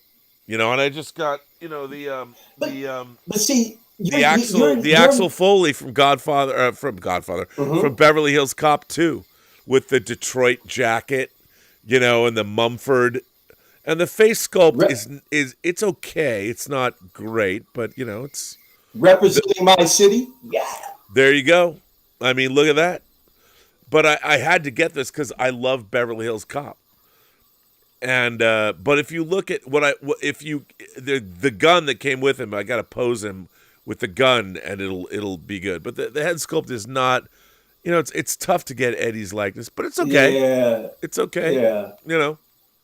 The only reason, well, see, Sideshow and Hot Toys, I gotta wait for them to get to discount. The other thing is, I'm looking for IPs that Hot Toys does not do. Doesn't mean I'll never buy a Hot Toy. I want Mantis, but they're just a little above what I want to spend. Well, yeah, it's getting ridiculous. Yeah, so I'm just not going there with them. There's some other figures out there I want, Rob, so bad, and they are super cheap. But you got to get them out of China. The shipping is so ridiculous that damn near the price of the figure itself. It stops me from getting more. I've got 2 more figures, Rob, I want to get so bad. I want to get that David Bowie. I got to get that. And I want to get that Bob Marley. And there's a couple of sites I've got it as cheap as all get out. But when I take it to the shopping cart and I put it in and it shows me the shipping, I go, I'm not doing this. Well, I have to, like if you see, I've got Bowie right there. I've got so I got Hendrix, Bowie, Freddie Mercury, Prince, Elvis. He's not supposed to be there. Well, he's behind. This figure's not supposed to be there. He's next to John. And by the way, you can see over here. Here's Neil McCauley from Heat, and that's Vincent Hanna from Heat, which you can't really see, but because I haven't put them up anywhere. But you're not a fan of Bob Marley? Oh my God, no! Let me tell you about the Bob Marley figure. Hang on, so because it's by the same company that does the Bowie, isn't it? Oh no, you're gonna love this. You're gonna love this. Okay. I have to lean over. So because I'm thinking those are gonna be my 2 next ones I get, Rob. It's the Bowie and the Marley. Oh, so I ordered the Bob Marley figure when it was first available. This is what came. Okay. I'm like, and I've been arguing. This is what came. This is all I got. That looks like a box set of CDs.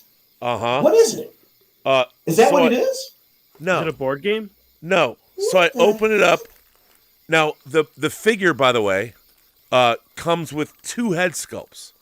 I didn't even know that this was an option. All they sent me, I ordered the figure, was the head, and only one of the head sculpts. This head sculpt. This is the singing Bob Marley head sculpt. And this is the one where he's singing. And I have to say, it's really well. Where you ordered it from? It was Toys Wonderland.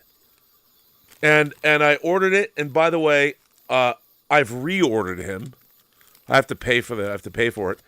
And I'm like, first of all, I've ordered from them a lot, and the company that makes this figure is great because they're the same people that make Bowie, and they made the Freddie Mercury stuff.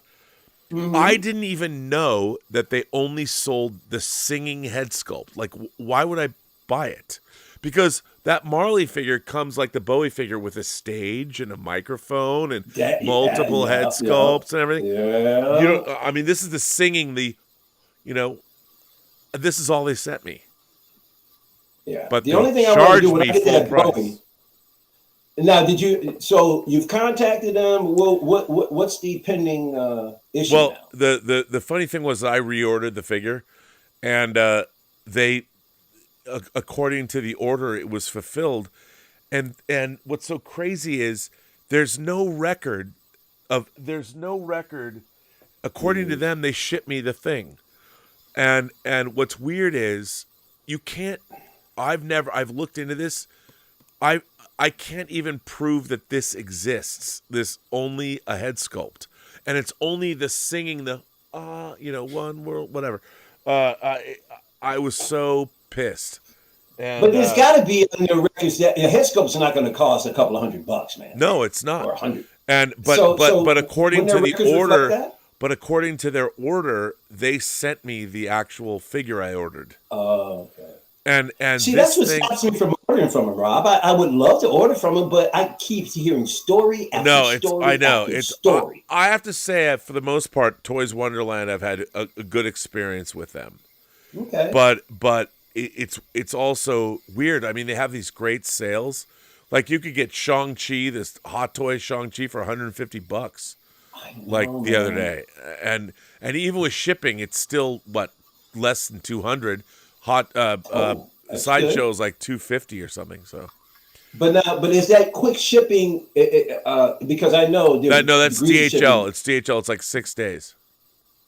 Oh, that's good because they have different levels, and some you got to wait like a month. Yeah. I mean, I've done that too, and it's like. But that's directly out of Hong Kong. Yeah. I bought a Maria Hill Shield character.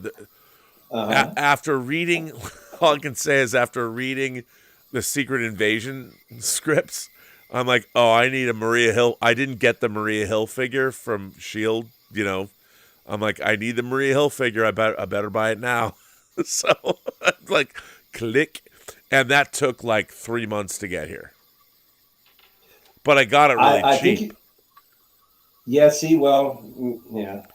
Now, do you collect figures too? Talking to me? Yeah. No, I didn't grow up. I didn't grow up being into like 12-inch. I consider those dolls. Well, so I like the little figures. Well, yeah, but did you collect figures? I collected this. Yeah, I had the prequel Star Wars, and I had some original trilogy ones too, from like the Power of the Force, like the '90s ones, where they were all like beefcake, muscular guys. You remember that? When they '95. So I had like the Luke Skywalker, and he looks like he's like Arnold Schwarzenegger. But yeah, like the only thing now, I think I said like I'm getting a little bit drawn to hot toys, and I'm trying to stay away from them because, you go down a rabbit hole. I saw like a Mandalorian. I saw they had the Tobey Maguire Spider-Man that I grew up with, and I did have a doll of Tobey Maguire in 2002, and it compared to what they have now, it was like basically like a Barbie, but I remember thinking that was really cool because I thought it looked just like him from the movie. So I'm trying to stay away. Okay. Somebody just sent in a super chat that I have to say might be my favorite super chat that I've ever got in my life. Get out of here. Now that no one is going to understand except me. Oh, and we're present for it. Okay. Here is the super chat, and I give it out. I give it up for Dan Candy. I only wish Mark Altman was here to hear this. And now, by the way, no one's gonna get this. Nobody. And Dan. He sent it to me. He must. So here it is. Random question, Rob. Who was the better Byron Henry, Jan Michael, or Hart Bachner? Okay. I'd have to explain this by saying Byron Henry. Let me just say, I'll just explain it seriously. One of my favorite things ever broadcast on television ever is the miniseries The Winds of War, based on Herman Wouk's novel The Winds of War, which is about the lead up to World War II. And while it deals with the German side, it deals with the Henry family. And Pug Henry, the patriarch of the family, was the leader of it all. But the son, one of the sons, was Byron Henry. And the difference, so The Winds of War, it was directed Dan Curtis, Big Dan, the guy who created Dark Shadows. Oh my God! Yes. Yeah, and he did. And at the time, The Winds of War was one of the most expensive miniseries ever made. But then they made the sequel novel, War and Remembrance, but they couldn't get all the cast back. So Byron Henry was played by Jan Michael Vincent in Winds of War, and it was recast as Hart Bochner in War and Remembrance. And Hart Bochner, for those of you who might wonder who he is, if you don't know who Hart Bochner was, he was the guy that in Die Hard that tried to talk to Hans Gruber, and he tried to be like, he's like, Hans, Booby. Oh yeah, that's Hart. Yes. That's Hart Bochner. Okay. For those of you who don't know. He's So one of my Dan favorite Candy characters. is asking me, who of those characters did I like better? I have to say, to answer the question, I thought Jan Michael Vincent was the better Byron Henry. By the way, not a great actor. I could honestly say Hart Bochner was probably a better actor, but because I had seen Byron Henry first as Jan Michael Vincent, I think I have to go. I have to go. It's funny. I have to go with Jan Michael Vincent. But the only reason I say this is because nobody ever I've been on YouTube since April of 2015 has ever sent me a question like this, because even in Free Enterprise we make a joke about the Winds of War miniseries. I love the Winds of War miniseries. It's so good. And yes, it's a soap opera about a family and the lead up to World War II, and then War and Remembrance is about World War II. But if you've never seen War and Remembrance or the Winds of War, you have to start with the Winds of War. I love it. My two favorite television miniseries of all time, the first, I know what you're gonna say, Shogun, and the second is Winds of War. And those are the first. And I mean, people, what about V? But yeah, V was fine. I love V, but yeah, that was cool. But Shogun was like 12 hours, and Winds of War was like 20 or whatever. I Did love you like those Rich things. Man, Poor Man? Okay, here's the thing. I watched it, but I was too young. I was a little too young. More adult, yeah. But I watched it later, and I loved it. But at the time, it was not my deal. But as I grew up, because Shogun was 1980, and Winds of War was after that. I want to say 82. Was that David? What was his name? So David Chamberlain played in there. Was his name David Chamberlain? No, you mean in Shogun? In Shogun, it's something. Wasn't it Chamberlain or something? No, it was. Oh my God, why am I? Richard, I can see him in my head, Rob, and I can't. Richard.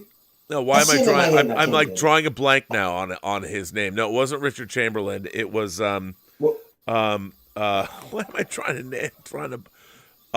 It was. I'm jumping out of that right now. No, it was. Why am I? John Blackthorne.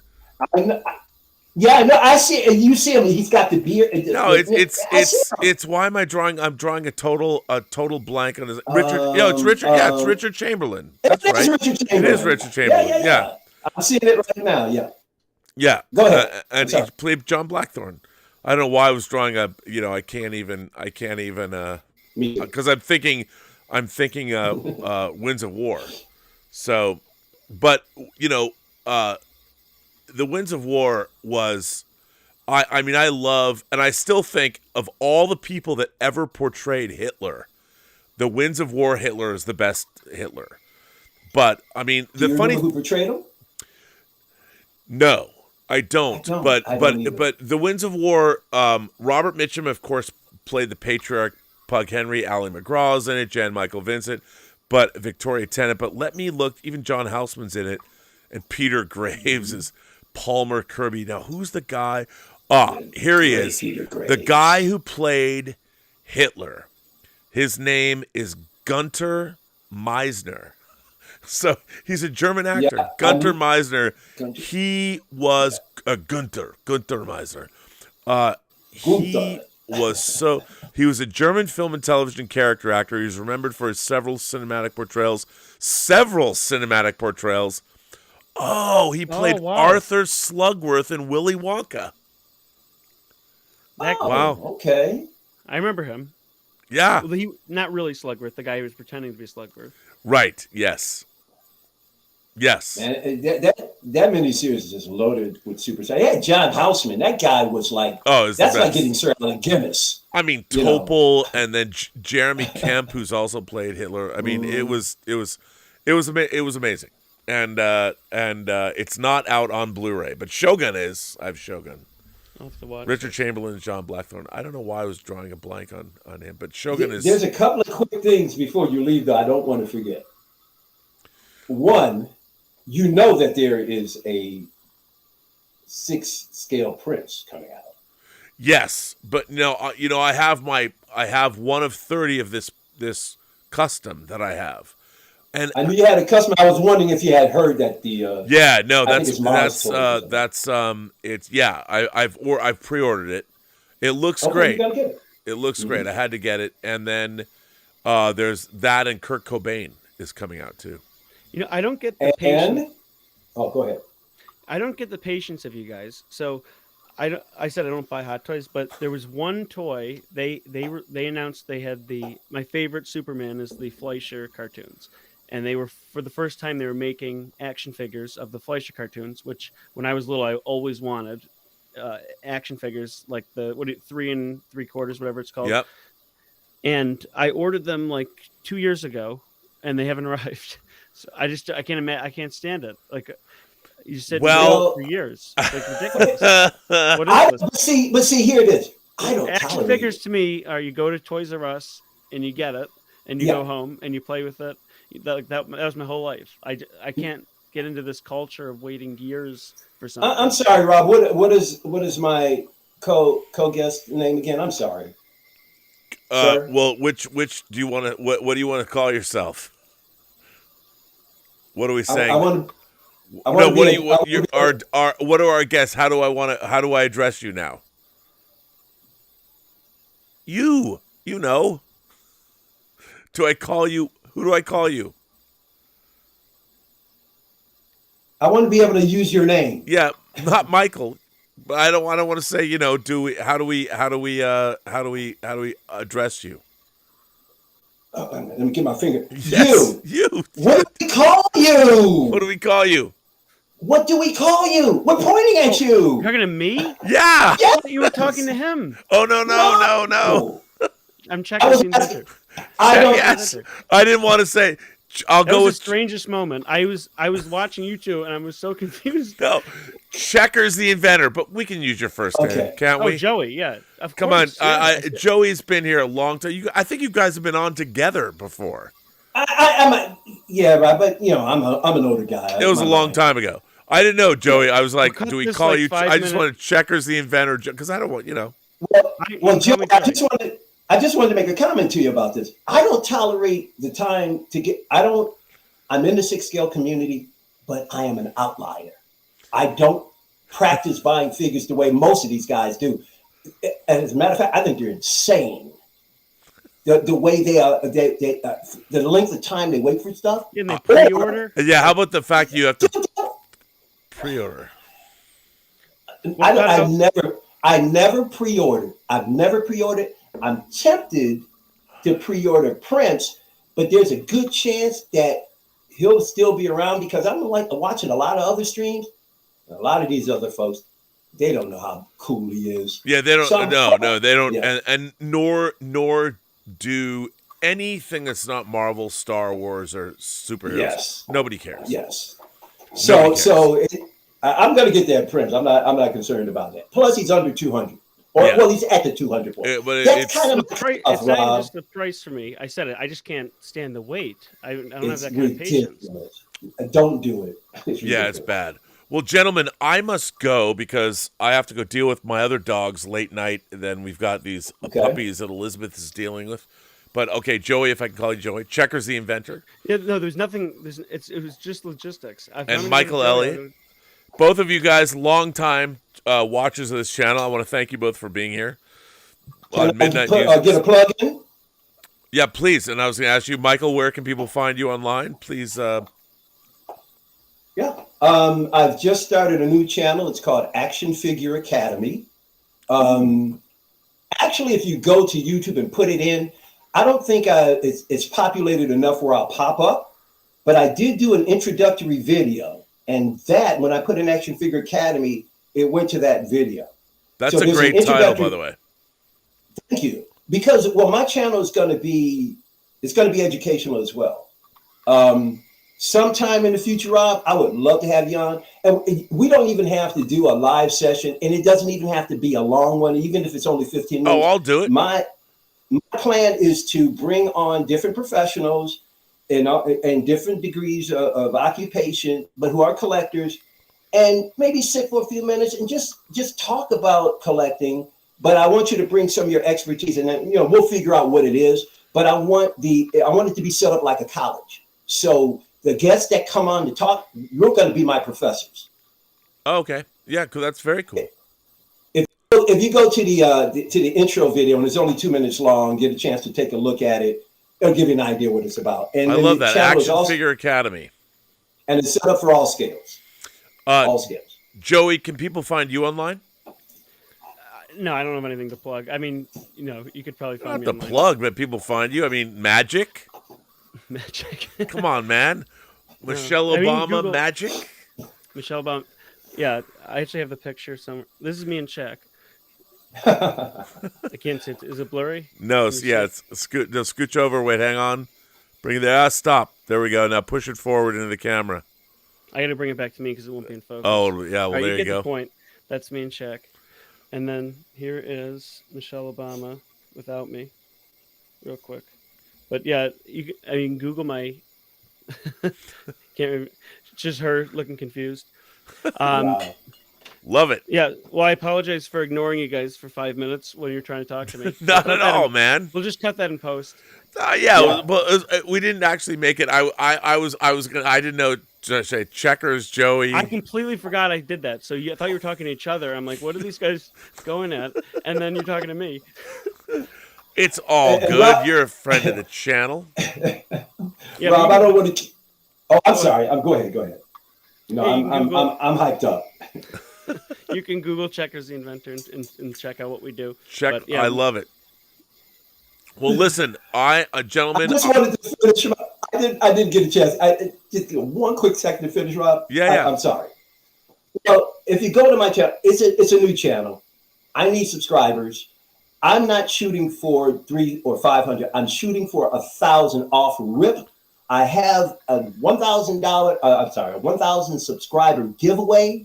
This is taking up space. I need to get rid of it. So I need somebody. I need to be able to do a giveaway.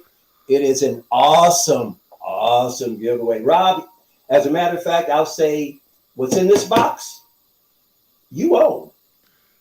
Really? Oh, yeah. that could be almost so- anything. Though. Rob owns everything. But you guys, I need your help. Get me to 1,000 subscribers, please. Thank you very much. And where can Rob, 1,000? What? Again, say your channel. Action Figure Academy. Which If is you a put it great. in That's and a it- great channel Yeah. name. Action Figure I'm glad you Academy is like great. it. I'm glad you like it. Go to So, YouTube. Yes, sir. Well, Joey, Michael, it was so good to see you guys. I am going to go. I'll say, by the way, tomorrow. Well, actually, today at 11 o'clock, Joey, you'll probably be there. We're having another member chat. And that'll go on, and then of course Sunday, Let's Get Physical Media has a show, and I will see you guys. I will see you gentlemen later. I've got a few more super chats to answer, but I will bid you both good evening. Thank you, Rob. I really appreciate it again, and sorry if I'm bogarting the end of the show. Not at I all, really, man. Really appreciate it. I Not really at all. appreciate it. We're bogarting it without bogarting it. It's all good. I'm an excitable boy. You are. Well, thank you all for being here. That was great. Now, it was great to see Joey, and it was great to see Michael. Always a pleasure. Thank you, gentlemen. Binary Sunset Media. Let's chat Star Trek 5 and Star Trek 6 if you dare. What do you mean if I dare? Of course I'll do that. Are you kidding me? What do you want to talk? I'll talk both. I mean, and by the way, the 4K discs are both out. Irene Jobson says, is there a Mark Ruffalo hot toy asking for a friend? Yes, there is, and I have it right over there. And that's actually Bruce Banner. There is a Bruce Banner Mark Ruffalo hot toy. Difficult to find now, but I don't know what was it. Maybe Age of Ultron. I mean, it's just him in a suit, not even with a tie, but it's a pretty good figure. I like it. Good likeness. But yeah, there is a Mark Ruffalo hot toy. Irene, you're incorrigible.